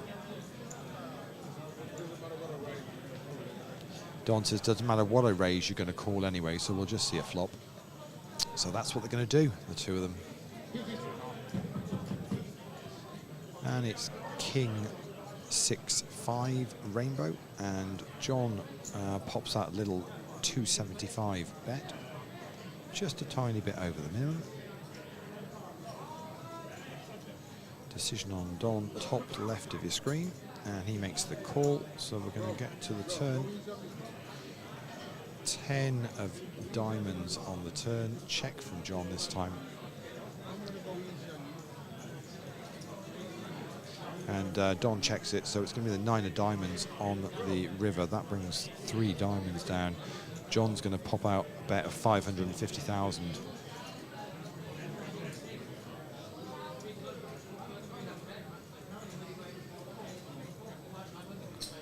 Don's reaching for somebody's time chips. He's got 3, 2, 1 to act. And it's dead. And John's going to scoop. Other hand, Dan Williams out there, our 6 max champ, recently minted 6 max champ, sending a let's go to Johnny Rees from France, LA. Hope you're well, Dan. We've got a world champion on the rail England's very own. Danny Strange. England's very own Danny Strange. We're thinking of renaming the England team to the Danny Strange team for the International Team Championship. The Danny Strange Orchestra. Well done to Danny, though. Superb performance. That's winning that event twice in 3 years is pretty impressive going. Yeah. Not an easy one to do. So this folded all the way around to the blinds again. Don in the small blind, and it's Mark in the big. Don makes up the small blind. Mark checks his option on the big, so we're going to see a flop, which is Queen Ace 5 with a couple of diamonds down there. Let's see what they're going to do. And Mark's pretty much folded as Don was going to reach for some chips, and so on we go. Got about 4 minutes left of this level, which is currently at 125,250, and then it's going to jump to 150,300. Say 5 left. This is the World Championship of Amateur Poker 2025 main event. 475 runners bought in, making a prize pool just shy of £80,000, and we are down to 5. 3 of these are all going to pick up APAT medals for first, second and third, and one of them is going to be crowned our WCOAP 2025 main event champion for 2025 and pick up that all-important bracelet and £13,000 up top. Very nice, that would be too. It has been a busy day here at Dustal Dawn. Of course, the 5th day of the WCOAP. We bring the thing to a completion tomorrow, but we've got plenty of events tomorrow. As John Rabb is saying goodbye, so he's just leaving the building, but he's got to catch the last train. I was going to catch it. There goes John. Private goes John plane, Rabb. I'd have thought. There he is. There he is. John Rabb leaving the building. Well, he's trying to leave the building. He is trying to leave the building. He's going to have to shake all of the hands. Not easy to do. Not easy to do, but he is leaving the building. He's on his way. There we go.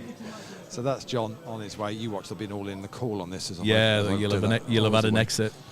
Yeah, we have got an all in. And it is Kevin who is all in, and Don has got the decision to make. This is all pre though, so Don was on the button, and he raised it up to 525,000. It folded. Mark folded in the small blind, and Kevin in the big blind said, "I am all in," and so decision is on Don. Top of your screen, decision to make.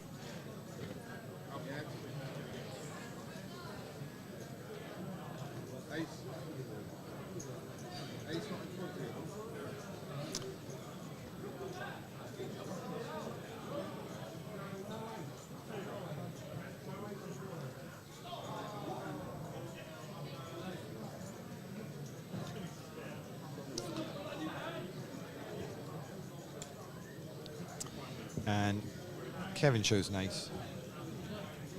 That's fair enough. Nice hand. Did I see John Rabb had chased up after you there?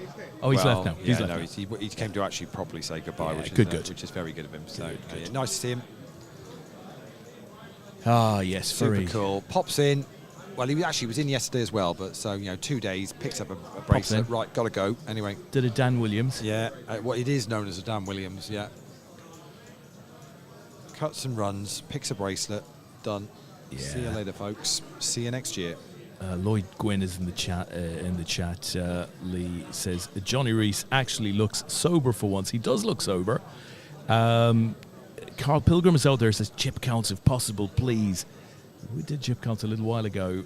Any significant movements? Yeah, there has, but we've got a situation going on here first of all. So let's have a look at this. So John's raised to 625,000 under the gun. Don has gone all in from the hijack, and it's now folding all the way around. So decision back on John, who says I'm going to make the call. John has got King Queen, and Don has got pocket tens. So it's the tens that are going to be at risk. King Queen for John Rees, pocket tens for Don. Here we go. Deuce 5 Jack with 2 spades. Third spade down.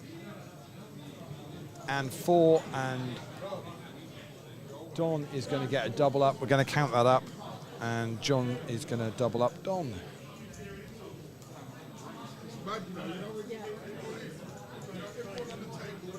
Nice hand and a good hold there for Don.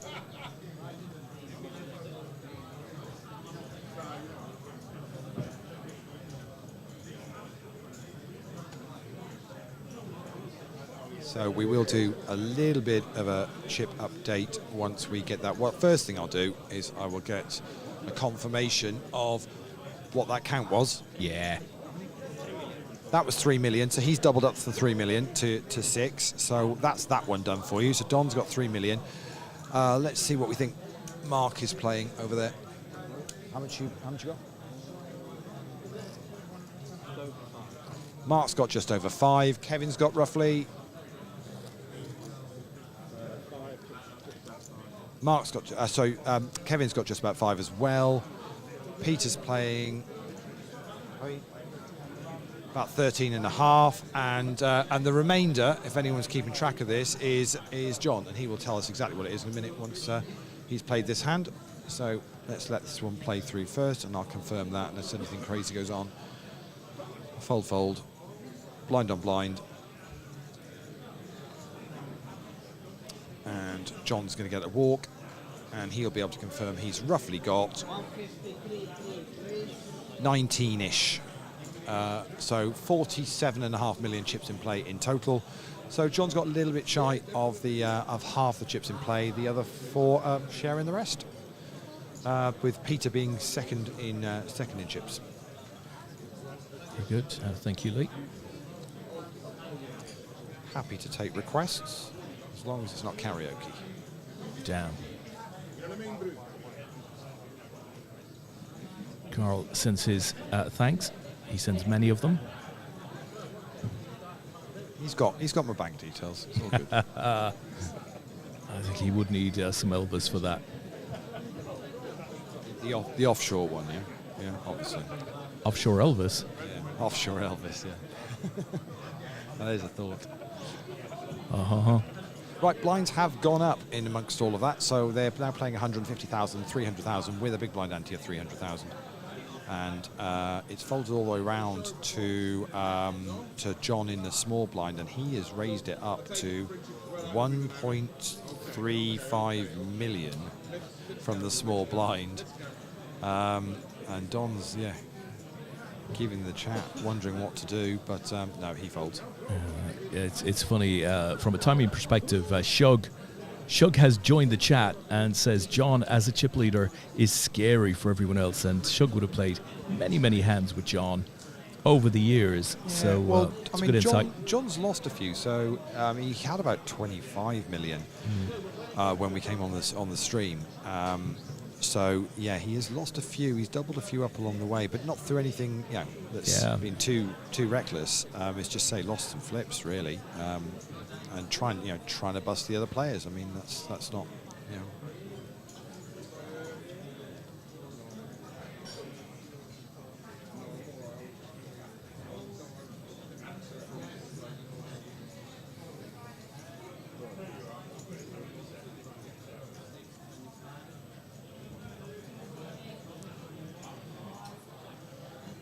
So Peter has made it 6:25 to go.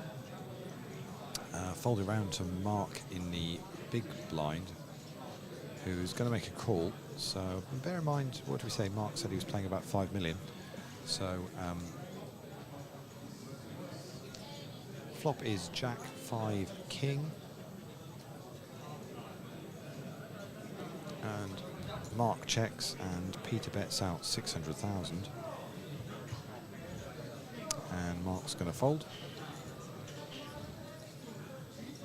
Tris sends a message. He says hello from 2 former champs a few yards away. Hello, Tris. And Kiana Jones, let's go, John Rees. Yes, just to confirm prizes here now. So 5th place is going to pick up 3,300. 4th is going to pick up 4,000. 3rd is going to get the bronze medal and £5,500. 2nd will pick up the silver medal and £8,500, and the winner is going to be crowned WCOAP main event champion for 2025. Going to pick up the WCOAP bracelet, APAC gold medal, plus £13,000 up top. Raised from John Rees to 625,000.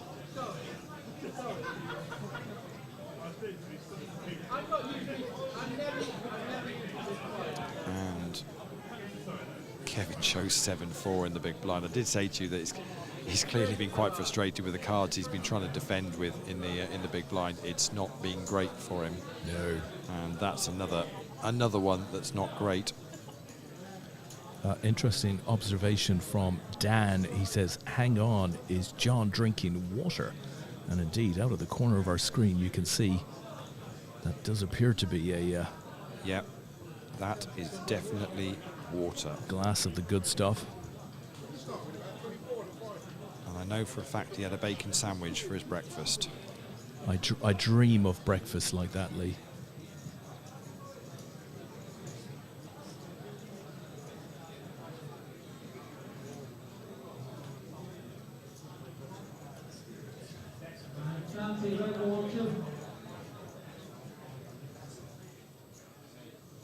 So Mark's raised it up from his button to 700,000. Kevin says, I'm all in from the small blind. Peter's got out of the way. Decision for Mark. Does he Here we want to go. go for this? They both had similar-ish type stacks, so we're just going to get a count on exactly how much this is. Certainly not an immediate call from Mark. He gets his count. 3.975. 3,975,000 is the count. Yep, 3,975,000. Does Mark want to go for this? In goes a time chip to have a think.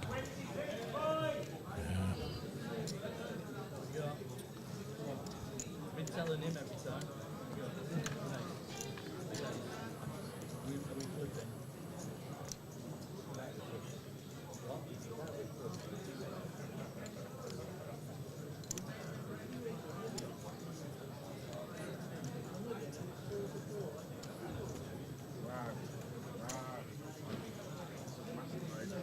Shows pocket eights.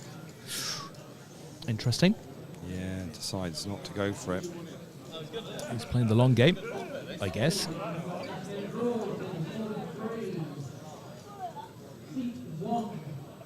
On we go then. Great to see an absolute packed card room still here on a Sunday night. I mean, just to whilst they're just dealing this one, just so you can see on my camera from the look at this. Sunday night. It's a Sunday night, folks, and all still up round there. There's still 2 tables going on in the VIP where they're playing the PLO8 championship. So yeah, it's still super busy. And to be honest, from the moment we got here on Wednesday, the place has been absolutely packed. I don't know whether there's any, association with us rocking up, Des, and it all of a sudden getting busy. Not sure. There might be, Lee. Yeah, indeed there might be. Crikey, we've been around for 19 years. I suspect we've been at DTD for many of them. So Peter's raised it up to 650,000 from the small blind. John's called the big blind.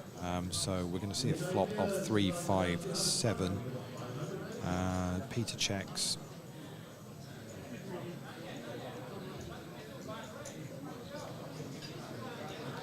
And John makes a bet of 425. Decision back on Peter, right hand side of your screen. And he's going to fold. These are the little ones that John seems pretty good at picking up, just the cute little pots, which just keeps adding to your stack. Which means then he can then when he wants to try and take somebody out and loses with the flip. Well, okay, he's built it up from lots of little pots. I haven't seen anything huge so far. Yeah. Where John's built his stack. It seems to be very steady, which is great to see. And ultimately, it's how you win one of these. You don't just go on an absolute heater where you win hand after hand after hand. No, you need patience. It doesn't work like that.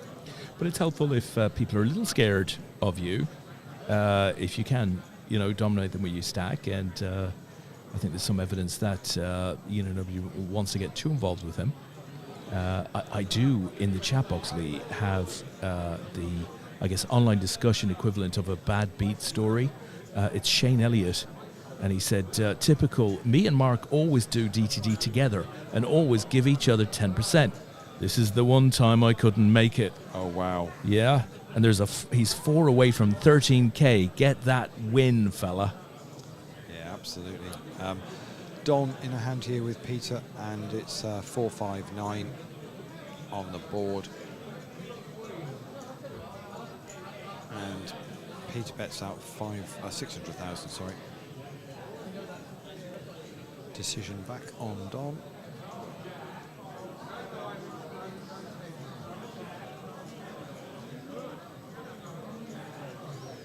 Top of your screen, and he's going to re-raise it to 1,625,000. Decision back on Peter. The board is 4 of diamonds, 5 of clubs, 9 of clubs. Pete says what you've got behind. Don says I've got 4 million behind. Yeah. In goes a time chip.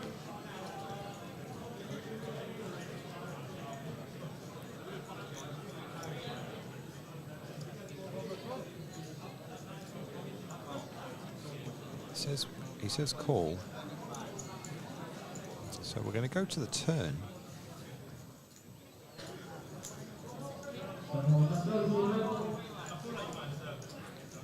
And the turn is the 10 of diamonds. So it's 4 diamonds, 5 of clubs. Don says all in, and Peter says I call. Don's got Queen 9, and it's pocket 4s for Peter. Sorry, Don's got Queen 9. He'd hit the top pair on the flop, but look what Peter had hit. Yeah, trip 4s. Yeah, trip 4s, and we're going to lose Don in 5th place, picking up £3,300. Very well done to him. He heads off. We're now down to 4, and we are on the medal bubble in this main event. 4 to go. Don says, well played, guys. Yeah, you could see it. He was like, oh, you can't believe that. I was hoping he would add a guy on, either two overcards or a shorter pair, and didn't think the 9 was good, or was on a drawing hand and we'd just gone for it. But yeah, ran into an absolute monster. Yeah. And that does for him. So that really cements Peter in 2nd place chip-wise. In fact, potentially, he might even have just gone ahead of John chip leader. It's going to be pretty close, actually, because he had about 13 million before that. He did. So, yeah, he could well, what did Don have? Said about 4 million behind and bet 1 point something. So, yeah, could well be we might have a new chip leader at this this final table. It's going to be close, but the chips are very much down this end of the table.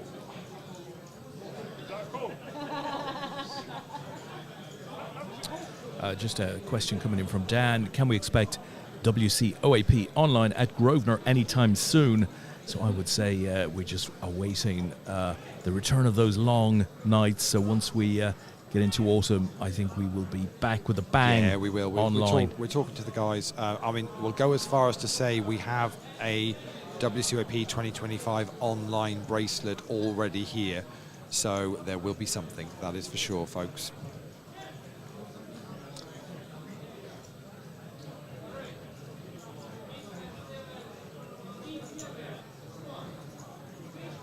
There remains a significant thread on John Rees and the power of H2O. Are they literally in the chat talking about why John's drinking water? Is that really what they're discussing? Somewhat disturbed by the thought that he is drinking water. They feel it's dangerous for everybody. Warning, folks, I'm about to blow your mind. Look, the first beer has arrived. There we go. Just arrived. There you go. Oh, it's been taken away. It was a teaser beer. Yeah, no, it wasn't his. It was not his beer. The beer belonged to somebody else. I got a board of deuce 3-6 here. Went check. They had a 10 on the turn and checked it again. This is Mark and Kevin. I should have said apologies for that. Top of your screen, and they've checked it all the way down. Mark shows Jack 7 for a Jack iron. Kevin in disgust. It's like, absolute disgust. Oh, no. But yeah, Mark takes that one down. It was quite very friendly pot all the way down to the river there. Absolutely. Oh dear. I've got a bit of a rail around me now, Des. Can we get security, Let's have a please? look, Lee. Yeah. Let's see. Dear God, look at that. It's like Yeah. the lineup from The Usual Suspects. Yeah, I'm the innocent one, I promise you. Can't say anything for anybody else, but I'm definitely innocent. Right then, on we go. So it is Mark on the button, which means John Twat first. He's folded. So is Mark. So we're round to the blinds. Kevin in the small blind. Peter in the big. And, oh, this is how friendly it's got. Peter's getting a walk. Simple as that. Nicely done. So blinds 300,000 for those of you just joining us. This is the final table of the main event of the WCOAP 2025. We're down to 4, which means they've all locked up a guaranteed £4,000. But this is where the money really starts getting big. We're one off the medals. Bronze medal will pick up 5,500. Silver medal will pick up 8,500. And if you can count yourself WCOAP 2025 main event champion, a little bit later on this evening, you will not only get the gold medal and the bracelet, but you will also be counting out £13,000. And we do make you count it as well. It's very important to make sure it's right. It's easier for us to organise your split with us. Absolutely. You know, tips gratefully received. Yeah, not a bother whatsoever. This is interesting. Not an issue. Scott Wood on YouTube. The Donegal Destroyer to take down the win. I'm really intrigued. The Donegal Destroyer. Which one of you is the Donegal Destroyer? Anybody owning up to being the Donegal Destroyer? They're all looking at Peter. Somebody in the chat has said the Donegal Destroyer to take it down. Any of you? They're all denying it, Des. They're all denying it. None of them are the Donegal Destroyer. Sounds like a drinking title, that perhaps. Sounds incredible. Or they don't want to admit to it if they really are. It might be the dealer. No, he's not taking credit for it either. No. Just get them to talk for a minute, Lee, and we'll soon find out who the Donegal Destroyer is. I'm not going to talk right now. This is when you get the person in the chat going, "Oh no, sorry, wrong tournament." Yeah, exactly. Wrong chat box. Never mind. Wrong tournament. Yeah. Is this not the Grosvenor live stream? Is this not Goliath? No, yeah, Goliath? Yeah. Huh? No, definitely not. Right then, on we go. So it's John Reese's button this time, which means Mark is in the small blind. Kevin's in the big blind, which means it'll be Peter to act first. As he's still stacking up his chips from the last pot that he won. So looking good over there, Peter. To be honest, I'm pretty sure there's not going to be a lot between the two of them down this end of the table now. I'll try and see if I can work out a count. I'm not sure that we've got those in. They look like they're in 15s to me, so I'll try and work it out. I think they're in 15s, which means I've got to get my maths head on if they're in 15s. It's always a bit more tricky, but we can do it. I mean, frankly, that should be outlawed, Lee. Yeah, unless you're stuck with something south of 20. I'll need to get a spreadsheet. We'll sort it out. It'll be fine. They can chat about that in the chat about what they think about stacking in 15s. Oh dear. It'll all kick off. It gets worse, Lee. Jama 10 says the donkey rider will take it down. Okay, now they're making it up. Yeah, I don't know, Lee. I mean that sounds more credible than the Donegal Destroyer. You think the donkey rider? The donkey rider, yeah, but I mean, I'm not talking not from a rude point of view. I got a grin from Kevin over there when I said donkey rider. yeah. Brilliant.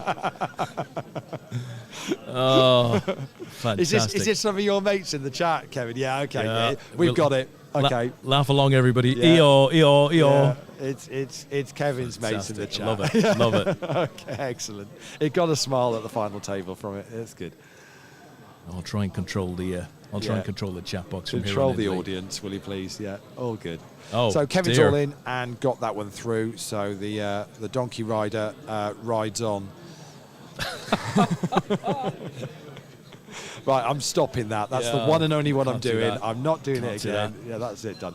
Right. Anyway, back to the chip count situation. So let me see.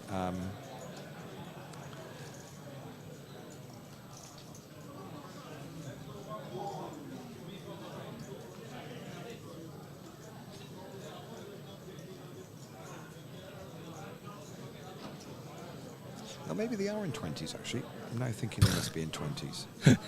They must be in 20s. Got to be. Well, to be honest, you're 4.5 hours into this now. I mean, it'd be understood if you were beginning to see less than single vision. Don't start. We're more than 4.5 hours into this, aren't we?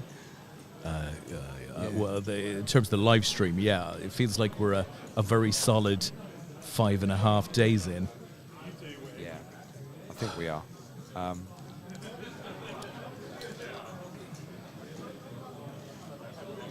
I think Pete's got about 19.6 million, I want to say.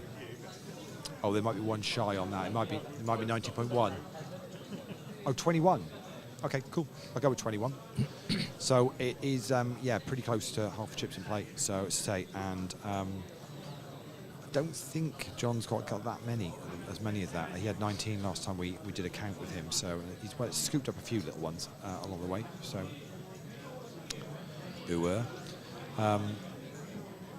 on we go. So raise from Pete under the on the button situation, and he's got that through. So on we go.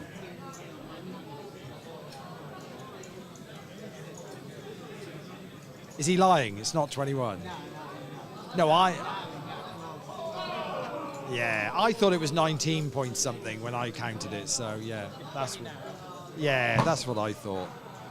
That's what I thought.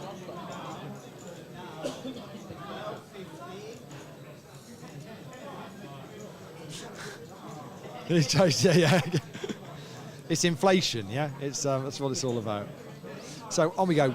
John's on the button, which means it's Mark in the small blind, Kevin in the big blind, and it'll be Peter to act first. He's going to fold.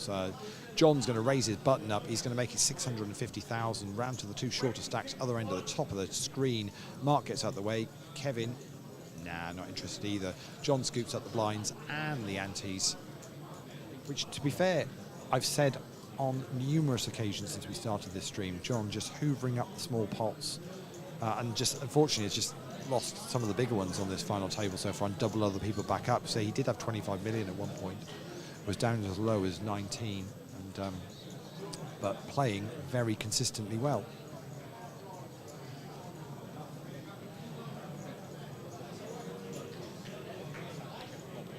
John, a very long-standing member of the APAC community, been playing with us for a long time now, and under the gun makes it 725,000.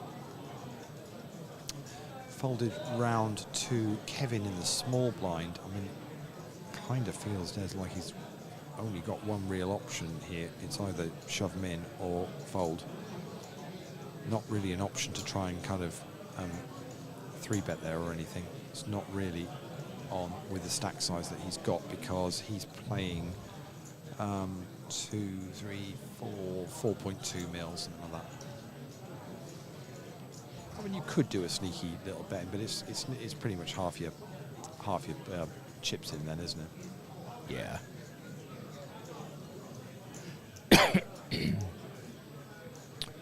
I think Anna has joined the chat, Lee, and Anna's... Anna from the bar? I don't think it's Anna from the bar. Oh, right, okay. Anna might have been in a bar, but she went via ChatGPT, I think. She says, a win for the beast of Ballynahinch. Beautiful. Beautiful. All in and a call. Mark has gone all in, and John has called. It's ace-3 for Mark. It's king-5 for John. Ace-3 at risk. 4, 9, 8. 3 brings the second club. And a king on the river, and we are going to lose Mark in 4th place, picking up £4,000. Well played to him. John Rees hits the king on the river. We are in the medal positions. Great performance by Mark. Can let Tom know we are in the medal positions with 2 big stacks down this end, and Kevin there as well. So I think... So they're just explaining that we're going to be, the clock gets halved when we're down to 3, and they're going to pop a break in at the end of this level in 16 minutes. Bear with me a second whilst I let Tom know that we need some bling on this table about now.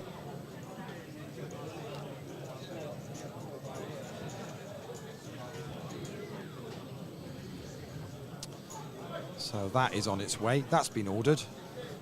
I mean, multitasking here, if nothing else. It's not easy, Lee, is it? It isn't easy. Do you know what? I might... We need a bot. I know you've got the camera on down the other side, but I think I might go down the other side, because I've got the rail all behind me here, and to be honest, it's... Yeah. I'm going to move myself down here and see if we can get in. Kevin is all in. Before I've even sat down, he's next to him. Wowzers. Just have a chat. have a chat about the donkeys, and he's got his chips in the middle. 4.2 million. And let's see, call from John. It's okay, it's Queen 10 for John. It is King 8 for Kevin. The King 8 is at risk here. Queen 10 of diamonds, King 10 for Kevin. Good luck, here we go. 10, a 2, deuce, 9, jack. That's lots of options for John to hit, and misses the lot, and Kevin gets a double up. 4.2 million. 4.2 million, and that puts Kevin very much back in the game with going to be about 8.5 mil, a little bit more of the 47 million chips in play, which is a good spot for him.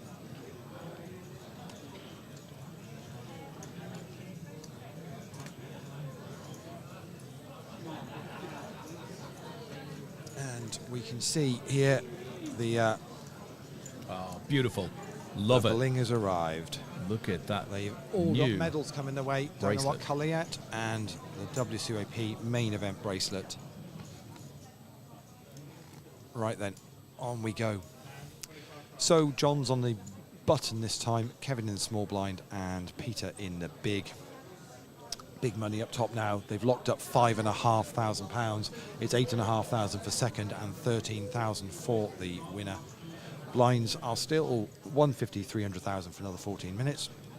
And the players will then be on a little short break whilst we do a little colour up before we then get into the 20-minute clock. So raise from John to 650,000, and he gets that one through. On we go.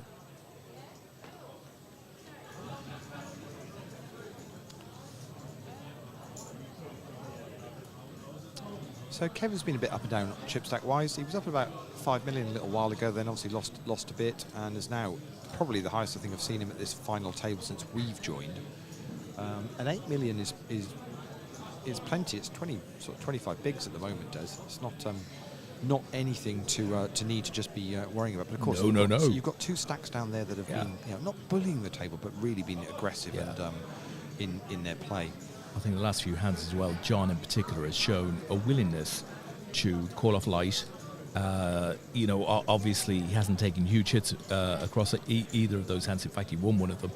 But I think Absolutely. Kev can take it easy. Peter's made it 650,000. John's made the call, so we're going to see a flop of 4, 5, 6.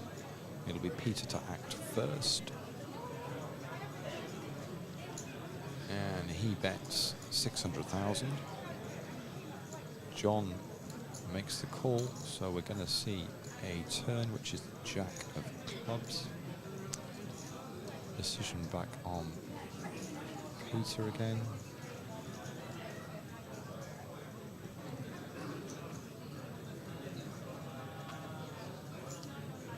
Counting out more chips. I think that's 900,000.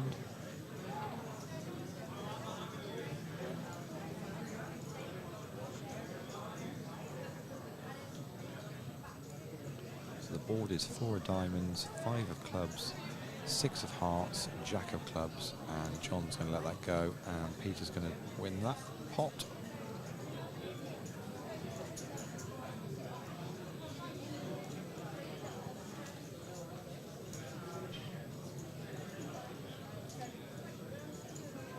And on it goes. Yeah, I think there's a fair bit of play still in this. Yeah.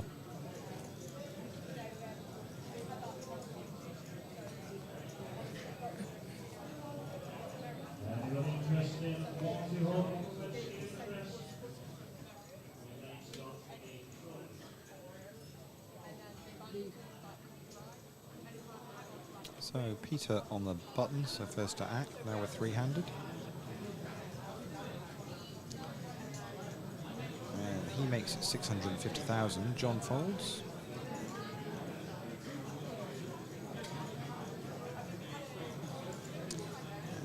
Looks like Kevin's got something to defend with here.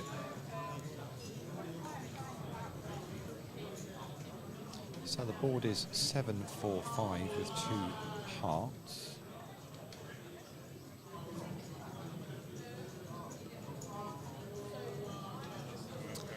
check from Kevin, and it's a 500,000 bet from Peter. Kevin makes the call. So we're going to see the ace of clubs on the turn. Check from Kevin again.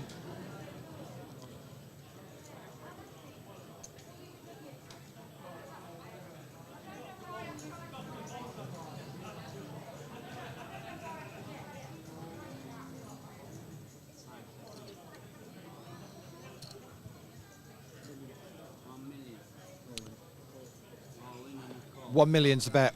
Kevin says all in, and it's a call. Wow. So let's just slowly see what's going on here. So Kevin's got ace-7, which has got 2 pair. It's 6-8 for Peter, and he's flopped the straight, and that is going to be that. We're going to lose Kevin in 3rd place, picking up the bronze medal. Well played, and Kevin. £5,500.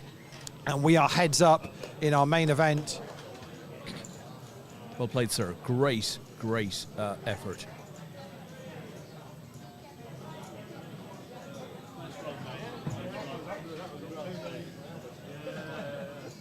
So I'm not sure whether we're going to just play this level out. I think we might well just be playing this level out, to be honest, and then we'll go from there. I think that's going to be the plan. So I think we will just play this one. We've got 9 minutes left on this. 9 minutes left of this this level. So brilliant. Well played to Kevin. Superb performance from him. He's going to pick up £5,500 for his trouble. For what was a £210 buy-in tournament. So on we go.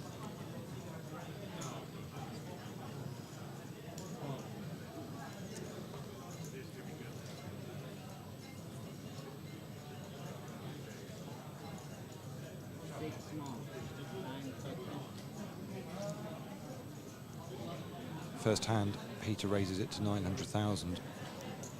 John makes the call. So we're going to see a flop.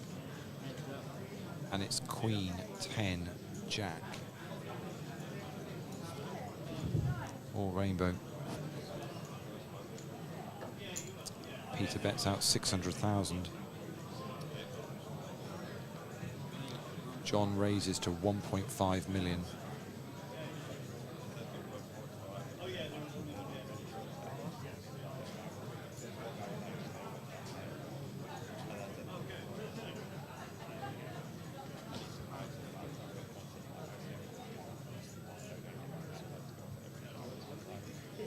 And Peter let it go, and John wins the first hand of this heads up in this main event. Thank you to the dealer.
Is your audio still there, Lee? Yeah, I think so. Perfect. Their average stack is 24 mil. and with blinds of 300,000 big blind. So they're 80 bigs deep as an average stack, and there's not a huge amount between them chip-wise, so there's loads of play in this. You know, I'd be shocked if this is all going in pre at any point. Certainly not on this level. We've got a little bit more play to come yet. Might be interesting to see with this level of sort of either the number of blinds that they have, whether we might start to see some, raises, re-raises, etc. Some aggression. Yeah, well, they've both clearly shown that they can play, and they're quite happy to, 2, 3-bet, 4-bet, and get involved, and also to a certain extent prepared to take a shot light. I mean, say some of John's calls, he's been in behind and got there, not in behind ridiculously, but certainly in a situation where he's had live cards and has then got good. Obviously lost a few along the way as well. But, yeah.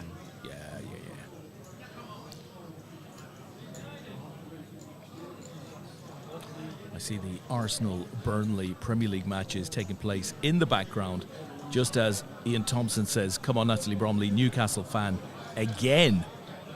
Wow. There must be some sort of in-joke there. So the flops come down 10 of hearts, 9 of hearts, 5 of diamonds, and John's bet out 375,000. We're just going to get a call from Peter pretty quickly. So we're going to go and see a turn here, which is the 8 of diamonds. So that's what the board's looking like. Yeah, there we go. And it's gone check on the turn, so we're going to see the 5 of clubs on the river.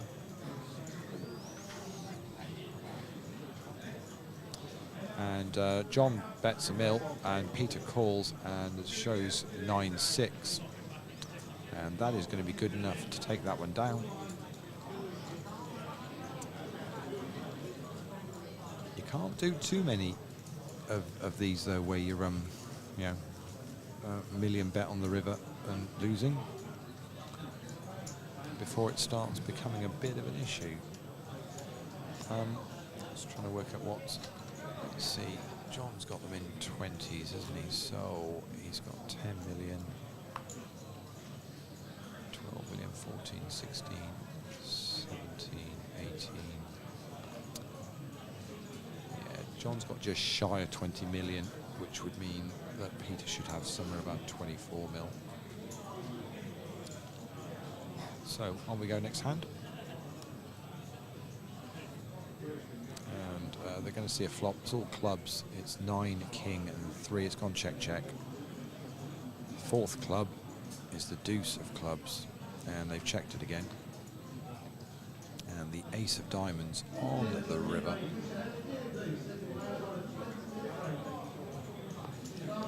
John bets out 675,000,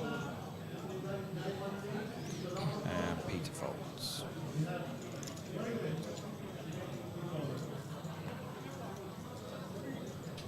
So players have got about 2 minutes left on this level, and then they believe they're going to have a short break. I don't know how long the break is going to be. I'll find out now. Jack, how long's the break going to be? They're going to have a 10-minute break. So we'll keep the stream going, but they will have a 10-minute break in about a minute and a half. So we'll probably get maybe 1, maybe 2 hands in, depending on how this first one plays out.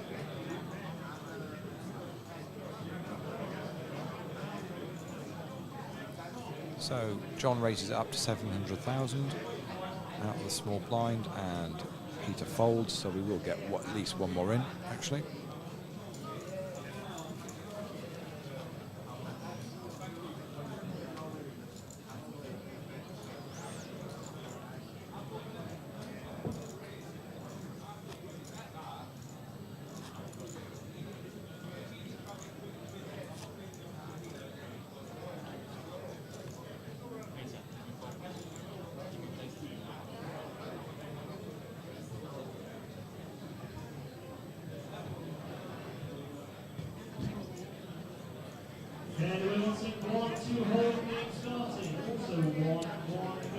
Peter raises up to 700,000 and gets that one through. So we'll get one more in. Yeah, and Scott, see your post. We'll show the board if we need to see a flop.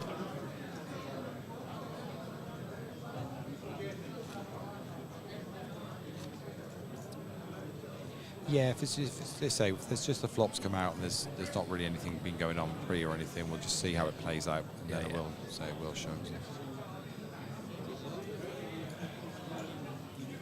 Okay, that's a missed deal, but they will get one more in, as they'd already washed the deck ready to go, so we'll get that one in.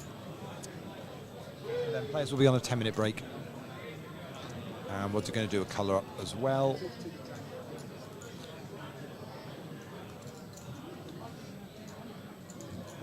A colour up and a power up, Lee.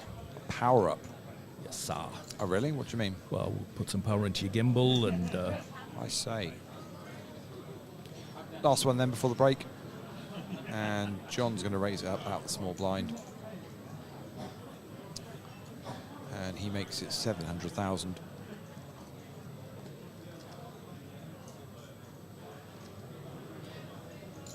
And Peter's going to make the call, so we're going to see a flop.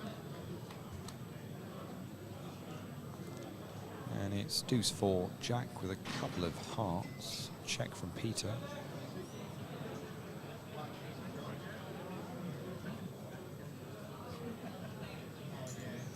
And John makes it 700,000, and that'll be good enough. And that'll be the last one for the break.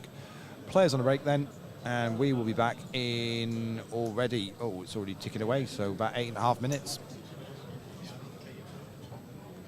Okay, thank you, everyone. We'll see you back in about 8.5 minutes, as Lee said.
Welcome back, everybody.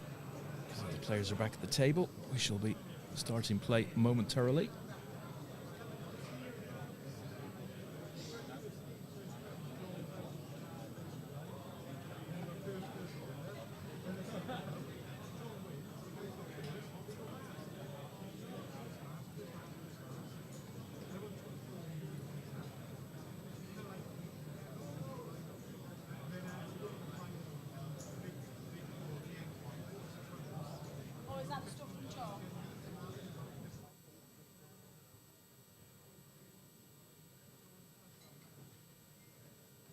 Just colouring up here.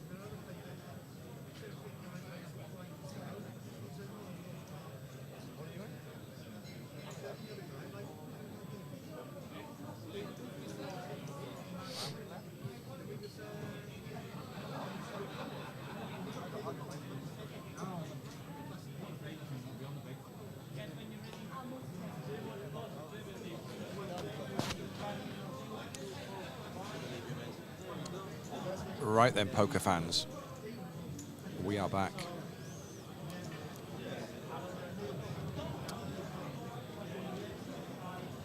On your right, you have John Rees with 21 million chips. On your left, you have Peter McCusker with 26 million chips. Blinds are going to be 200,000, 400,000. Level clock has been cut to 20 minutes now. And they are playing for the WCOAP main event. Champion bracelet, gold medal plus £13,000. Runner-up is going to pick up 8,500 and the silver medal. So a pay jump of £4,500 is to play for, plus the title of World Amateur Poker Champion 2025.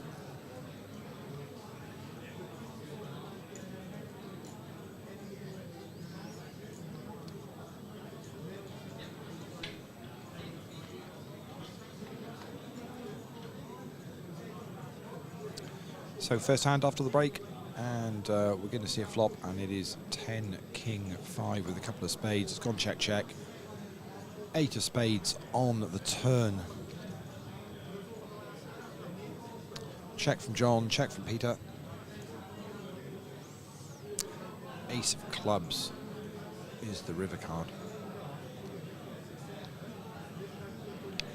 Goes to check check, and 7-5 I think was shown by Peter, and that's enough to take that one down.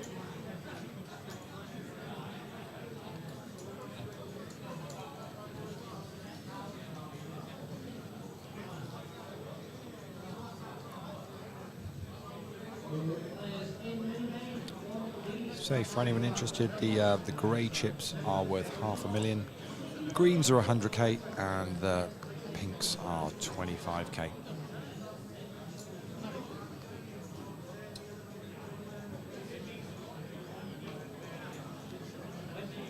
So on we go. John in the small blind, Peter in the big. And John raises it up to 850,000.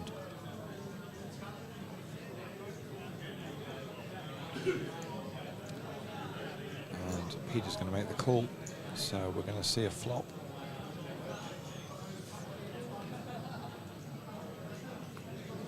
And it's 7 of clubs, Queen of spades, 6 of hearts. John bets out $500,000. And Peter's going to make the call, so we're going to see a turn, which is the 2 of hearts. Check from Peter, check from John. 2 of clubs on the river. Million bet from Peter. Looks like John's going to raise here, and he is. John's going to make it 3 million. Okay, really interesting to see what Peter does here. So that's the board. 7 of clubs, Queen of spades, 6 of hearts, 2 of hearts, 2 of clubs, and Peter folds.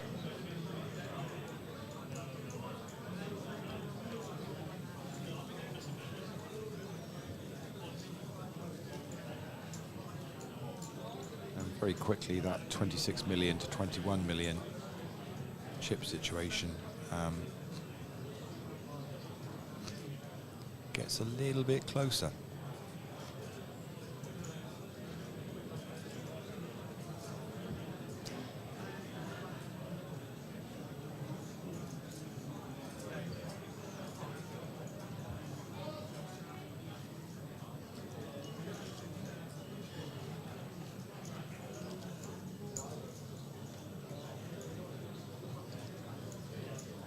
So raise from Peter there pre, and that gets through.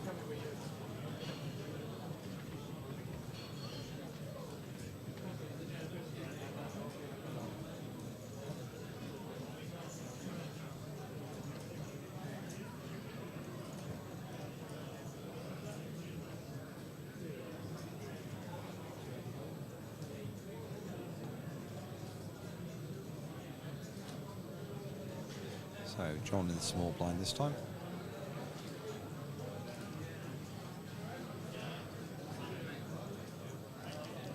And he raises it up to 850,000.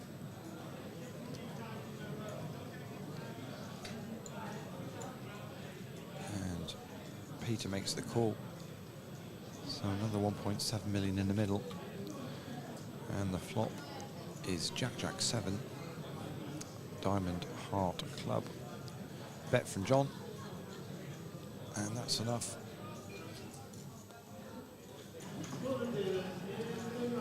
Seems to have the upper hand at this moment in time. I would suggest now they're pretty much evens chip-wise, I would think. I'd say they're now pretty much about 24 million each. 24, 22, 44 in play. 47 in play. million in play, Des. 24, 24. 475 runners. Yeah, there we go.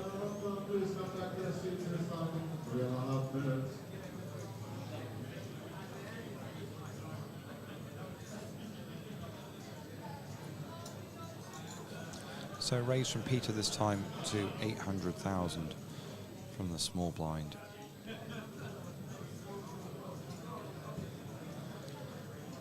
I get the feeling John's going to raise. Yeah. He's got all the look like he's going to raise. And he is. Makes it 2,150,000 and Peter folds.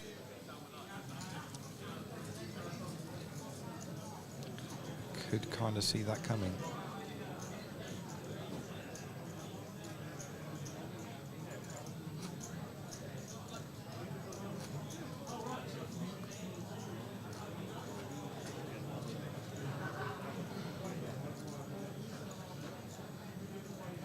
So on we go. John in the small blind this time.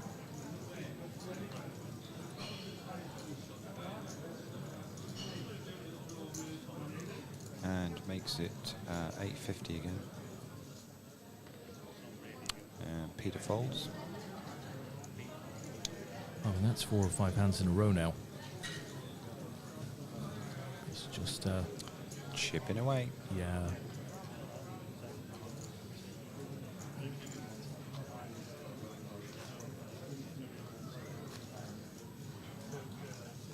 When they're still this deep at the moment, say blinds are 200,000, 400,000. So yeah, they're sat on what 60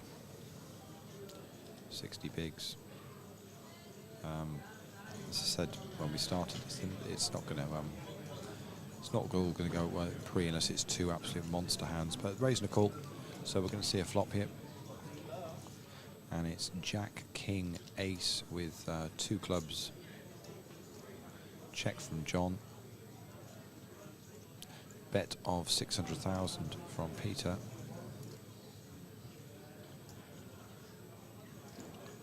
And John's made the call, so we're going to see a turn here.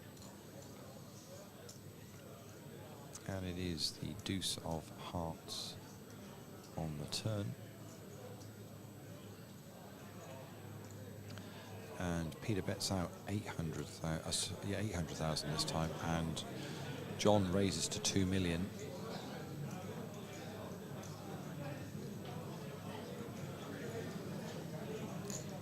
Peter makes the call.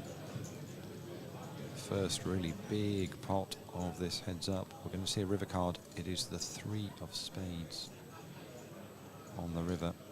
Check from John. Check from Peter. Ace 9 is Peter shows, and that's good enough to win it. So all of a sudden, swings back again. Yeah. What John's just won in the last 4 or 5 hands. Yeah, needed that. He's given back in one hand.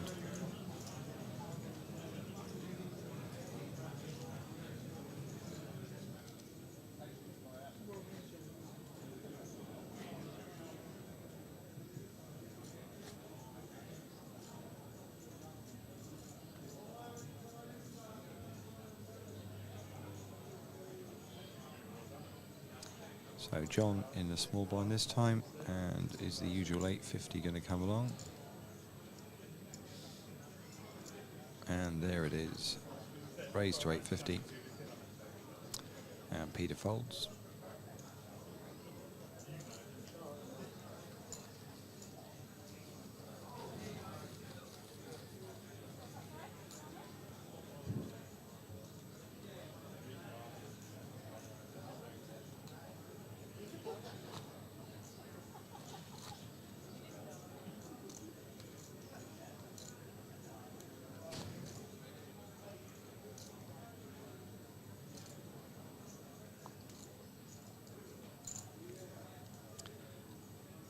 Peter in the small blind this time.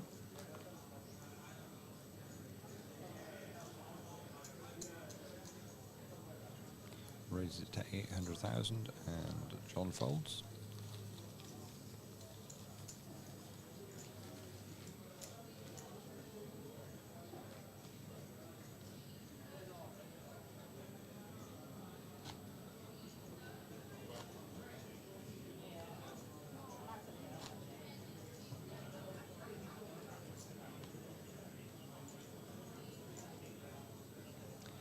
Been a few years since we've had a Welsh winner, Des.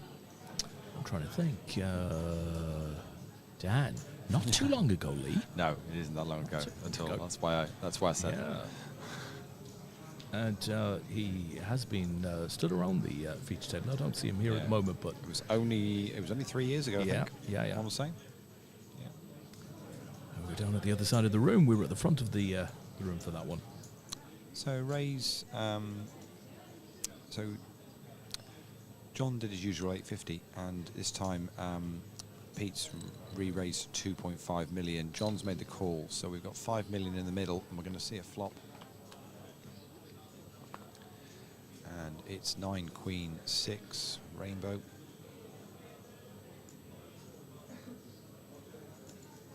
And Pete bets out 2 million.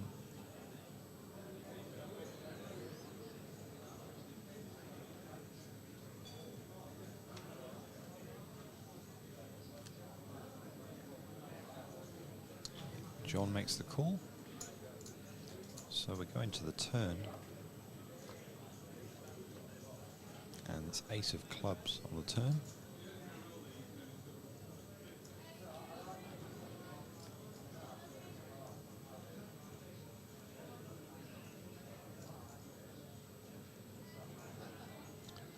Looks like Peter's going to continue with 3.5 million.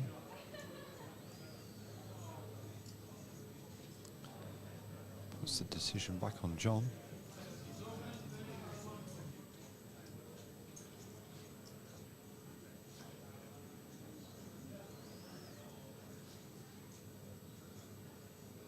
And he makes the call. Huge pot here now, Des. Yes, feels important. So we're going to see a river card. And it is the 7 of clubs on the river. So that's 9 of diamonds, queen of hearts, 6 of spades, ace of clubs, 7 of clubs. Will Peter find another bet? He's counting out some more of those grey chips, and he does. And instant call from John. It's ace king for Peter, and that is going to be good enough, and John's going to pay him off. 4 million was the bet on the river. That's a huge pot. heading the way of Peter. Going to give him a commanding lead here now in this heads up.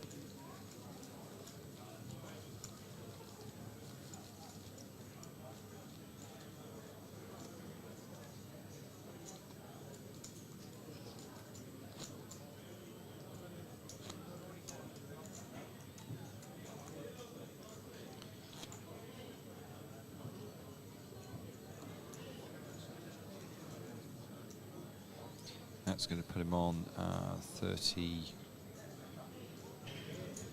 maybe 30, 36, maybe a bit more than that actually.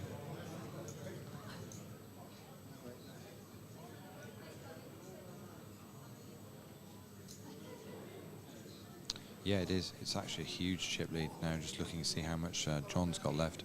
John's, so Peter's raised it up to 800,000. John's re-popped it to 2.1 million. He's now looking to see how much John's got playing behind.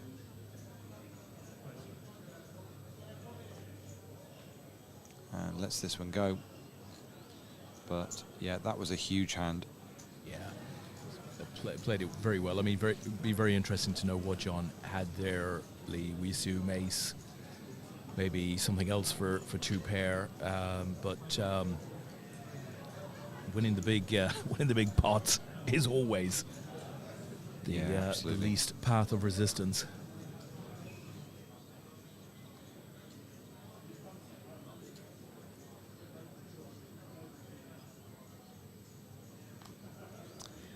Yeah, I'd say John's down to about 10 mil, maybe a little bit under 10 million now, which gives Peter a 3-1 chip lead. And we're going to see a flop. And it's 6-4-6. Goes check, check. Jack of clubs on the turn. Check from Peter. John fires out 400,000 bet. Gets called by Peter.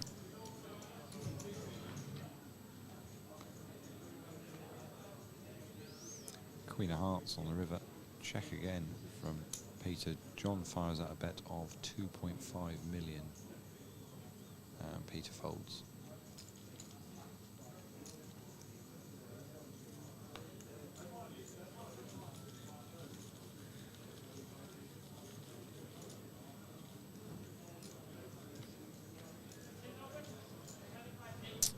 Let's have a look at that shiny bracelet there, Lee, our dealer. Very nice indeed. So these two players will walk away with that and gold, with silver going to a runner-up, in addition to a lot of cash.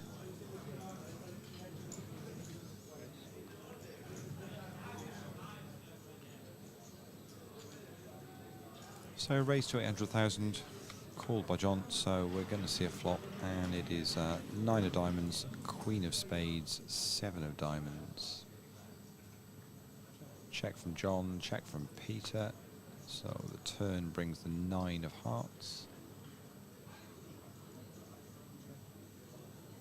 Check from John, and Peter's going to bet this time. Bet 600,000, and John folds. Momentum is certainly going the way of Peter to your left at the moment. Yeah, it's fair play, respect. He is playing this well. Of course, he has the chips now.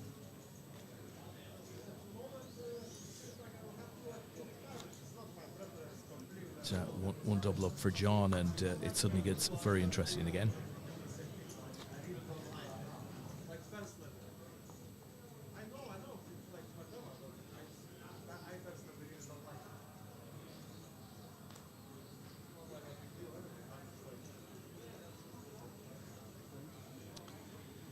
So John raises it up to 850.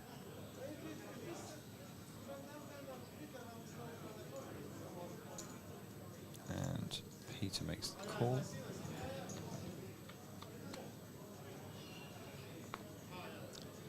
All diamonds, Jack 10-5.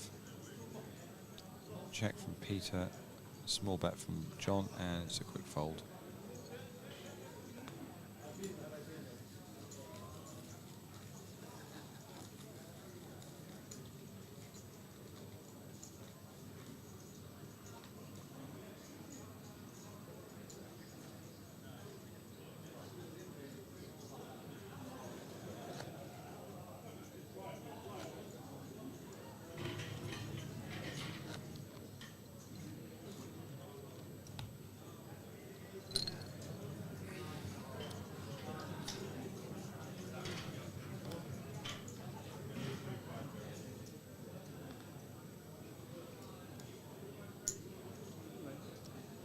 Peter raises to 800,000, and John makes the call.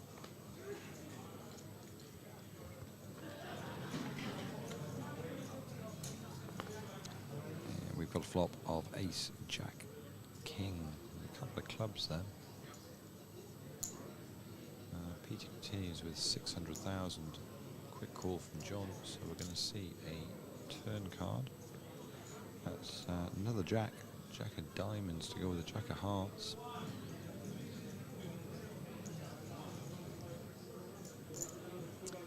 Peter fires again, 900,000 this time. And John raises it up to 2.3 million. It's like a position of commitment.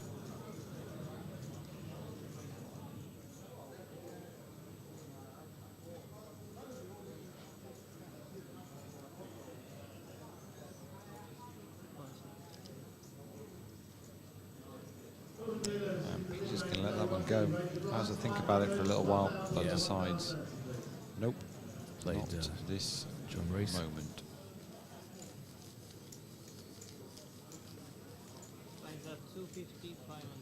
So we've moved up a level. Blinds are now 250,000, 500,000.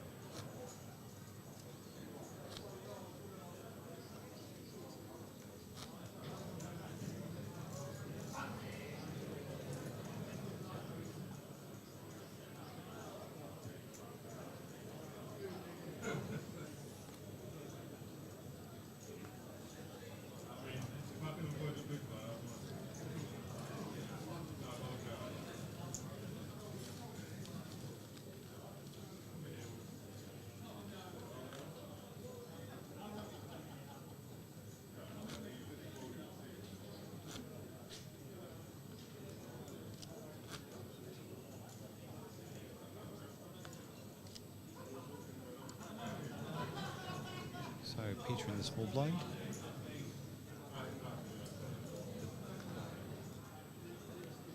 And folds.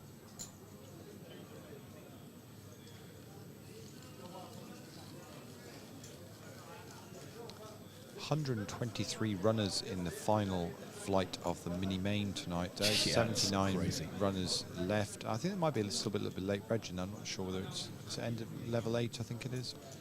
So you might find you have got a tiny bit of late reg still to go in that. Yeah. But super numbers. We'll be totting up the total mini main numbers and working out the payouts for that, as we've got the main event, as the final table of that tomorrow, along with another bunch of events as well for the final day. It is non-stop here. It's been non-stop all week. And for tomorrow, your bank holiday Monday, what do we have? The mini main, obviously, day 2 and final table will be a highlight. 3 medal events as well. The Mix Max Championship, great event, love that. Mixed Game Limit Championship. We've got a PLO 456 Championship, which Dan Williams has won previously. And the No Limit Holder Hold'em Closer, that kicks off at 6 p.m. The playing PLO that one, 456. Say again, my friend. Playing that one? No? Shall we all do that one, Lee? I think that's a great we'll idea. all jump in the That is a closer, great why not? idea. Let's do that. The PLO 456 is taking place at 4 p.m. 2 p.m. for the Mixed Game Limit, and 1 p.m. for the Mix Max, and the start of day 2 on the mini main.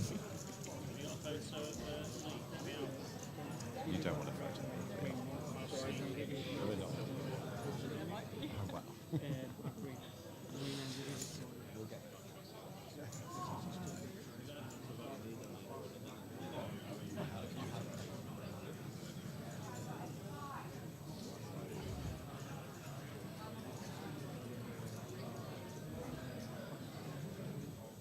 Do I see you have a professional photographer with you there, Lee? Yes, we do. Are we We've got getting some great snaps. snazzy? Yeah, you can check out Snazzy, all the love photos it. on the Dusseldorf website. If Amazing. you want to check out all of the photos, been doing an amazing job all week. Far better than we can take photos. Oh, honestly. yes. Yeah. Proper professional like and all that. So yeah, no, done a really good job. check them out. There's a whole gallery section, actually. To be honest, if you play at Dusk Till Dawn, you probably had your photo snapped without even realising it. And they're all up on the website, so go and check all of those out. Yeah, very good they look also. Yeah, they're super good.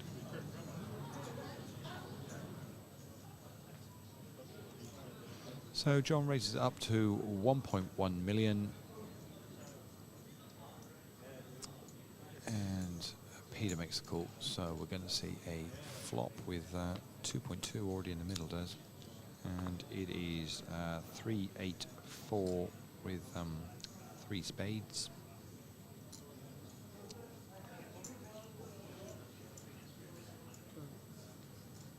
And another 1.2 from John.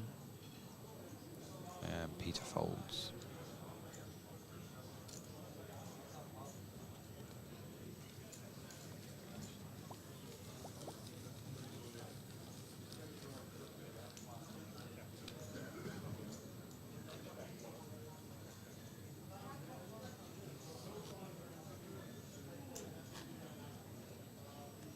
So John chipping back a little bit.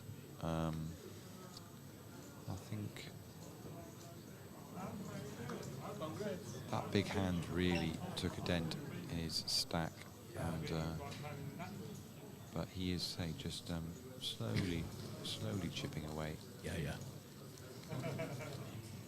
Not sure whether those stacks are completely 20s or not. They might well be, actually. So that would put him on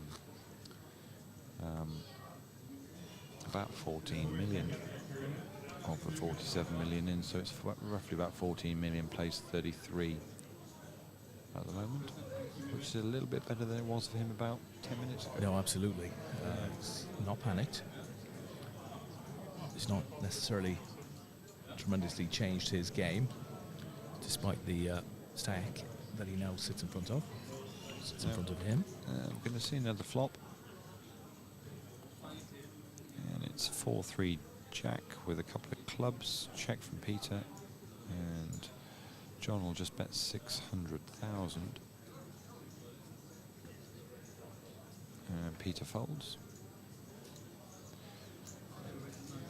Huge difference in prize money here. These guys are paying for a pay jump of £4,500, plus switching that silver medal up to a gold, and picking up the bracelet and calling themselves World Amateur Poker Champion for 2025.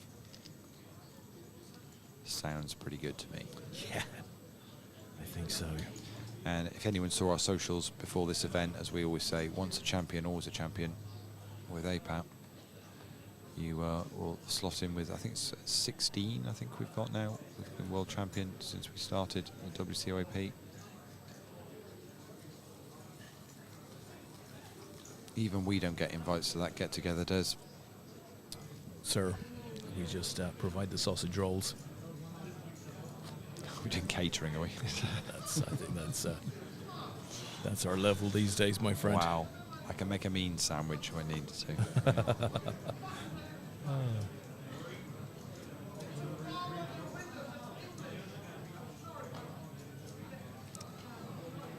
Might overheard Andreas from the Dutch team, clearly feeling he needs to share the rules of the game to the entire room. A very passionate poker player. And we love him for it, don't we, Des, really? Well, it's important to pick your spots, Lee. You pick it, you pick the wrong spot, you end up getting ejected.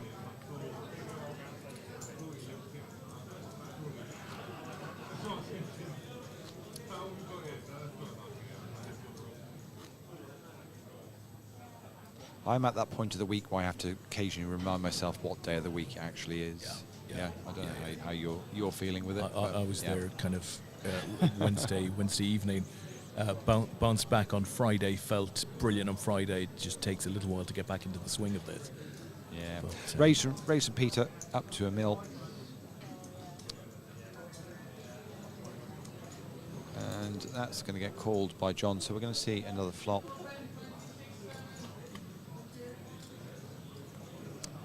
4 deuce Jack. all rainbow there. A spade, a heart, and a clubbed. Millions the bet from Peter, though. And John quickly makes the call, so we're going to go to the turn. And it's the 9 of spades. Check from John. Check from Peter, going to the river. 10 of clubs on the river. That's the board. Check from John. Is Peter going to fire at a bet? Yes, he is. 2 million. Decision back on John Rees.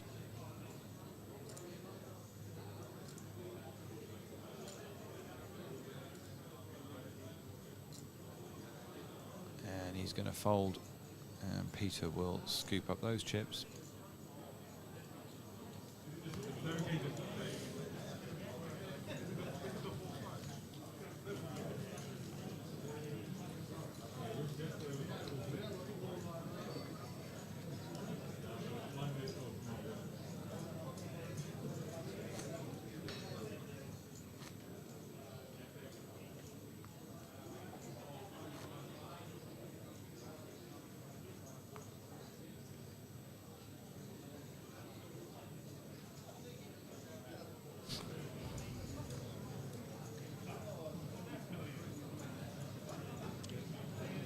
John makes it 1.1 million.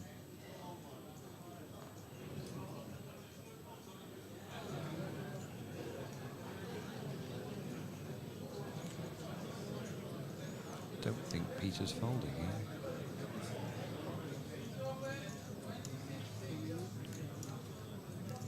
Peter re-raises to 3 million. Wow, this could be telling.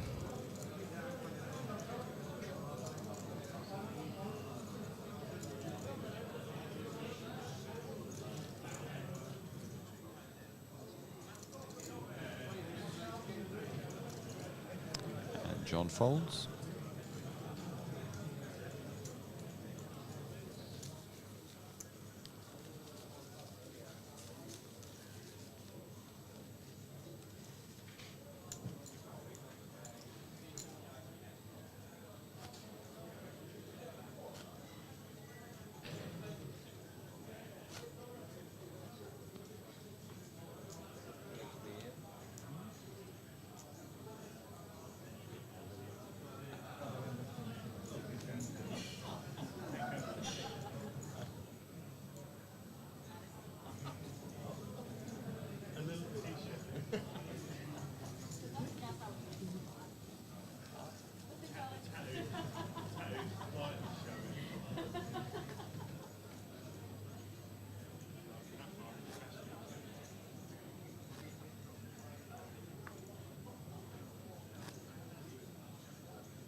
So John in the small blind this time, and he's going to raise it up 1.1 million.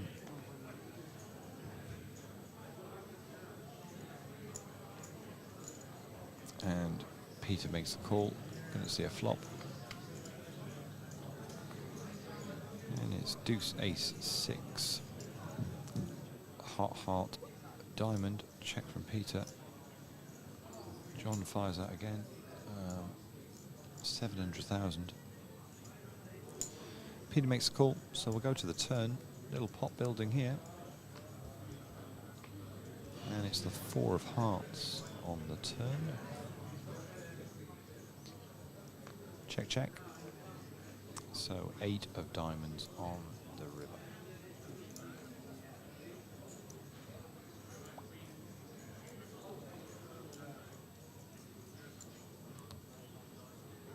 John bets 2.1 million.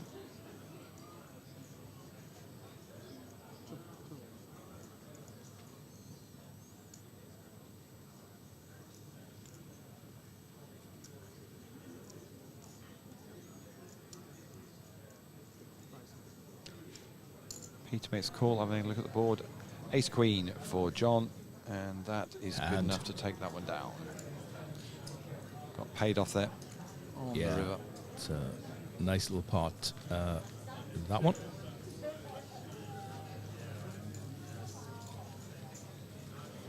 Just a little look at our bracelet and medals. Lee showed us a short while ago, but here's a lovely picture that our professional photographer Emma has taken. Looks superb. I don't think you can see that, Lee, but trust me, take my word, it looks absolutely amazing. I'm sure it looks great.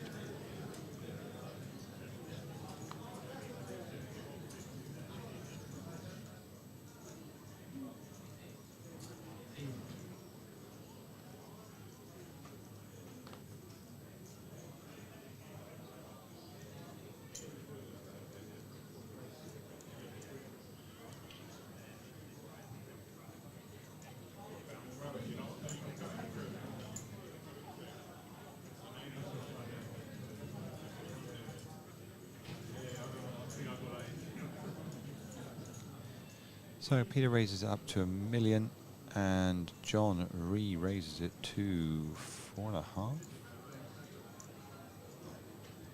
And Peter quickly folds.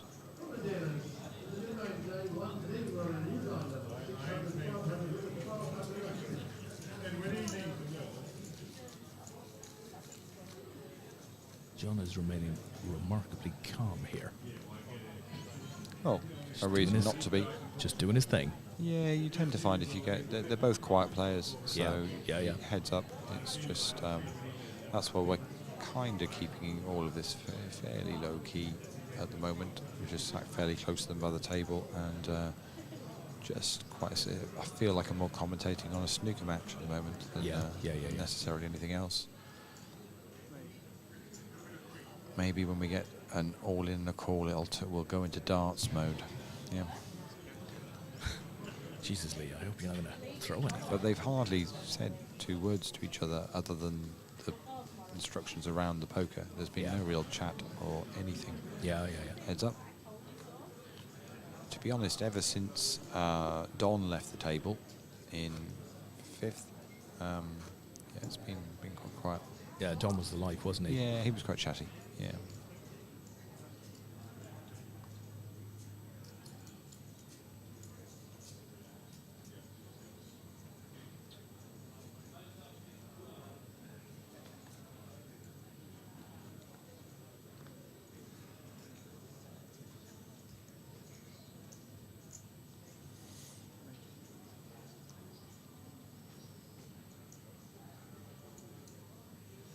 So raised to $1 million from Pete, and it's been raised up to 3.5 million by John.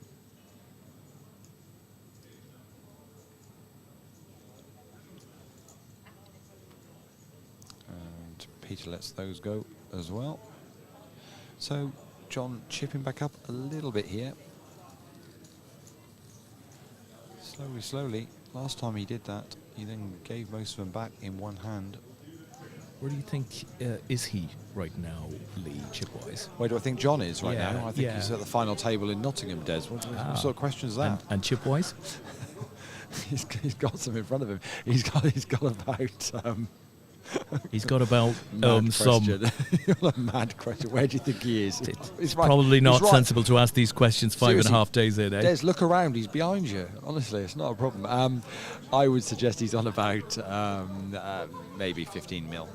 Something like that, yeah. We got there in the end. It took a while. About well, you ask a silly question, you get a silly answer. He's I got a silly answer, all right. He's got about 2-1 chip lead. I think Peter's roughly got at the moment. So yeah. Maybe a little tiny bit more than that, perhaps. Yeah. But John's been flicking between sort of 10 and 15 mil since we've got back since that big hand, really. That big hand. Pete hasn't been able to actually kind of grind him down any further than that at the moment. So that's where we're at.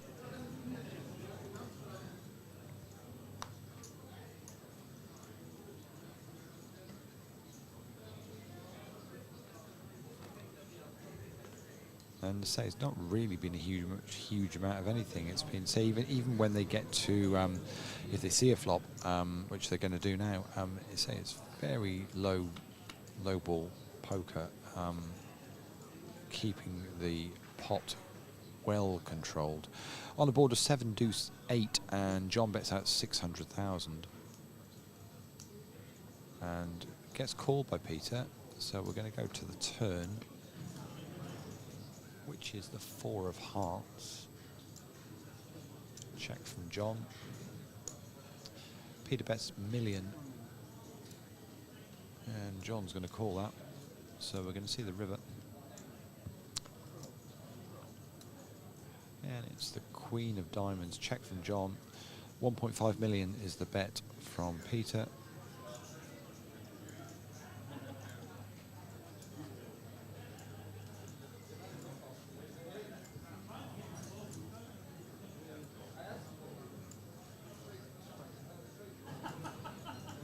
And John's going to make the call.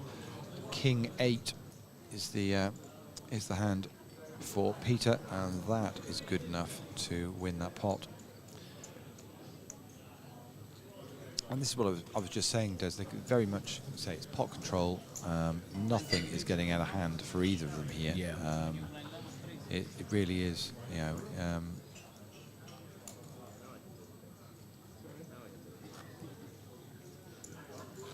So blinds are up 300,000, 600,000.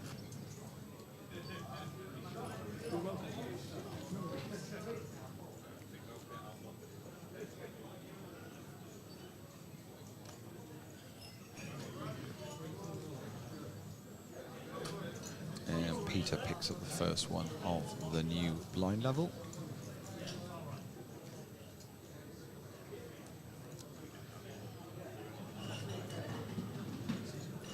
Busy autumn for APAT. We're off to Portsmouth and Glasgow in September. Then we head over to Ash, then Leeds, then Malta, then London, and then we're back here in December for Poker Squads Live. If anyone wants to get involved in that, drop Tom a message. Teams of 4. Just a weekend event. If you want to come back to Dusk Till Dawn in December. Huge going on with Dusk Till Dawn, actually. We should rattle through everything that they've got going on here because it's a busy old time for them. They've got the UKPC Masters happening in 2 weeks' time, 500,000 guarantee prize pool in that for a 560 buy-in.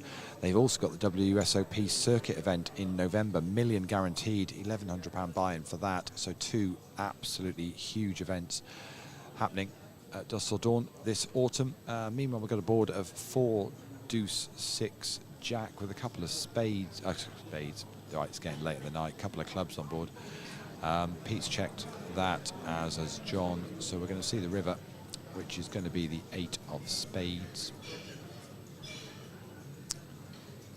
And John's going to put out a little bet of 2 million on the river there. Decision back on Peter.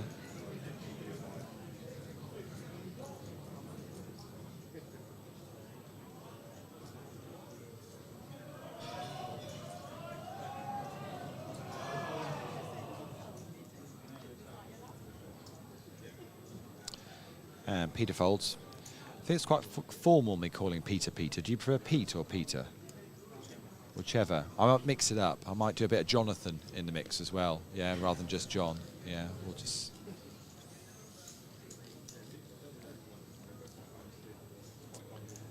So on we go.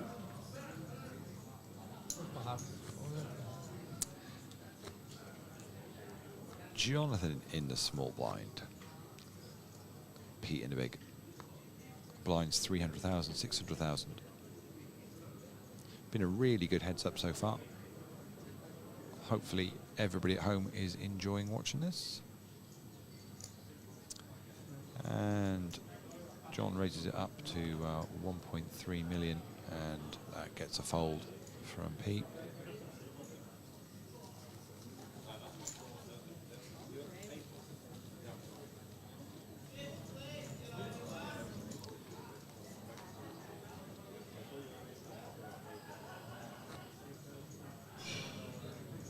Of course, these players get Player of the Series points as well for a top 9 finish in the main event, along with every other event here this week.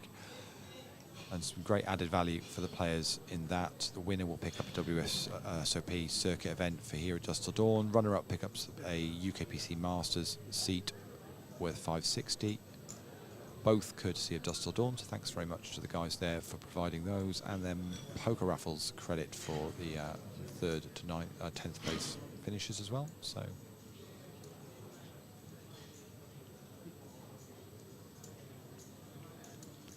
points still available up to the last event tomorrow. Right, raised by Pete to 1.2 million, and John has re-raised it to 3.3.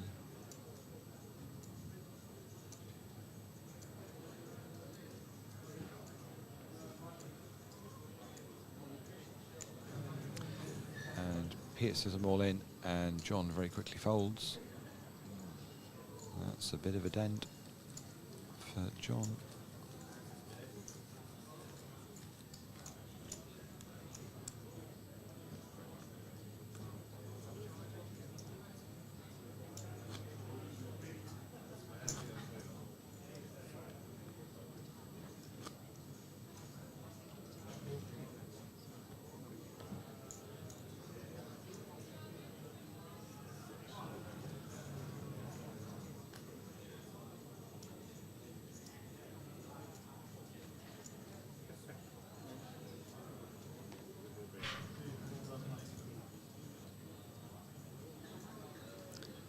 John raises to 1.3 and gets that one through.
John raises it up to 1.3.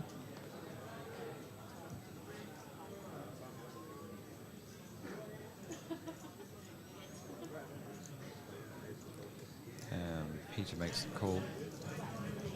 You see a flop. And it is 6 of diamonds, queen of diamonds, 3 of clubs. And Peter checks.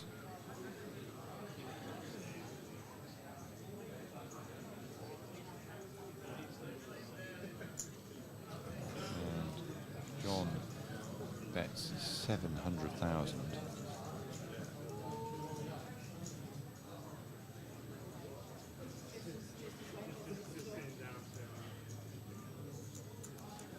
Peter calls. Going to go to the turn. The turn is the jack of diamonds. 3 diamonds on the board now.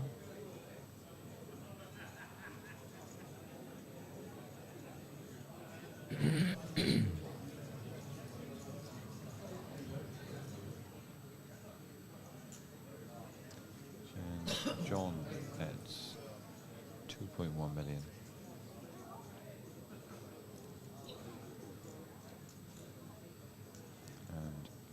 Peter makes the call, so we're going to the river. Nice little pot built here. And it's the 4 of clubs. Goes check, check. Queen 8 for Peter, and that's good enough. John mucks. And that's now been 3 or 4 of those type of hands, Des, where it's just been, say, pot control all the way down, and each and every time Peter's had it, but nothing crazy. Even then, you know, check the river. Yep. All very disciplined. Yeah, absolutely.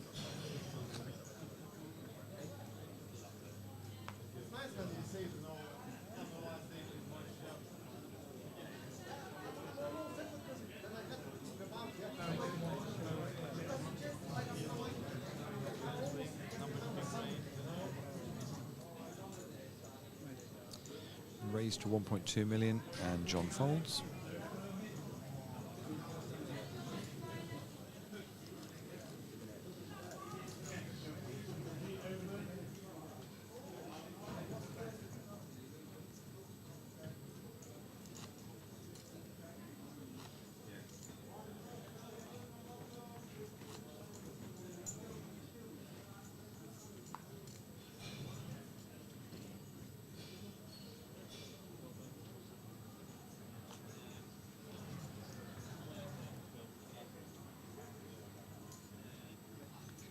John raises to 1.3, and Peter folds.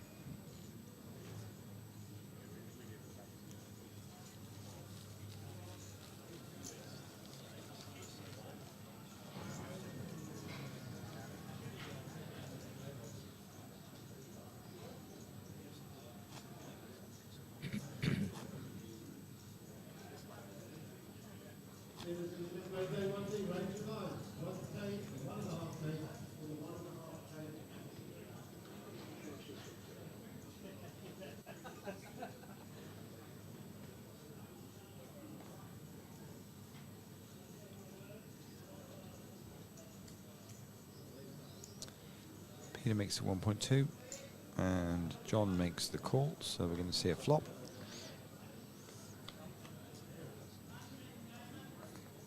And it's 5-10 deuce. Goes check, check. Ace of clubs on the turn. Goes check, check. Ace of diamonds on the river. Check from John. Million bet from Peter. Gets called by John. And Peter's got the 5. Wow. And that is good enough. Yeah. Again, another one of those. Say pot controlled all the way down, checking it all the way down, and Pete's just got it. And scoops up another little pot. But there's been now 4, 5, 6 of those, hasn't there? Yes. Yeah. He's played very well, Peter. Yeah, it really Got has. great credit. Yeah, no, really good. Proper controlled poker. Impressive to watch. And he's probably got John now as low as he's ever been. John goes all in. Peter shows 9 deuce offsuit, but he's got John down to the. Yeah. That's the lowest he's ever been now, and yeah, we're starting to the point now where John's open shoving all in. With blinds at 300, 600,000. And I would suggest John's now got somewhere between 10 and 15 bigs. Maybe not even that much.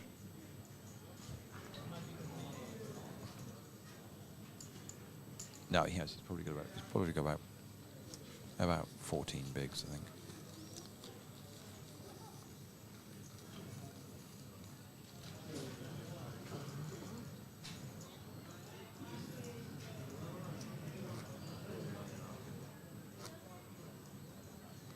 Yeah, so Piers just had roughly how much you're playing, and Johnson's playing about 9.5 million, so yeah, 15 bigs.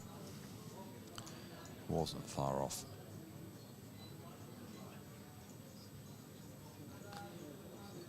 John's all in again, pre.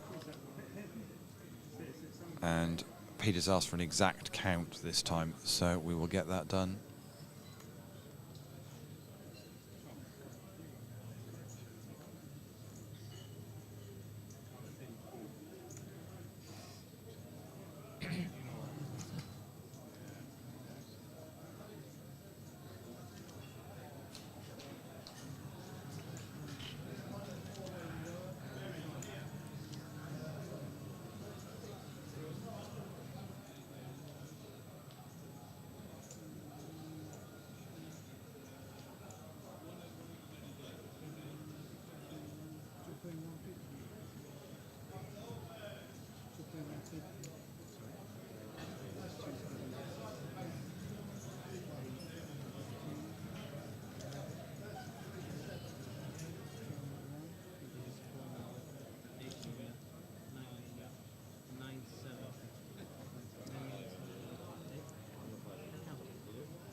So 9,750,000 is the count. Decision on Peter. John is all in. Does he want to take the chance to get this done now? Puts in a time chip. Gives himself another 20 seconds to... You think he's sat there with Lee? Another 50 seconds to think about it. Ace anything?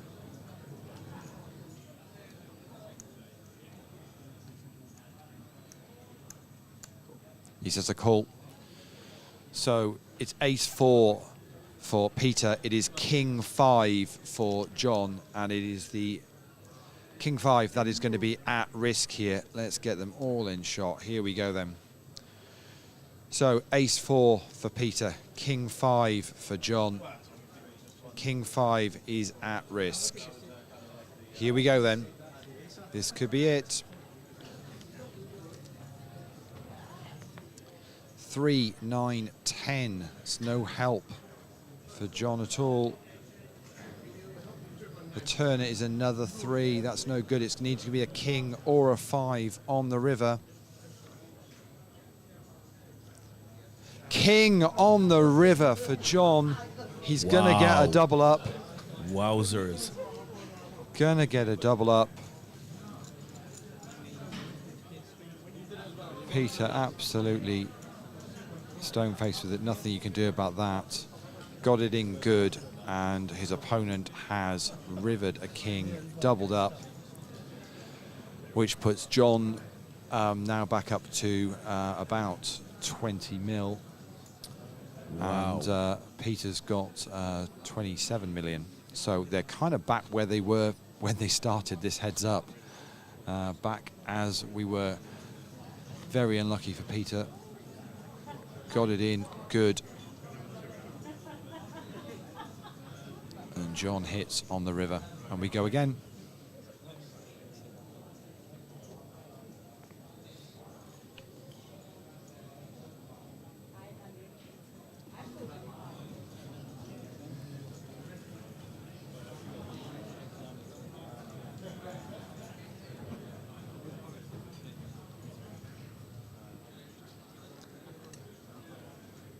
I must admit, on the 4th card that we were all pretty much ready, about to call our champion, and That was pretty close. we're about ready, photos about ready to be taken, and then Yeah. down comes the king on the river, and we go again. And it is pretty much back as it was, chip stacks, when they started this heads up. If you remember, it was it was pretty much 20 million versus 27 million, and Peter's got to do it all again. But he's not really put a foot wrong, really, on this final table. Heads up for sure. And really, the rest of the final table that we watched, Peter's been is very good.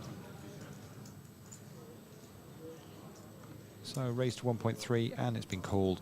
So we're going to see a flop.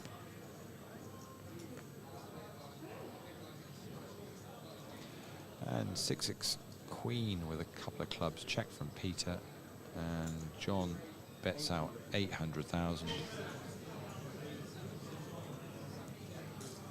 And Peter folds.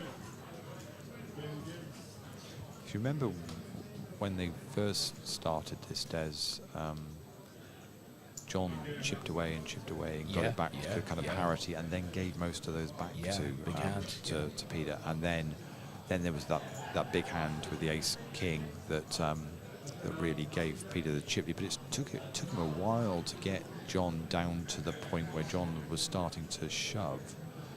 Yeah,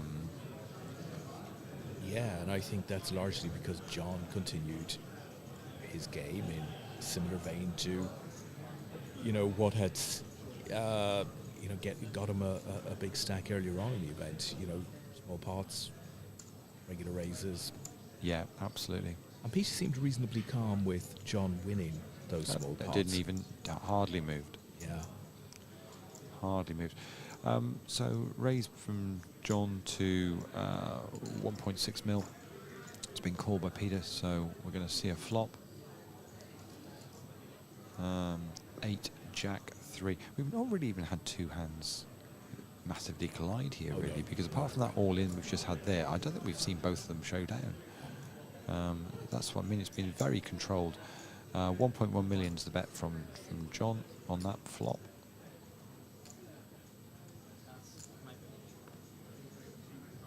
And Peter folds.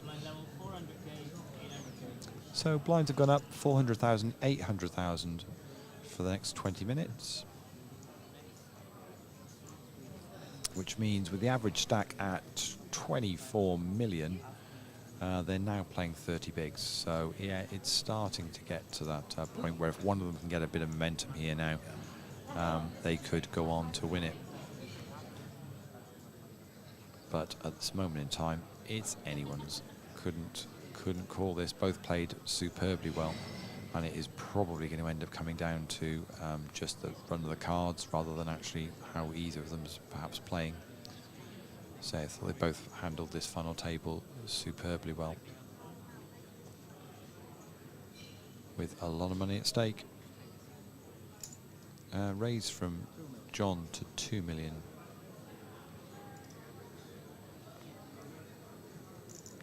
And Peter folds. Do you change anything if you were either of them, Lee? You know, like moving from a 2x raise to a 3x raise just to get more money in the pot? The thing is, they've played with each other for quite a lot of the day, I'm going to imagine. So, and I don't know whether you're wanting to get more in the pot. So I suppose you only want to get more in the pot if you think you've got a good hand, which means doing that surely signals to your opponent.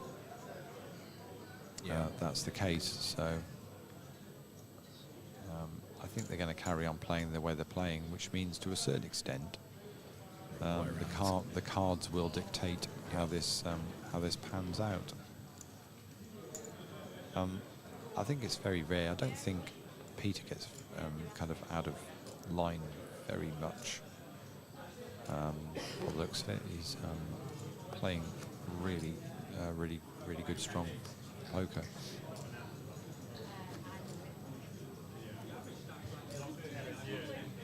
And John's been just on the wrong end of a number of hands, and then obviously hit the river there to get the double up. So he'll go again, and he's raising up again. To 2 million. Peter folds that one as well.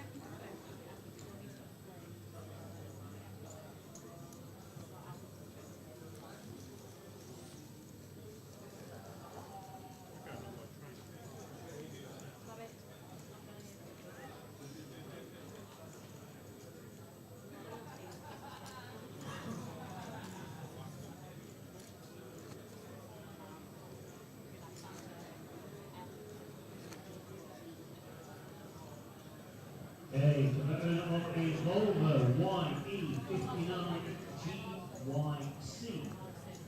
Feel free to make your way back to your car. Your lights are on. If you want to go home, you probably need to turn them off. YE59 GYC Volvo. Please turn your lights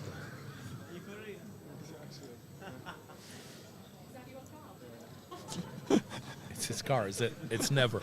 No way. So sick. So they've just put a call out. Somebody's left the lights on in the car, and the dealer at the feature table has gone, "That's my car." Oh no! Disaster. That's too funny. We've got change of dealer on this feature table. All right, let's see what happens. Jack's in to deal, so which is a pleasure, because he doesn't get to deal very often. So this will be good for a couple of hands. See if he can remember what to do. Yeah. It seems to me he's already got the hang of that, Lee. Well, apparently John's not happy with the change of dealer already. It's like, can we get a different one in?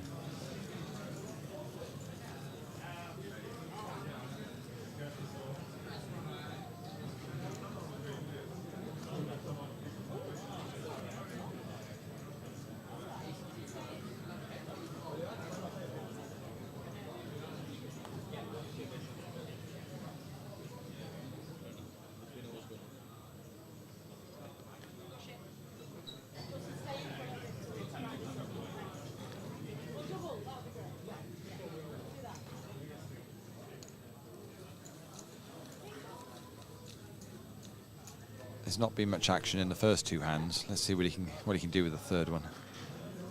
Very quiet.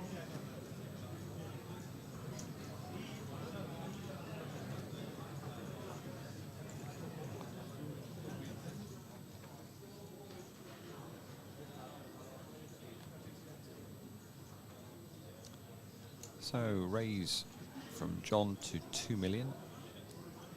Decision back on Peter. And he's going to make the call. So we're going to see the flop with 4 million in the middle already. And it's Queen 5-9 with 2 spades. Check from Peter. And million is the bet from John.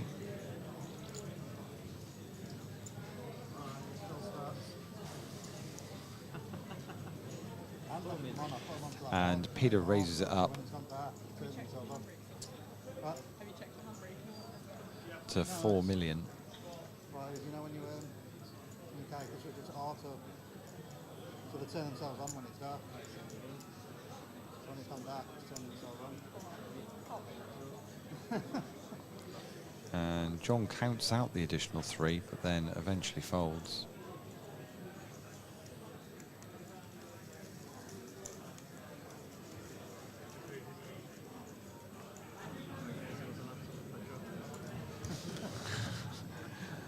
Jackson earned his money tonight. There we go. We got 3 hands. It's popped out again. And we're all good. Lights have been sorted, and we're back at it.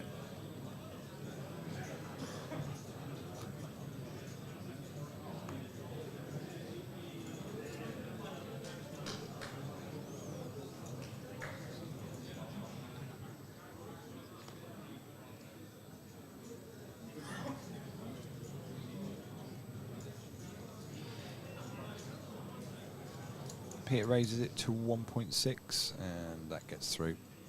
John folds, and on we go.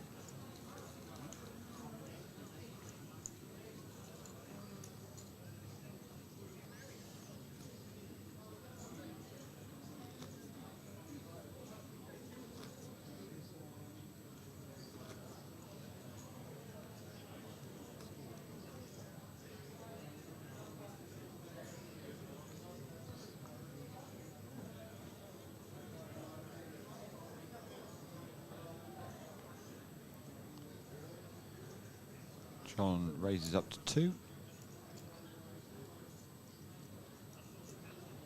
And Peter folds.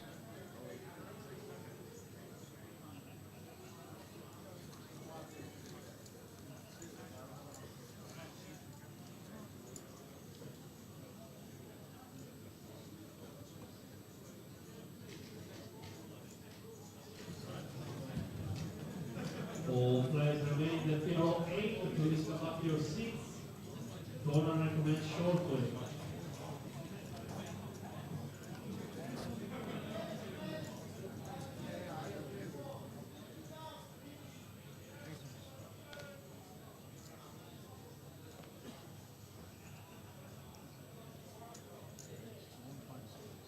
It's 11 p.m. here at dusk till dawn, and that's the scene.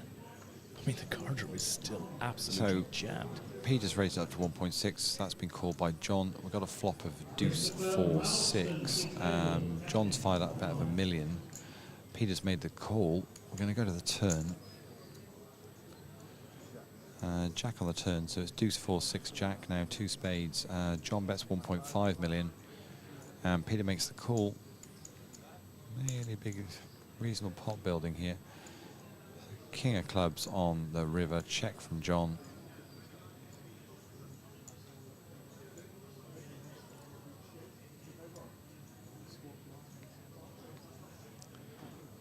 Peter's going to go for a bet here. 4 million? 5 million.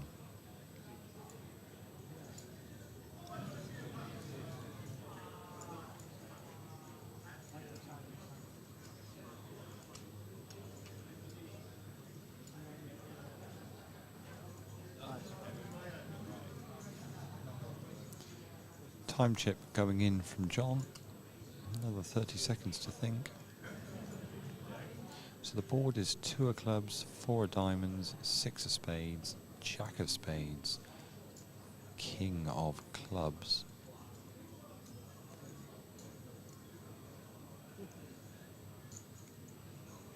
Makes the call. It's king jack for Peter, and John mucks, and John pays him off 5 million on the river there. Des. Wowza. Big pot. And exactly the same as happened last time. That's a big hand that dents John.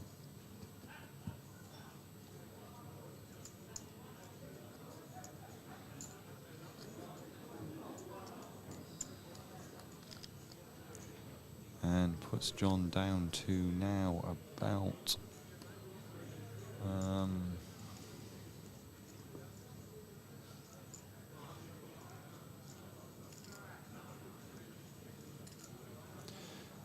maybe 14 mil, something like that.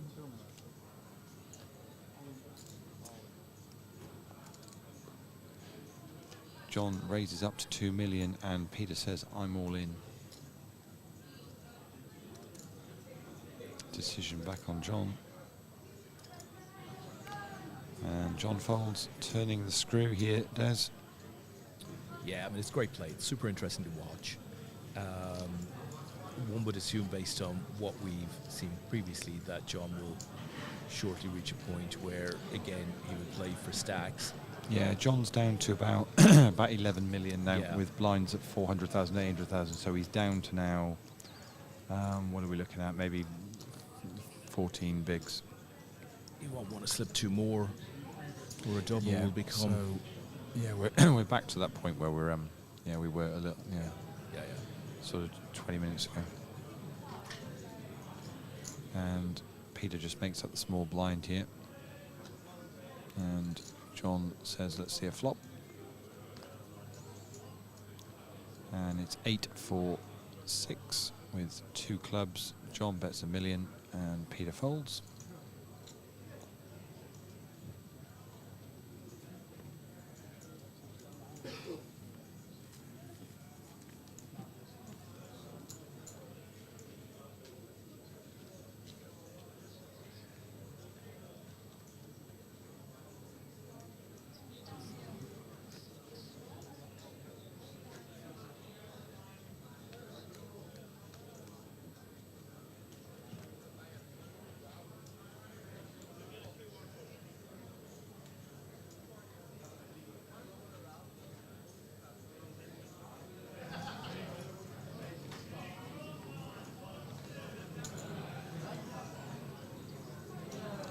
John folds a small blind.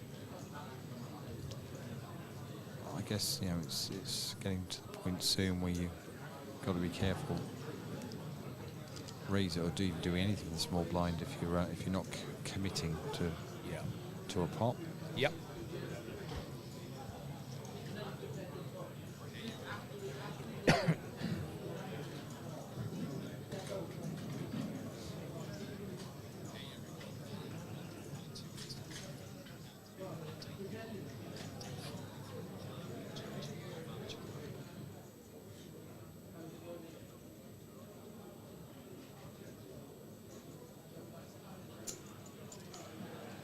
So we're going to see another flop though. It's deuce, 3, king, all diamonds, goes check, check. 3 of spades on the turn, check, check. And ace of diamonds on the river, John checks. And it shows 9-3 of clubs, and that's good enough. Diamonds really made it difficult for John to actually get any more value out of that hand, or want to commit to anything else. Even with 2 threes on the board and a 3 in your hand, 4 diamonds on the board, Des, and even you're not holding a diamond, and it's a tricky one, isn't it?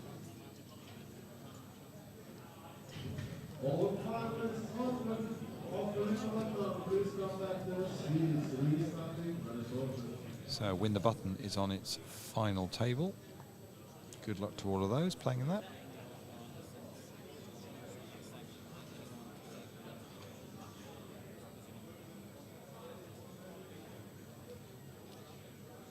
So John raises it to 2 million from the small blind. And Peter folds.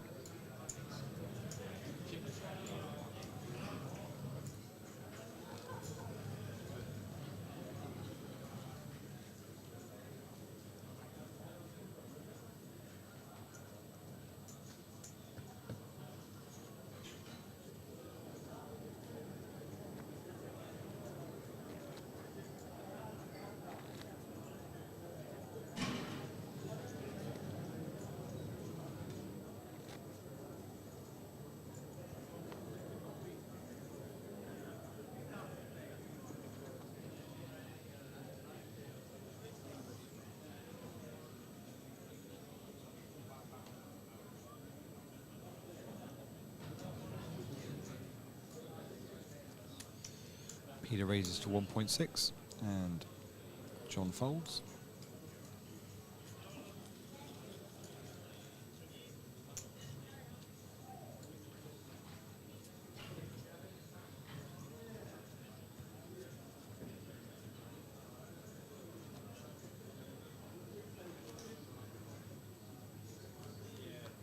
So I reckon, yeah, John's playing about 12 mil, which is going to be 15 bigs, which puts Peter on about 35 million. Line's going up in about 3 minutes, Lee. Yeah, up to a $500,000.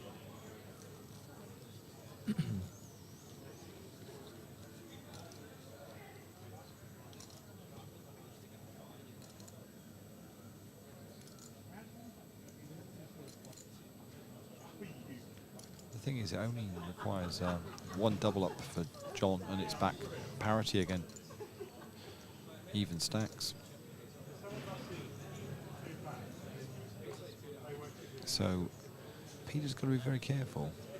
Doesn't want to double him back up. Oh, hell no. But keeps chipping him away. At what point is he happy to take the call? Last time it felt like it was around the sort of when John was down about sort of 8 million mark, wasn't it? I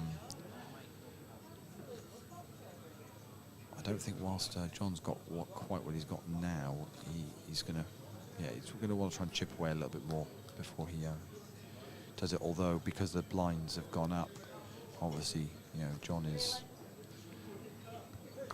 a bit closer to that position where he's happy to get his chips in the middle.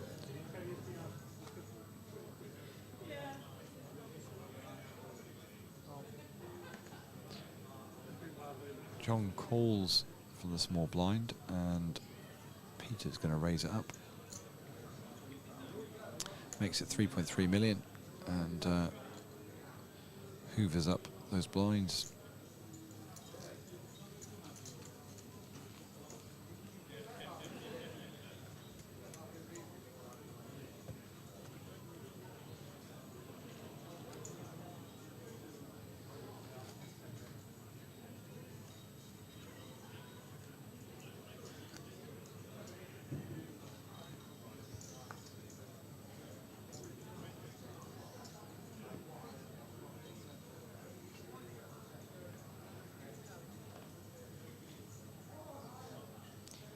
Again, Peter doesn't mess about in the small blind. Not a hand he wants to play, so quite happy to let it go.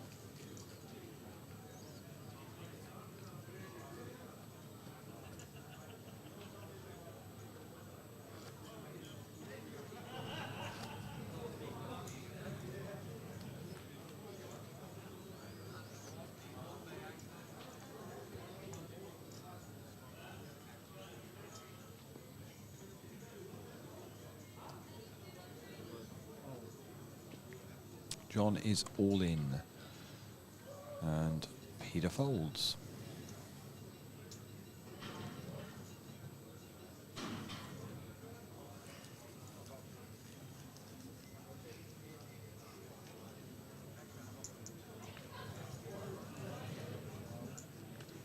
So, blinds are up, 500,000 and $1 million. It's always nice because it's a sort of rounded number, isn't it, Des? So it's it's got a good feel for it. Here we go then. First hand of the new level.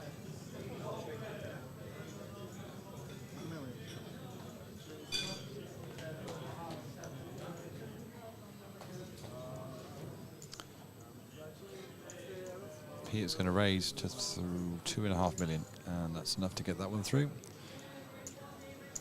You know, if he's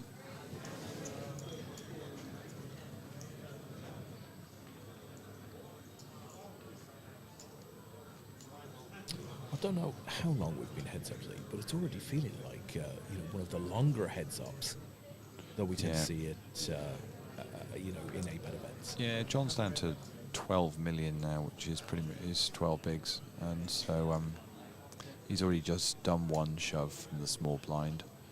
He's in the small blind again. Just folded his big blind to a raise from Peter. He's going to have to make a stand at somebody. He's gone all in this time, and Peter folds. Gary Coldclough out there, who's just arrived home, said, just got home, great weekend. John had about 10x everyone else when I got knocked out. Well done on your run. Yeah, great performance. Gary. So that's now two we've seen, last two from the small blind. We've seen John shove and get them through. It is kind of getting to that point. Stuart Ward out there, Lee, you'll like this. Poker Stars, Bromley and Triplin in the background. Tom Clark chatting people's ears off. I miss APAT. Miss you too, Stu. So Peter raises to 2.5 million. John is all in. And Peter folds.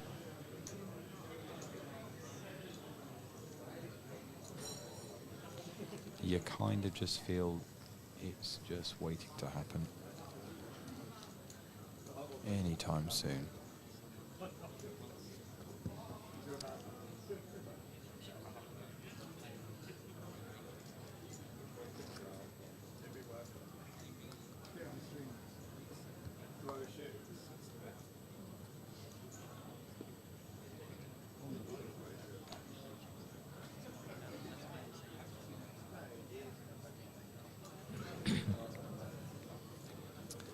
John folds a small blind there.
So John's small blind again, and just makes up the small blind this time. Peter says I'm all in, and John folds.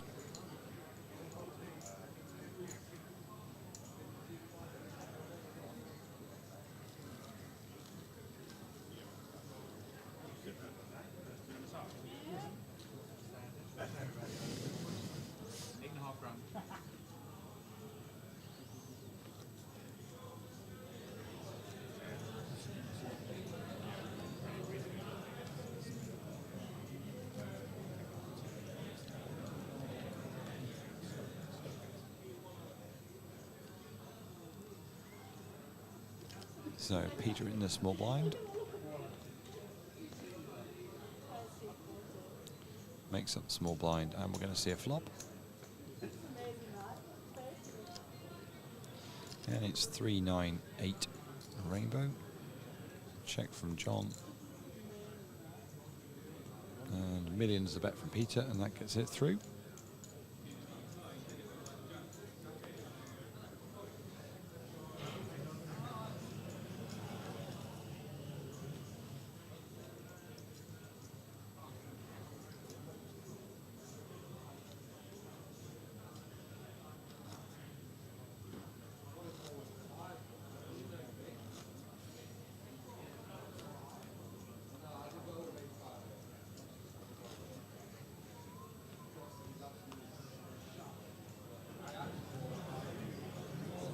So it's John's small blind this time.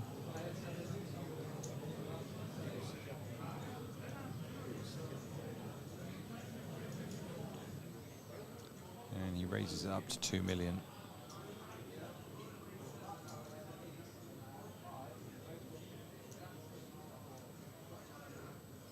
And Peter folds.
So Peter in the small blind this time.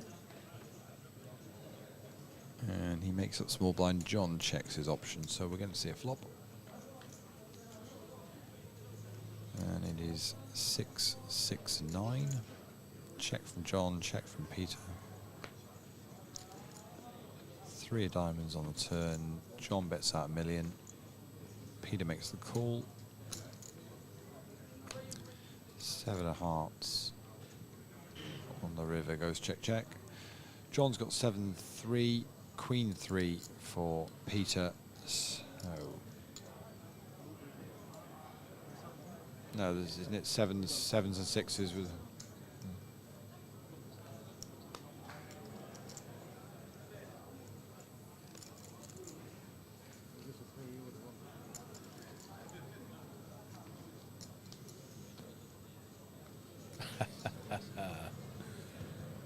That is funny. Mr. Brook is out there and says the rail needs to be more animated. Maybe a Mexican wave would wake them up. They'd have to start it. That's the irony.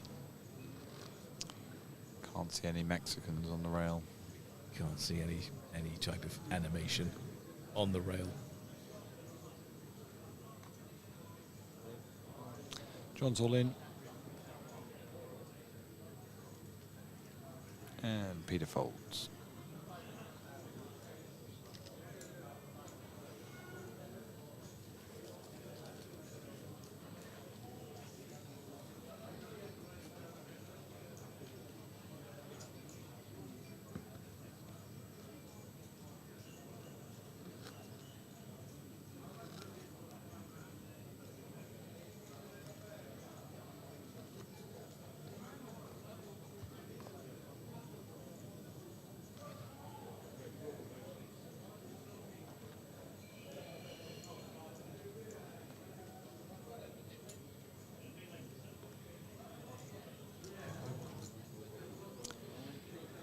Peter makes up small blind. John says them all in, and Peter folds.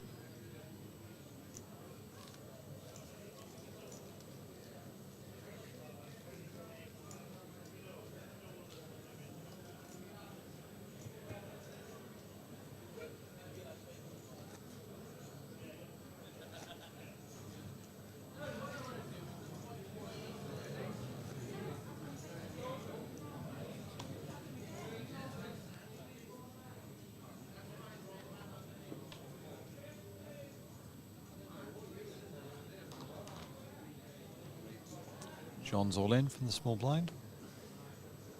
And Peter folds.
Raise from Peter and to 2 million from the small blind, and John is all in from the big.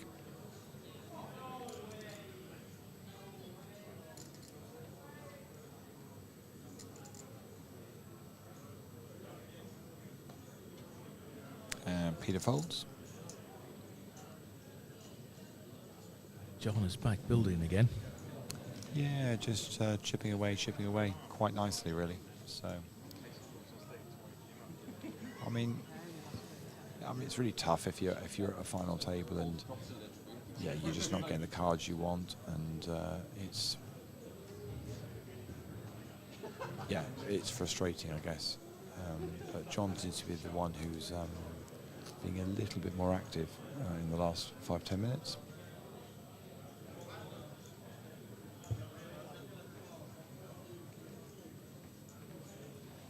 Change a dealer and we're off again. So John in a small blind.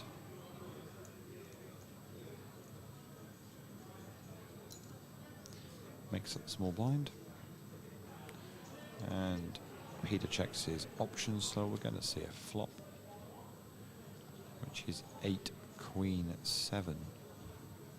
Check from Peter. John bets $1 million. Peter calls. So we'll see 9 hearts on the turn. Check from Peter, check from John. Ace of hearts is on the river. Check from Peter. Check from John. And Peter shows King 8. And that is good enough to win that pot.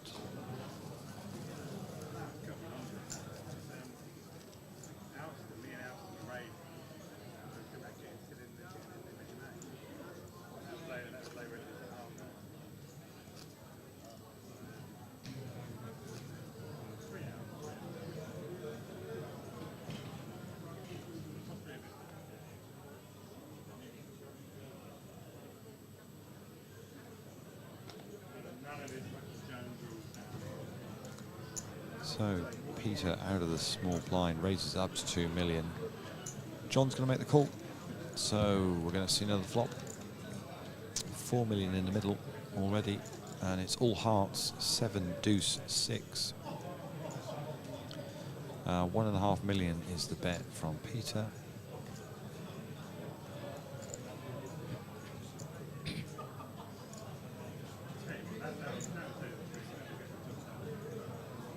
And John's going to make the call, so we're going to see a turn card here, which is the 5 of spades.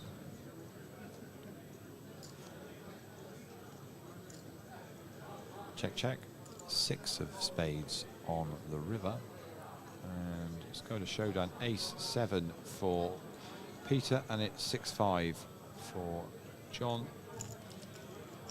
And 6-5 gets there with a 2-pair.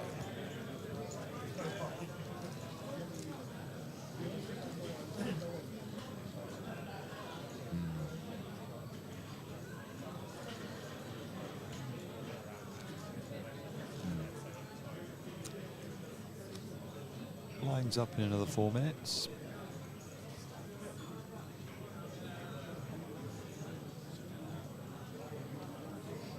Up to 600,000, 1.2 million. It's getting expensive to play poker, Des. Yeah, it sure is. It feels like it's going to come to a head at some point shortly.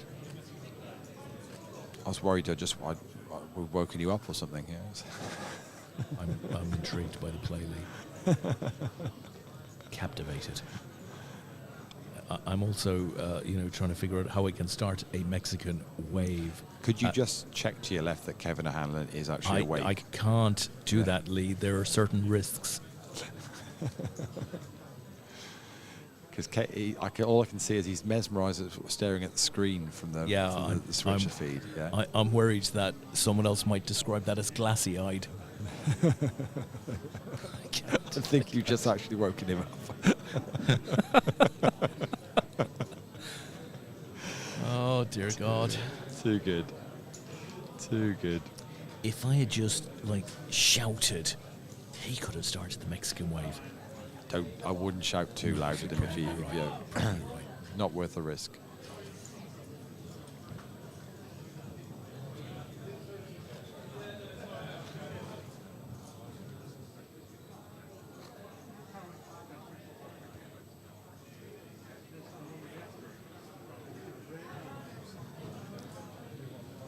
So Peter in the small blind, and he's going to raise it up to 2.5 million. And John's going to call. So 5 million in the middle. Here comes the flop. It's 477.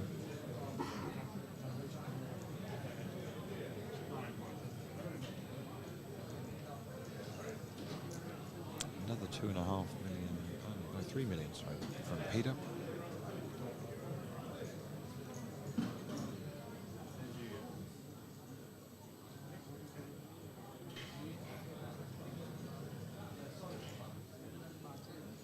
John is raising.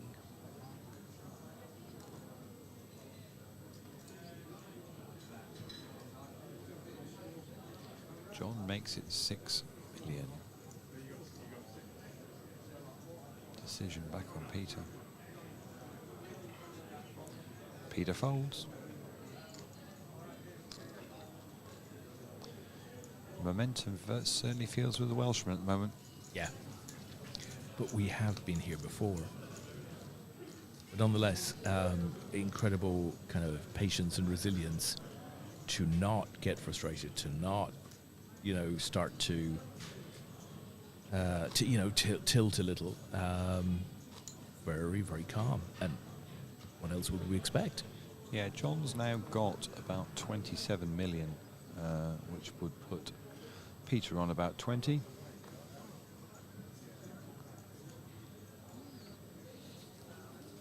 So it is very much flipped round from a little bit earlier.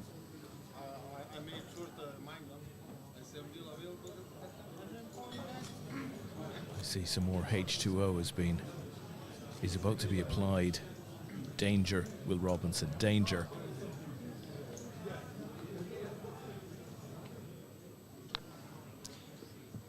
So Peter in the small blind and folds. So blinds are up, 600,000 and 1.2 million are our new blinds.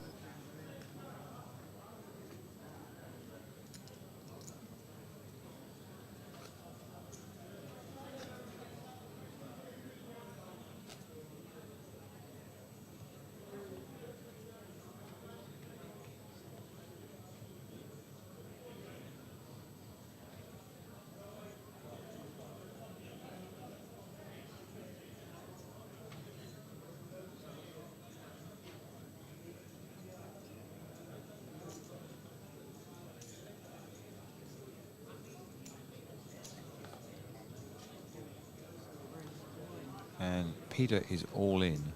Wow. And John's made the call. So it is ace 8 for Peter. It is ace 6 for John. Ace 8 is at risk here. 8 in the window. It's 2 clubs. There's no clubs for either of them. Deuce on the turn and a king. And that is going to be a double up for Peter. And not just a double up. It's going to put him up, I think, say, with a massive chip lead. Not yet, but it's close.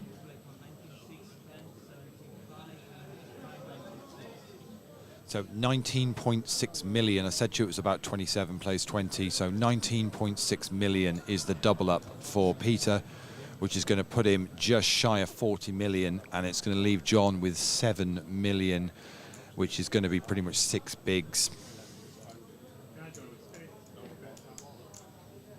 Wow, the levels here are just unbelievable.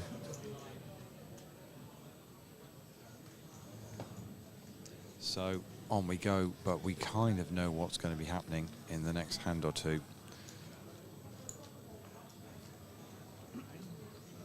I mean, they both got it in with an ace there, Des. Yeah, just timing. You know, That's all in. That's all in pre. That's not. You know, we're not. Yeah. Fine line, isn't it, between success and failure? So on we go. Let's see how many hands it takes before the remainder of John's chips are in the middle. Peter's all in from the small blind. And John makes the call. So it's pocket queens for Peter. It's king deuce that's at risk. Deuce 8 ace 4 on the turn. Ace on the river, and we're done. We have our champion for 2025. Peter McCusker is our winner. Congratulations to him. Unlucky to John Rees. Finishes in second place. Very done. We will set up and everything here. I'm wondering whether we can have a quick word with Peter, whether he wants to have a quick chat with me. Hey, new champ, how does that feel? Pretty good, yeah. It's a tough final table. It came in, John had basically all the chips, so it was a real uphill battle, but I had a triple up early on that I think just got a bit of momentum going, and then, yeah, it went well from there. And what's your poker experience? I mean, how much have you played? You know, what sort of games have you played? Well, I played a lot when I was younger, in my sort of university years, but yeah, very much sort of recreational now. So I play probably 3 or 4 times a year. I played the APAT last year, and it's a great series, so back this year, and yeah, glad to win it.